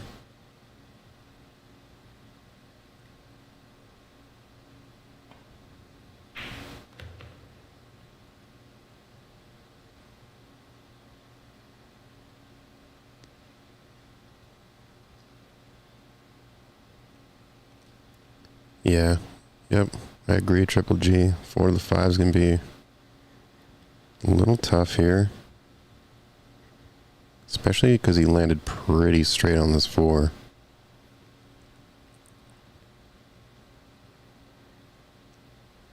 He's looking at the draw. But gotta watch out for that corner pocket.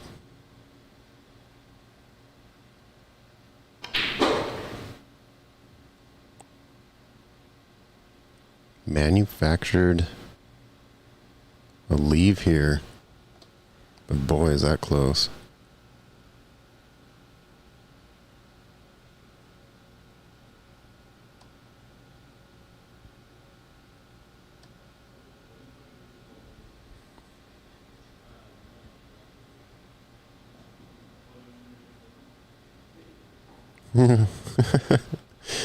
Don't ask me to go look at it, man. I'll just look at it from here.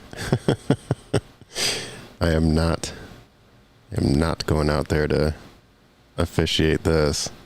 It's way too close of a match.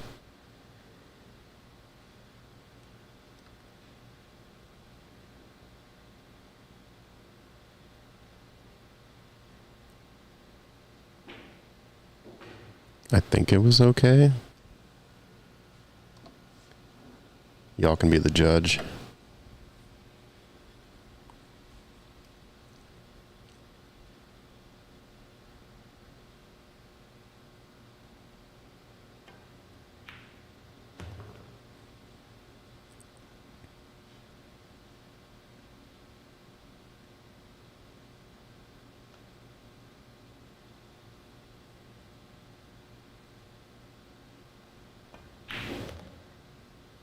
Yeah, the way the cue ball came off, it looked good, so.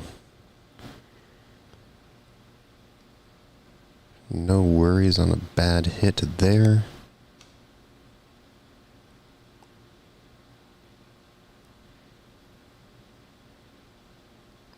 And draw back into position here. Uh-oh.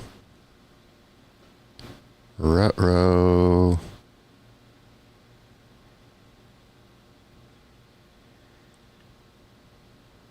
Triple G might get a second wind here. Who knows? Bo calling the side pocket.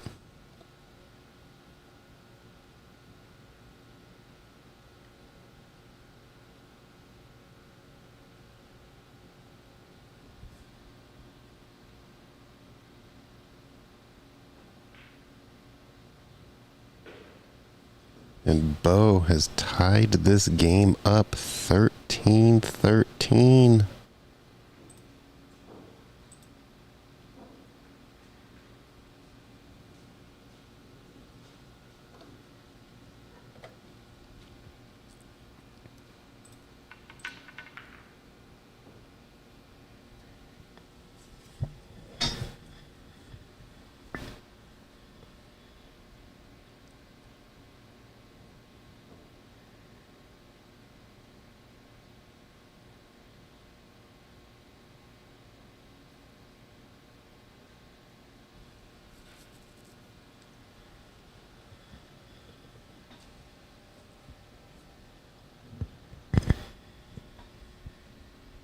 All right, fellas, what's the bet now? Who's taking who?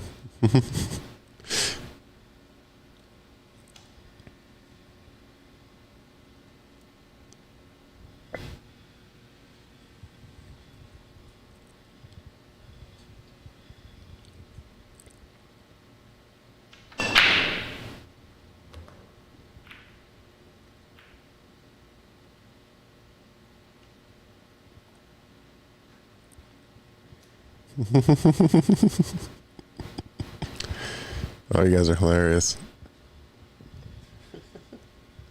All right, pretty solid break. Bo's breaks have been pretty good most of the match. I think he's only scratched once or twice.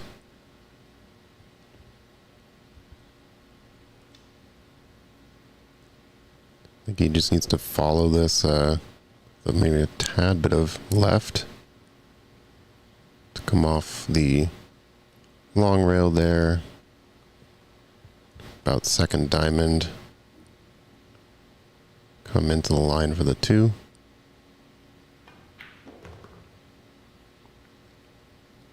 This might be okay. It's not ideal, but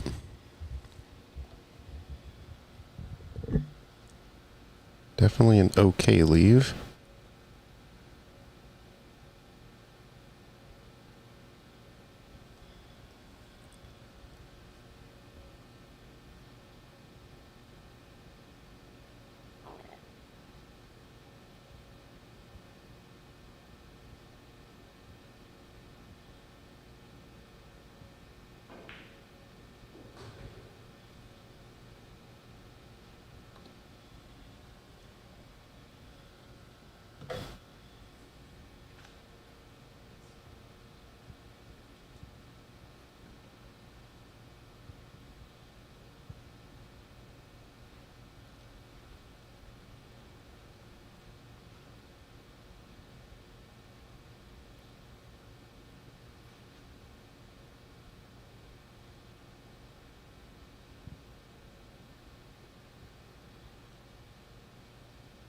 All right, so it looks like Bo is calling the top left corner.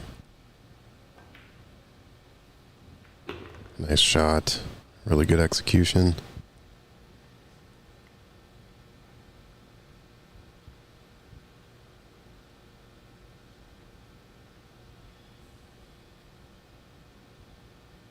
Might want to consider swinging the cue ball around, just because this cut on the 4 is a tad steep. So if he swings it around, would have the 5 in the same pocket, but then not quite sure what the 6 leave looks like. It's kind of a tricky position here.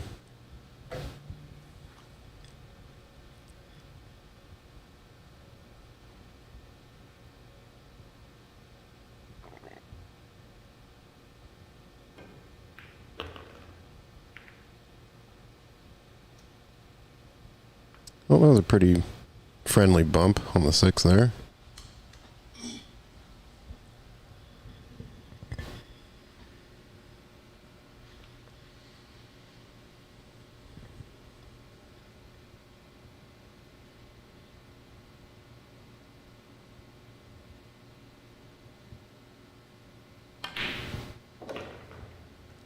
Great position. Came up a little bit straight on the 6, but may be able to work an angle.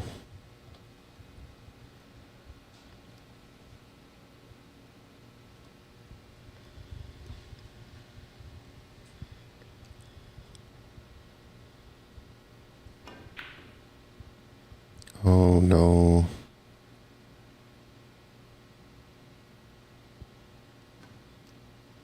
The rim rocker.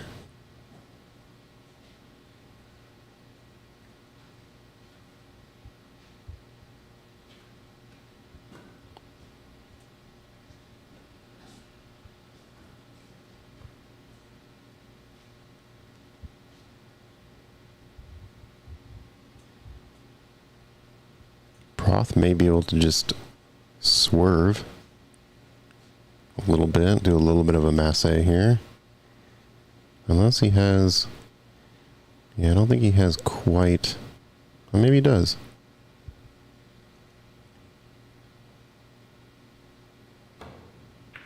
Okay, yeah, he had to do a little bit of a masse.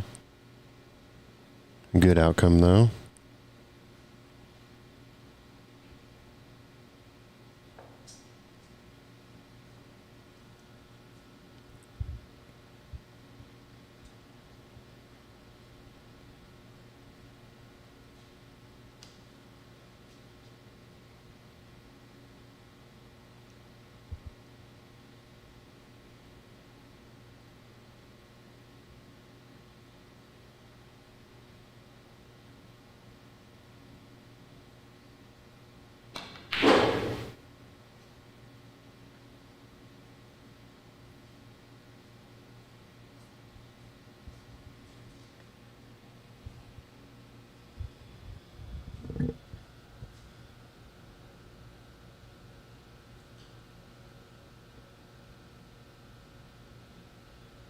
Gonna take this from the side pocket. And if he does, he will probably actually... He might run into the 10, and it, based on the angle, it could be a pretty friendly bump to send the 10 towards the corner there.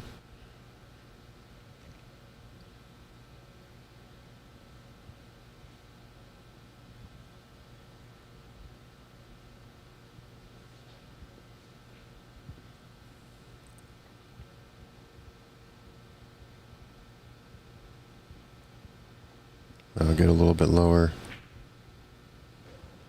Nice shot.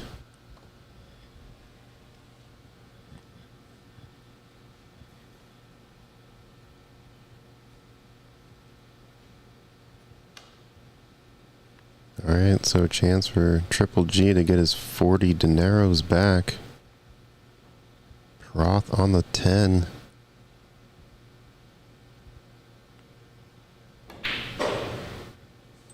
He is the first one to the hill here. Got ourselves a really tight game here.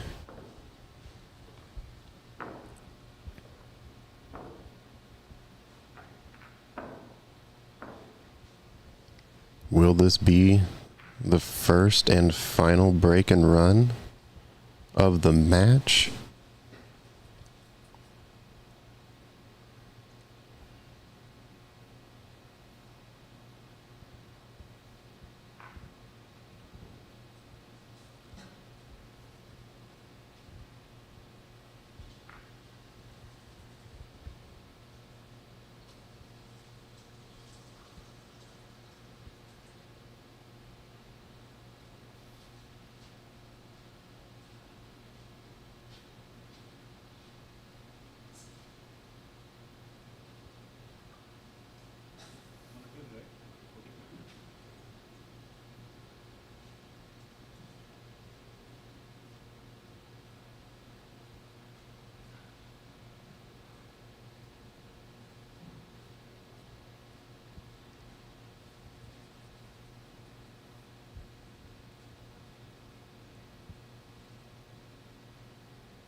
Had some really close games here in the last few streams.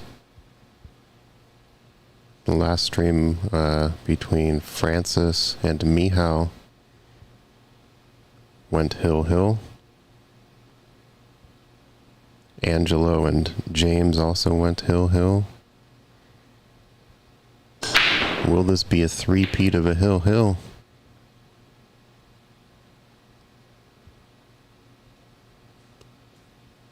Favorable position on the 1 here, but the 2 tied up against the 5.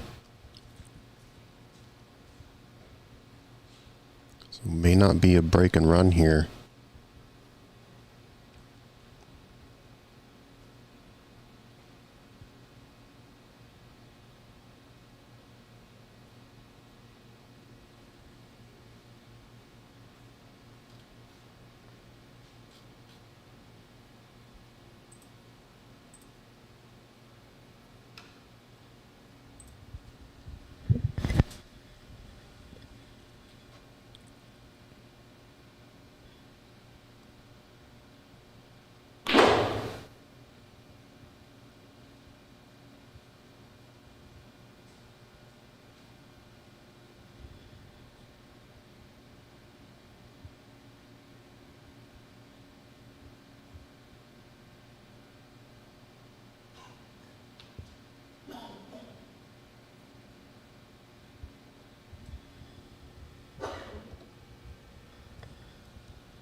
Alright, so maybe just send the 2 ball onto the other side of the 5. And just like that. Nice job.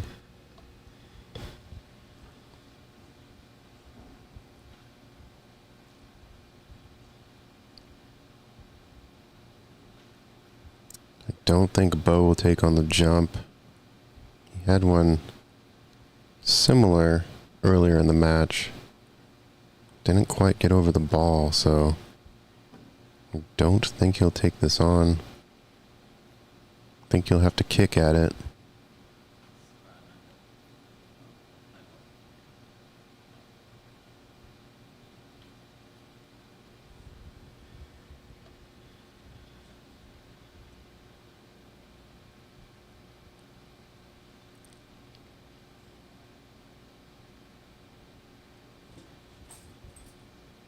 Alright, so I think he called the 9 in the corner there.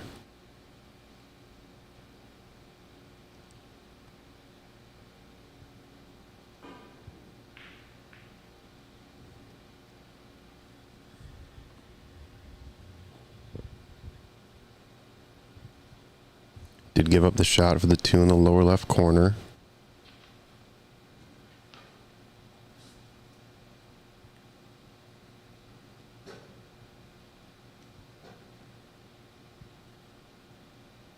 Alright, so he just needs to stun this out a little bit, have the 3 in the same corner.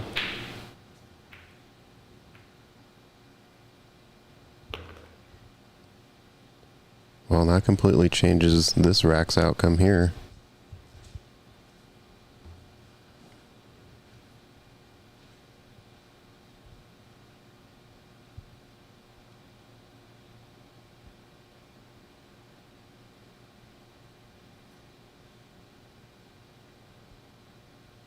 And so Bo trying to find his way onto this 3 after the 2.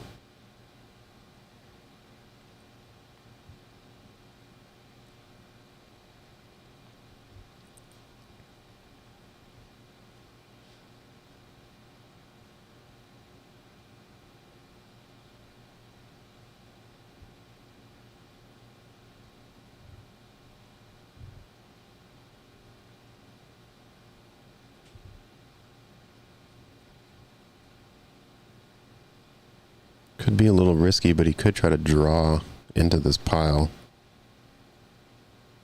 But I don't think... Oh, no, I don't think he will.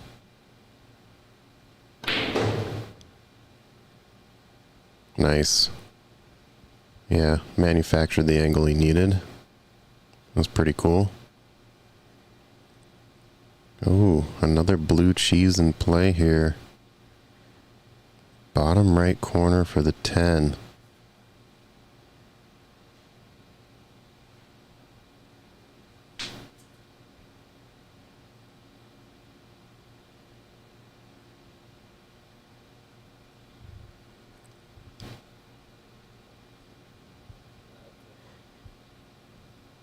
I think he could play a little bit of a 2-way here. So if he cuts the 3 into the 10, 10 goes in the lower right corner, he could play the cue ball with a little bit of bottom right to bring it back up towards the 4. So I think he is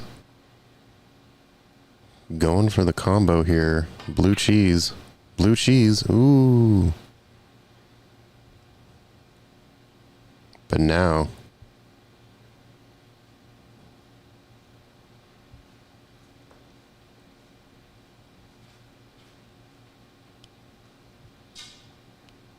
reopening the problem ball here, giving Prath an opportunity. I feel like these long shots probably feel like a mile long after you've been playing for almost 4.5 hours.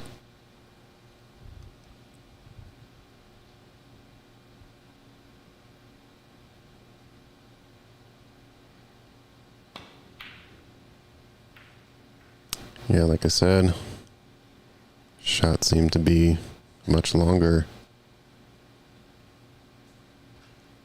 Now the 4's tied up with the 7, so This rack continues to have openings and closings, so...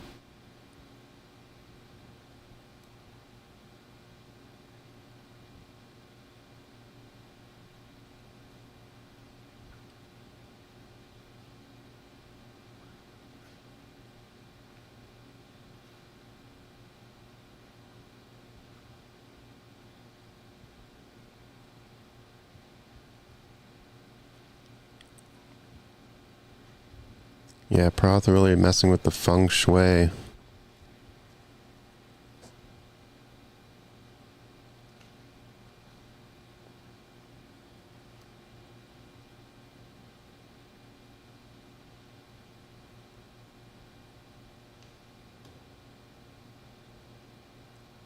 Alright, so bow with a really thin cut here in the lower left corner.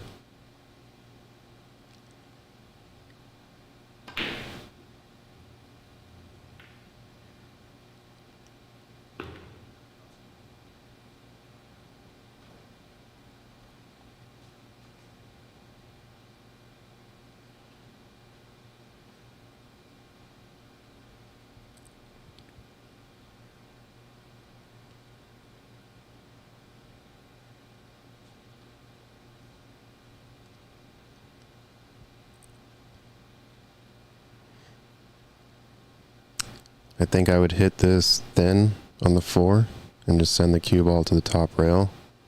4 is going to run into the 7 anyway, to kind of leave an awkward shot. Just slow roll this cue ball to the top rail.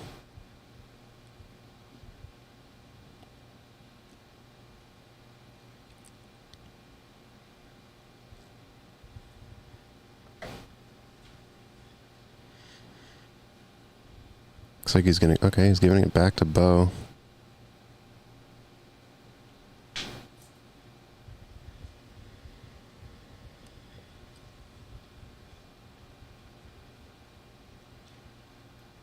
We'll see if this pass back pays off.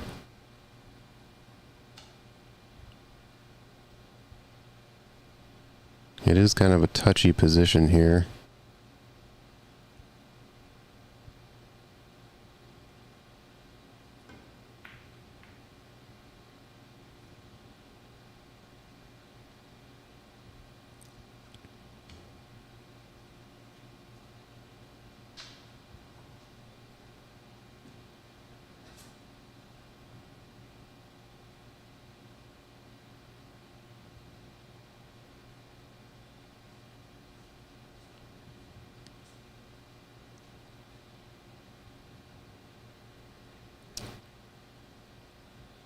One defense opportunity can send the cue ball to the right diamond on the top rail.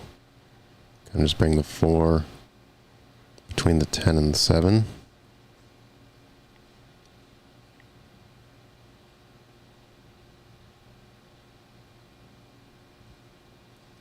Otherwise, can try to do a light bank, bring the cue ball behind the 10.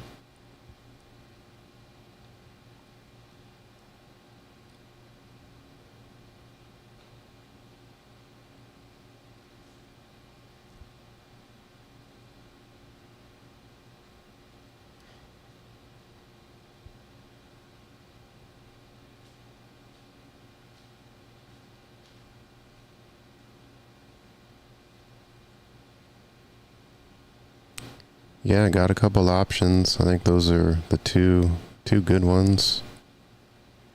I kind of like the cue ball behind the 6. The cue ball behind the 10 might be okay too. Leaked out. Big leak. Geez.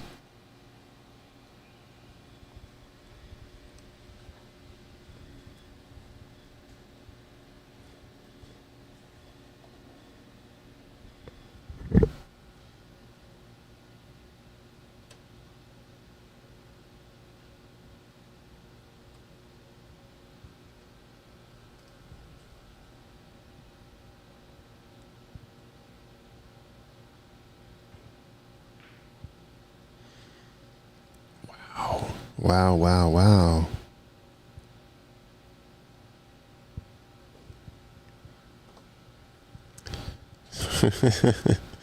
Yeah, it's a big leak, and I'm not talking about prostate.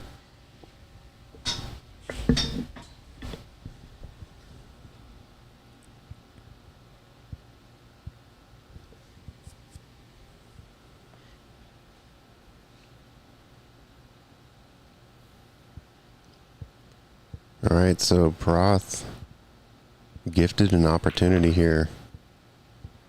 He's going to find the position. It's going to work out real nice.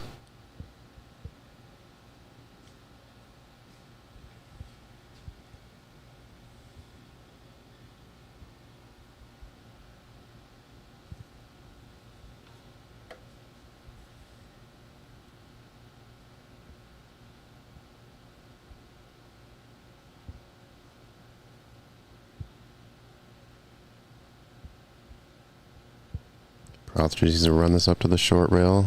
Back middle table for the 7 in the same pocket. Nice job.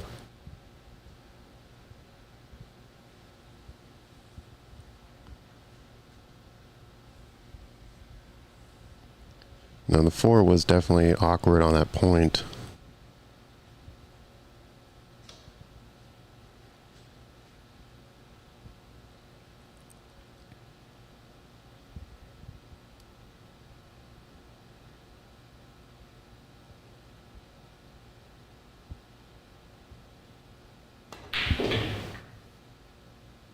Okay.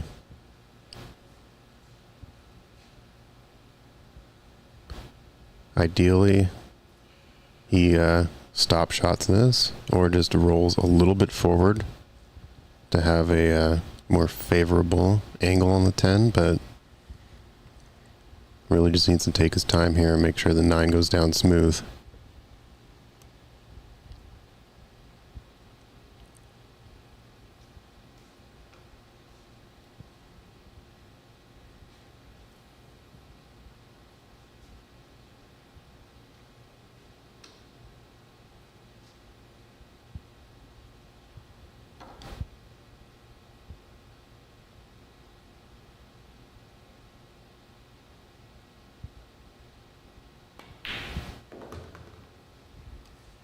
All right. Good leave. Just play middle ball here. Don't need to do anything fancy.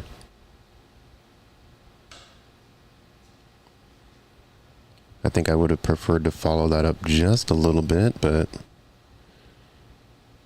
is what it is. Still a nice angle for the 10.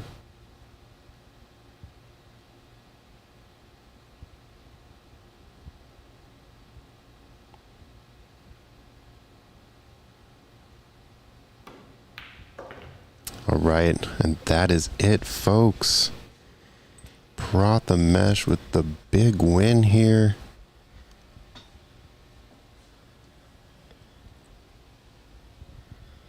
$15-13 over Bo. Thank you all for tuning in, sweating this action with me. My name is Zach Ross.